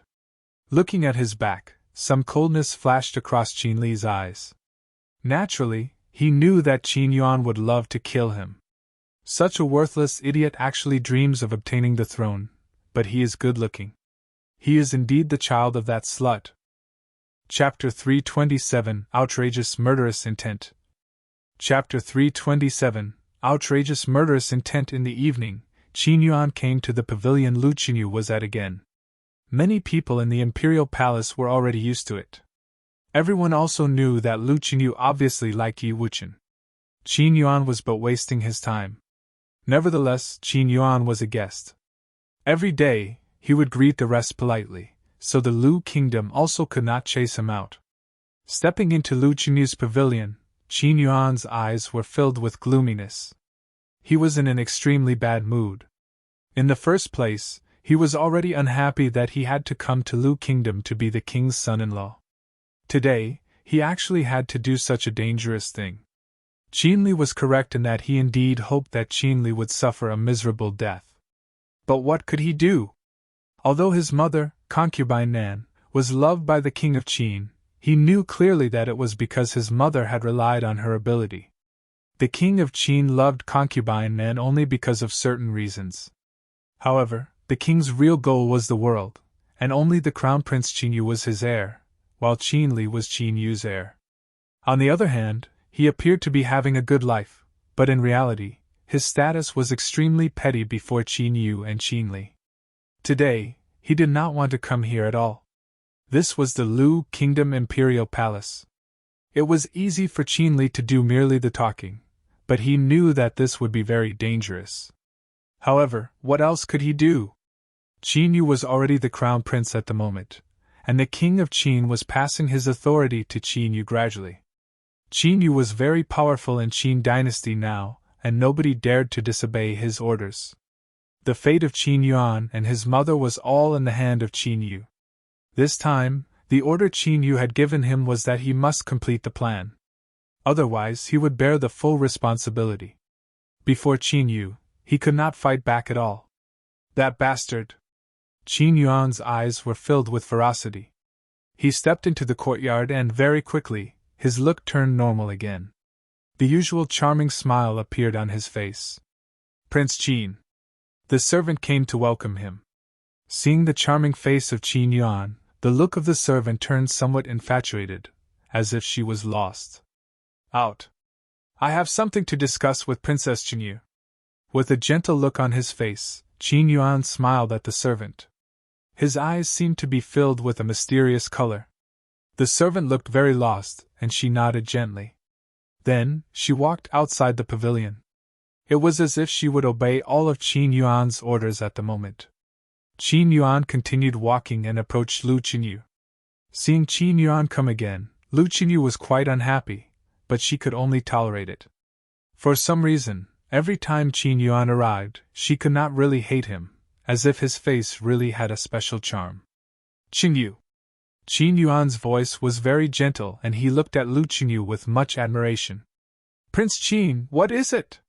Hearing the way Qin Yuan called her, Lu Qinyu frowned gently. Are you willing to be my wife?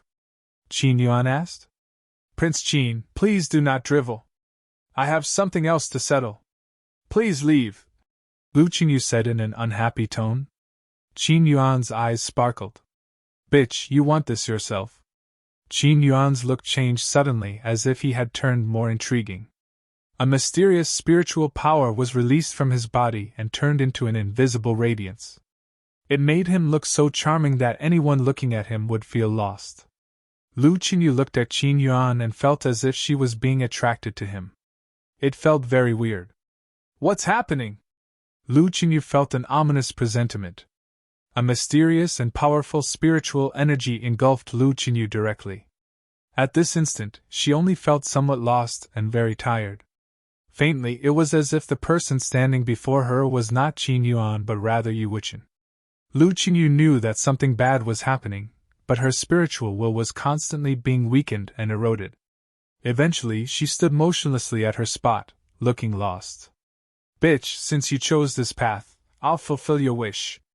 Qin Yuan's look was extremely gloomy. He did not want to do this.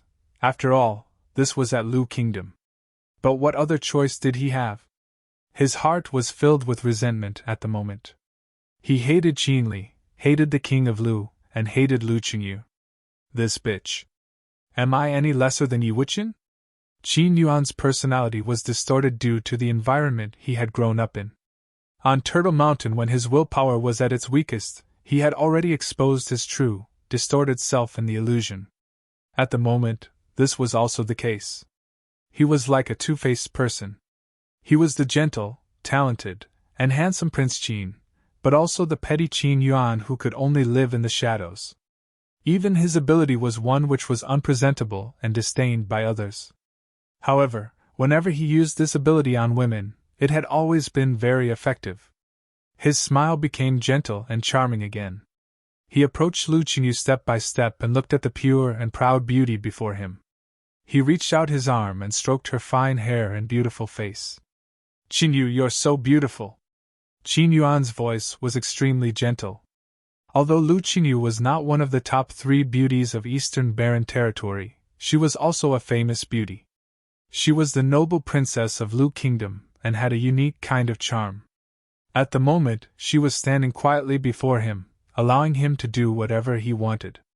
This further stimulated the distortion in Qin Yuan's heart. Didn't she want to reject me? Then, how about after I get her body? His fingers slid down from her stunningly beautiful face and touched her exquisite neck gently. Then, he placed his hand on her shoulder. Reaching out both of his hands, Qin Yuan took off Lu Qinyu's outer clothing. Her white shoulders were flawless, and her sexy clavicle was so captivating. Lu Qinyu's body trembled gently.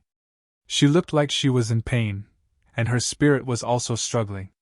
She seemed to have realized what she was experiencing and wanted to break free from the control. However, she felt so powerless at the moment and could not concentrate at all, as if there was a prison that locked her spirit inside. She felt terrible. So beautiful! Qin Yuan exclaimed. He had only seen a small part of her body, and it was already so fascinating. His look alternated between being gentle and being distorted. He moved his head close to Lu Qinyu's ears and neck, and enjoyed the smell from the beauty before him. An enchanted look appeared on his face. "Help!" A soft and low voice came out from Lu Qinyu's mouth. Qin Yuan frowned and walked closer to Lu Qinyu, continuing to release his powerful spiritual energy. She actually can still resist? He heard some footsteps behind him. The servant was walking back again. Because it was in the imperial palace, Lu Qinyu only had a servant to take care of her. There were no guards because none were needed. Who would dare to assault the princess in the imperial palace? Unexpectedly, this happened today. Qin Yuan was not in a hurry. He turned his head slowly and glanced at the servant. He released his spiritual energy and a special charm bloomed. He said to the servant, "Wait outside." "Okay." The servant felt somewhat lost. She nodded obediently, after which she left. "Qinyu, nobody will disturb us. You will feel happy, and in the future you will be my wife. All I have done is to bring this fantastic process forward," Qin Yuan said with a ferocious look on his face. "You're really strong and can still shout even in this situation." Qin Yuan took off another one of her shirts, and there was only a thin undergarment covering Lu Qinyu. Her sexy body caused Qin Yuan to take a deep breath. Even Yi Wuchen has probably not enjoyed this scene before. Tears flew down from the corners of Lu Qinyu's eyes. Her body started to tremble. At the moment, Yi Wuchen and his team landed outside the imperial palace and stepped into the palace straight away. They could have spent more time cultivating. After all, it was really a rare opportunity. But Yi Wuchen was too bothered by the events in the Lu Kingdom and could not concentrate. Therefore, the group returned from the mountain. Fortunately, after their return, they did not hear any bad news. The king of Lu was waiting for them to announce his decision, so nothing bad should have happened. "Shall we go to Qinyu's place?" Lu Feiyang said. "Yup," Yi Wuchen nodded. After experiencing the events on Turtle Mountain, he seemed to know his thoughts more clearly. Even his feelings towards Lu Qinyu became more intense. The group headed towards the princess pavilion directly. At the same time, in the pavilion where Qinli was at, a noble informed Qinli, "Futian and his team are back. They are heading towards Lu Qinyu's place." Some sharpness flashed across Qinli's eyes. Qin Yuan has already been there for some time. What a perfect moment. Making Qin Yuan the king's son-in-law had never been the goal of Qin dynasty. They were already not interested in allying with the Lu kingdom anymore. In the pavilion where Lu Qinyu was, Qin Yuan was still enjoying the beauty before him. She was really beautiful, much more beautiful than any of the women he had played before.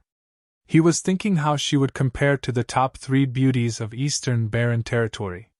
His hands slid across her tender skin and were about to remove the last barrier. Tears flew down Lu Qinyu's cheeks continuously. Her body trembled constantly, and she was in great pain. "A crying beauty will make people want to pamper her even more. I'll treat you very gently," Qin Yuan said, placing his hands on the thin undergarment. However, suddenly someone outside shouted, "Princess, are you here?" Qin Yuan's hands froze at the spot. He quickly picked up the clothes on the ground and put them on Lu Qinyu. Some footsteps came from the outside. They sounded very urgent. Very soon, a group of people appeared. Yi Wuchen, Lu Feiyang, and Yi Futian walked in first and saw the scene before them. Lu Qinyu's shirts were messy as if they had been put on randomly, while Qin Yuan's hands were placed on her clothes. Lu Qinyu stood there motionlessly and her face was filled with tears. Boom! A violent rage erupted from Lu Feiyang's body. "Bastard!" Lu Feiyang roared in a hoarse voice as he rushed forward. Yi Wuchen approached Lu Qinyu like a straight sword and shouted, "Qinyu!" As he spoke, he helped Lu Qinyu to put on her clothes properly. "Her spiritual energy has been attacked," Yi Futian said. A trace of sword will emerge from the center of Yi Wuchen's eyebrows and entered Lu Qinyu's mind. "Qinyu!" Yi Wuchen's voice spread continuously in Lu Qinyu's mind. Suddenly, her body trembled and she broke free from the control. She stared at Yi Wuchen and tears flew down her face constantly. Her body trembled fiercely as if she had just experienced the most terrifying thing. Looking at her expression, Yu Wuqian only felt extremely guilty and painful. He hugged her tightly and said gently, "Qin Yu, it's all right now. I am here." Yu Wuqian stared at Qin Yuan, who was behind her. His look seemed to be from the deepest part of hell, and his murderous intent filled the sky. Chapter 328 Kill. Chapter 328 Kill. Seeing Yu Wuqian's eyes, Qin Yuan's heart trembled gently, and he felt somewhat scared. "I didn't do anything," Qin Yuan said. Then his body flashed into the air in an attempt to escape from the place. Qin Li had said that his life would not be in danger, but clearly, he did not believe in that. A person could do anything in anger, and would not care about the consequences. Now, all he needed to do was to escape from the place and wait for these people to calm down. He also did not expect them to come here at this moment and interrupt his business. Originally, after he did what he was going to do, Lu Kingdom would be forced to take him as the princess's husband. "You still want to leave?" Lu Feiyang charged towards Qin Yuan. Qin Yuan's look turned monstrous and his spiritual energy erupted wildly, piercing into Lu Feiyang's mind. At this instant, Lu Feiyang finally understood what a terrifying thing his sister had experienced. Everyone knew that the king of Qin and concubine Nan had a son named Qin Yuan. He was very talented and liked by the king. However, his existence was not really strongly felt in the outside world, because he seldom appeared outside. Very few people knew what his ability was. Only at this very moment did Lu Feiyang finally know Qin Yuan's ability. "Stop him!" Lu Feiyang roared. Immediately, many imperial guards appeared outside the pavilion. They ascended into the sky and stopped Qin Yuan in midair. "Take him down!" Lu Feiyang shouted coldly. Among the guards who had appeared, there was a noble. His might enveloped the place, and he reached out his hand towards Qin Yuan directly. "You dare to touch me?" Qin Yuan roared coldly. However, the incoming hand still continued forward and grabbed him directly. "Let me go!" Qin Yuan shouted in anger. "I am the son of the king of Qin." Many people ran over from the distance one after another. The king of Lu was here himself.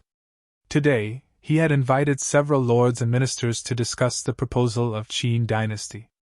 Little did he expect something to happen here. When the king and the rest arrived, they saw Yu Wuqian hugging Lu Qingyu, whose shirts were messed up. Then, they noticed the scene in front of them and roughly understood what had happened. Immediately, an appalling might was emitted from the king of Lu and engulfed Qin Yuan. Qin Yuan could clearly feel the murderous intent spreading from the king. "Your Majesty, I didn't do anything.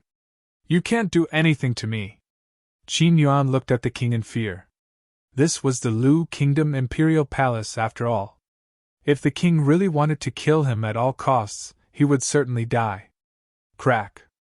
The king of Lu clenched his fists, and his murderous intent did not weaken at all. Did Qin Yuan do such an inhuman thing because he was confident that the king did not dare to touch him? This place was, after all, the imperial palace of Lu Kingdom. Qin Yuan actually wanted to do something to the princess of the Lu Kingdom in the princess pavilion. How daring that was! This was more than just going too far. Qin Yuan was certainly frenzied. "Your Majesty, please calm down." Suddenly, someone walked to the king and bowed. It was Lord Kong. "Your Majesty."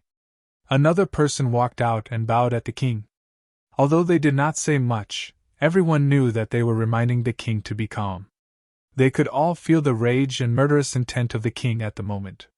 However, if he really killed Qin Yuan impulsively, the consequences would be unimaginable. The cultivators from Qin dynasty would surely come to Lu Kingdom. "Calm down?" The king of Lu glanced at those who spoke. His face was gloomy, and his murderous intent did not decrease at all. Suddenly, Lu Qingyu walked out from Yu Wuqian's arms. She stared coldly at Qin Yuan, and an extremely strong murderous intent could be seen. "Kill him," Lu Feiyang said to the noble who was holding Qin Yuan. "Your Majesty, we must not do that." Lord Kong tried to stop him. Looking at the king again, he shouted, "Your Majesty." The king of Lu clenched his fists firmly. He knew that once he said the phrase, "Kill him," the Qin dynasty would have an excuse to attack the Lu kingdom. Suddenly, there was the sound of people moving in the air, and another group of cultivators arrived. It was Qin Li and the others from Qin dynasty. In the distance, the people from other top forces were all alarmed as they observed the situation from afar. What is happening? So many people have actually gathered there, they thought. Your Majesty, what do you mean by this? Why are you seizing my uncle? Looking at the scene, Qin Li frowned as if he did not know about this at all. Qin Yuan heaved a sigh of relief in his heart. Qin Li and the people from Qin dynasty had arrived, so the king of Lu should probably be calmer now. Qin Li, I really admire the princess and only wanted to be closer to her, but I didn't do anything else. Help me to persuade His Majesty, Qin Yuan said. Qin Li's eyes sparkled. He looked at Qin Yuan and said, Uncle, how could you be so confused? After that, he looked at the king of Lu and said, Your Majesty, perhaps my uncle was attracted by the princess and was worried that you would not agree to our proposal. Fortunately, he did not do anything. Your Majesty, I beg your pardon. My uncle will be responsible for this and will be married to Princess Qinyu in a proper manner. Everyone was puzzled by Qin Li's words, especially Lu Feiyang and Yi Wuqian. Their look turned extremely icy. Qin Yuan did such an inhuman thing, and yet Qin Li said that luckily, he did not do anything. Furthermore, he said that the price Qin Yuan would pay for this was to be married to Lu Qinyu in a proper way. There were no punishments, and Qin dynasty and Qin Yuan would benefit instead. How ridiculous this was. Yet Qin Li said it as if it was only reasonable and right. The king of Lu stared at Qin Li. Did Qin Li even take his existence into account? Father, kill him! Lu Feiyang's eyes were blood-red. His sister had been humiliated in such a way, but Qin Li actually asked Qin Yuan to marry her. How absurd! Do you know what you are saying? The king of Lu said, staring at Qin Li. Qin Li bowed slightly at the king and said, Then, Your Majesty, please kill him. Everyone stared at Qin Li, including the king. However, Qin Li looked at Qin Yuan and said, My uncle did nothing too terrible. You kill him and the army from the Qin dynasty will come. Your Majesty, is that what you want? Are you threatening me? The king said. I would not dare, Qin Li said out loud. He bowed at the king and continued, I am but telling the truth. Your Majesty, if you have agreed to our proposal earlier, this would not have happened.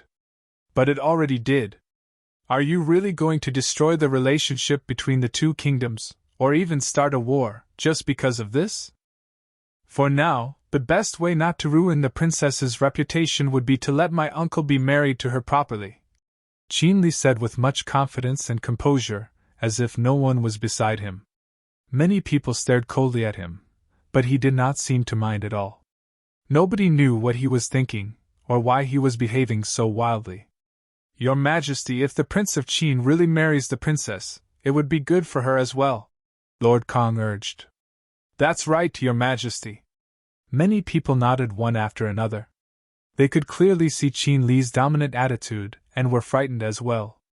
If Qin Yuan was really killed and the army from Qin dynasty came to attack the Lu kingdom, their safety would be compromised. You bastards! Someone scolded. A noble also said emotionlessly, You can actually say something so shameless. There were obviously also people who had moral integrity. The king of Lu looked at these people. When the people from Qin dynasty just arrived at the imperial city, they visited all the lords and ministers. Was that why the situation was like this now? Your Majesty, calm down first. You are also doing this for the princess. Some people did not speak aloud but instead transferred their words to the king's ears secretly. Thud. Suddenly, everyone heard a soft noise. Qinyu! Everyone looked below them where they saw a sharp blade formed from spiritual qi pierce directly into Lu Qinyu's body, right before her heart. Her black eyes were filled with hatred as she stared at the people in the sky. So many people from the Lu kingdom actually suggested that she should be married to Qin Yuan. Qinyu, why are you doing this?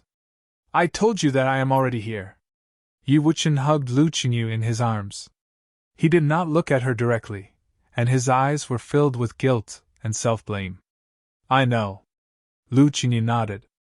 She looked at Yi Wuchen very gently, and held his hand tightly as if he was the only person she could trust. Qingyu. The king of Lu also did not expect his daughter to be so determined. He similarly felt very guilty, and that he had mistreated his daughter. Princess, your reaction is too intense. You don't have to do this, Qinli said. My uncle will not disappoint you. Shut up! Yu Xing roared at Qinli and clenched his fists, producing a cracking sound. Suddenly, Yi Futian stepped out and walked towards Qin Yuan. Yi Wuchen also approached Lu Feiyang and said, Feiyang, help me to take care of Qingyu. Then, he passed Lu Qingyu and went to Lu Feiyang. He walked forward and caught up with Yi Futian, after which he said, Let me do it. Yi Futian looked at Yi Wuchen. Then, he stopped moving forward. What do you want to do? Qin Yuan stared coldly at the incoming Yi Wuchen. A terrifying sword chi whizzed on Yi Wuchen's body. In his hand, there was an extremely sharp sword will. Everyone stared at him. Someone from the Lu kingdom shouted, How dare you! Yi Wuchen, how dare you do this? Qinli also roared, but his body remained in the original spot, and he did not move at all. Yi Wuchen accelerated and turned into a blade of light. Bring him away! Someone from the Lu kingdom shouted at the person holding Qin Yuan. Let me go! Qin Yuan also struggled as he tried to break free. However, Yi Wuchen had already arrived. His palm struck out like a sword and a beam of light flashed across before vanishing. The noble from the Lu kingdom let go of Qin Yuan, but Qin Yuan only reached out his hands, trembling, and covered his neck. There, blood was flowing out slowly. His body trembled fiercely, and his usually charming eyes were only filled with an endless fear at the moment. Holding his neck, Qin Yuan turned around with difficulty and looked at Qinli, who was still standing at his spot. He stared at Qinli firmly, and his face became distorted and looked very ferocious. He wanted to say something, but the blood from his neck started to gush out like a spring. He could not speak and only stared at Qinli with a vicious look. Finally, Qin Yuan's body collapsed to the ground and started twitching. Even he did not expect himself to actually die here. Chapter 329, Storm Incoming. Chapter 329, Storm Incoming. Very soon, Qin Yuan's body stopped moving and became motionless. His blood colored the entire ground. Everyone froze. The imperial palace fell into a terrifying silence. Qin Yuan, the youngest son of the king of Qin, came to the Lu kingdom to propose a marriage. Now, he died in the Lu kingdom imperial palace. Whatever the cause of his death might be, he was already dead now. What would the consequences be? Many lords and ministers stared very coldly at Yi Wuchen. They looked as if they wanted to eat Yi Wuchen alive. The king of Lu looked at Yi Wuchen similarly. His expression was very complicated and he could not keep calm. Could he blame Yi Wuchen? Yi Wuchen did this for his daughter Qingyu. At the instant when he landed the strike, the consequences he would need to face were already destined. It did not matter if he was the sword master of the 7th summit of Futian sword clan or not. The person he killed was the youngest son of the king of Qin.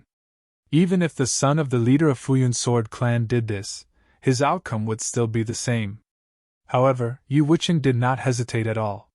He struck out that hit so resolutely. Even at this moment, his look was still so firm and calm, and his one-armed body still stood straight. Looking at the scene in front of her, Lu Qinyu's face was already wet with tears. The warmth that this strike brought her far exceeded the pain she had suffered. When Qin Yuan did such an inhuman thing in her house, the Lu Kingdom Imperial Palace, many lords and ministers did not speak for her. They did not punish Qin Yuan and were even discussing marrying her to him. How ridiculous and desperate this was. Because of that, she stabbed herself with a sharp blade. She was so desperate and wanted to show these people her attitude, even if she might die. Even her father, the king of Lu Kingdom, was hesitating. On the other hand, Yi Wuchen directly attacked and killed the person who humiliated her. She looked at Yi Wuchen and her eyes were filled with resolution. In this lifetime, she would accompany him regardless of what would happen. She would live if he was alive, and die if he was to die. In the distance, the people from various forces looked at the scene. Different thoughts raced through their minds. As for Qin Li, there seemed to be a sneer in the depth of his emotionless eyes. He finally died, Qin Li thought. Of course, he knew why Qin Yuan looked at him like that before he died. Qin Yuan was not stupid. Instead, he was extremely clever. Qin Li was the one who had ordered Qin Yuan to do what he did. Just now, he clearly had the chance to save Qin Yuan, but he did not. Because this was the real plan. Qin Li did not expect it to work out so easily. Even Qin Yuan did not know why they came to propose the marriage this time. Only Qin Li knew everything. Alliance through marriage? They did not need it. Qin dynasty was not interested in allying with the Lu kingdom, because it would be meaningless. The king of Lu was very cunning. At most, he would only sacrifice Lu Qinyu in the marriage, and ultimately he would still not listen to Qin dynasty's commands. Now, what the Qin dynasty really needed was a battle, one that would shock the entire eastern barren territory. They not only needed a battle, but also an overpowering victory, and they needed it urgently. Just like what the king of Lu had thought, the few disciples of the cottage had already grown to this level. How could Qin dynasty wait for them to become even stronger? They had already planned many things. Now, they needed a battle that would ignite the whole situation. Therefore, the scene just now happened. If he really tried to stop everything, nobody could really kill Qin Yuan, unless, of course, the king of Lu wanted him dead himself. If he stepped in, Yu Wuchen's powers would be insignificant. Qin Li was extremely excited. A useless bastard died, and they completed the plan perfectly. How could he not be excited? Of course, he would not display it. At the moment, his body was only filled with a cold, murderous aura. The people from Qin dynasty went beside Qin Yuan one after another. Their cold and terrifying aura engulfed the space. "Take him down!" someone shouted coldly. The person who gave the order first was actually a minister from the Lu kingdom. The lords and ministers stared firmly at Yu Wuchen with an extremely cold look. Although Qin Yuan was killed by Yu Wuchen, he died in the Lu kingdom imperial palace. He came here to propose marriage. Sword Qi whizzed in the air as the cultivators from the 7th summit of Futian sword clan went before Yu Wuchen to protect him. "Who dares to touch him?" Lu Feiyang roared angrily. He was still holding Lu Qinyu. Suddenly, Lu Qinyu stepped forward. Dragging her injured body, she walked towards Yu Wuchen step by step. Yi Futian similarly stared coldly at the people around. These bastards! He naturally knew the consequences that might be caused by Yu Wuchen killing Qin Yuan, but he did not stop Yu Wuchen. Lu Qinyu was Yu Wuchen's girl. If such a thing happened to Hua Jiyu, he would kill the culprit as well. If Yu Wuchen did not kill Qin Yuan, he would no longer be his true self. His sword would also no longer be sharp. "People from the 7th summit, get out of the way!" Suddenly, another group of cultivators whizzed over in the air. It was the people from the 1st summit of Futian sword clan. Among them, Zhisong stared at Yu Wuchen and his eyes were filled with murderous intent. Yu Wuchen was from Futian sword clan. Because he killed Qin Yuan, they had to give him away. If the people from the 7th summit wanted to protect him, it would surely affect the whole Futian sword clan. Sword will flew on the cultivators from the 7th summit. A terrifying sword Qi whizzed and they did not back away at all. The sword of the 7th summit would not give way to its enemies. Qin Yuan deserved to die. The atmosphere in the imperial palace was extremely tense. On the ground, Qin Yuan's corpse was still lying there, but there was no longer anyone who cared about his death. All anybody cared about at the moment was the consequences his death would bring. Everyone was thinking about his own benefits and losses. Lu Qinyu approached Yu Wuchen and stared at him. The event had changed their affections from lukewarm to scorching hot. She went beside Yu Wuchen and then leaned on his body quietly. Yu Wuchen looked at her similarly. He extended his right arm and held her gently. Lifting his head, he looked at the people around him. There was no fear in his eyes at all. If he was afraid of death, he would not have killed Qin Yuan. Lu Feiyang looked at the two who were surrounded by many cultivators. Yet, the scene at the moment seemed so warm. His eyes were actually filled with a terrifying red light. Staring at the king of Lu, he shouted, "Father!" The king's heart trembled. He was also affected by the scene before him and felt very guilty. That was his daughter. She was humiliated in such a way in the palace, but he did not manage to do anything for her. On the other hand, Yi Wuqian attacked the perpetrator directly. What did the ministers under him do? They wanted his daughter to be married to the man who humiliated her. Crack! The king clenched his fists, and his eyes were filled with coldness. "Uncle!"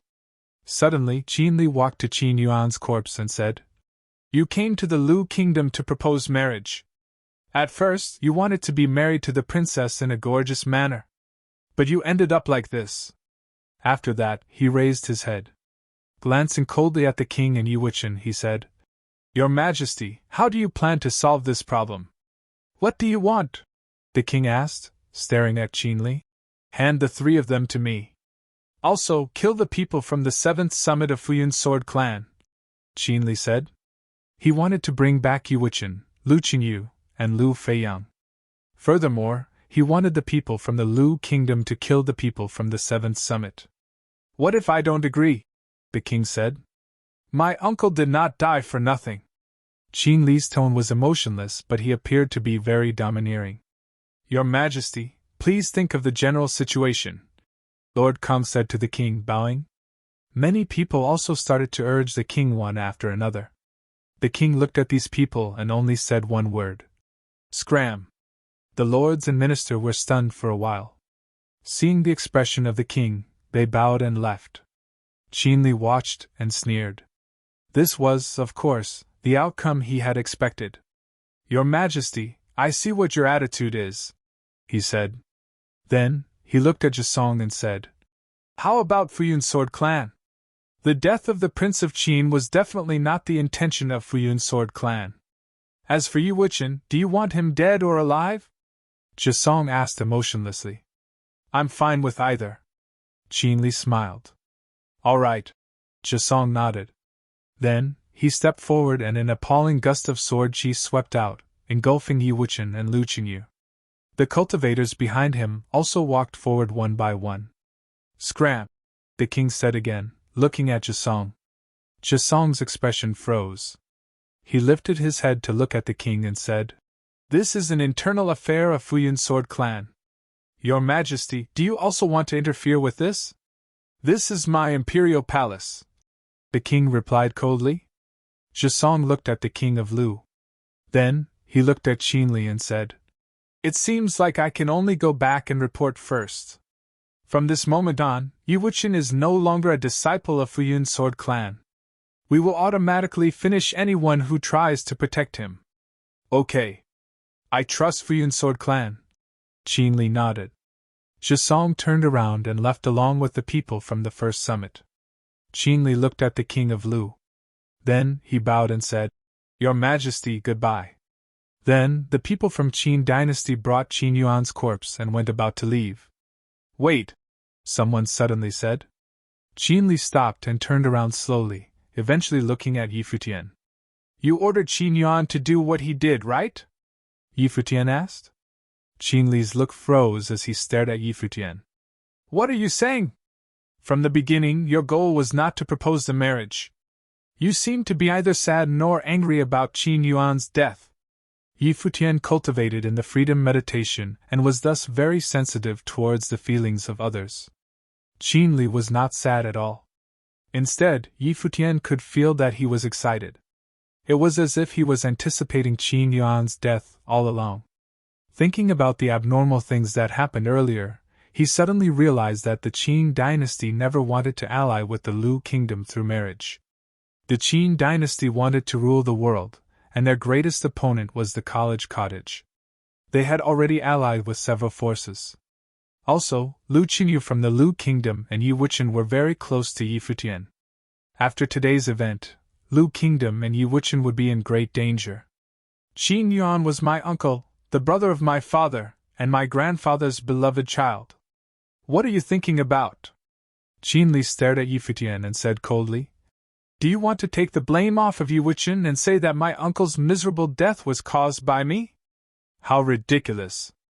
I am thinking about whether you will have the same expression Qin Yuan had when you die. Yi Futian looked at Qin Li and did not continue to argue with him. Qin Yuan was already dead, and any argument would be meaningless. As long as they had this as an excuse, they would create huge bloodshed in eastern barren territory. However, no matter how this storm would evolve, Yi Futian knew that between him and Qin Li, only one would survive. You're tuning into the Phoenix Knights YouTube channel. Don't forget to subscribe and join us on this journey to catch the most captivating stories.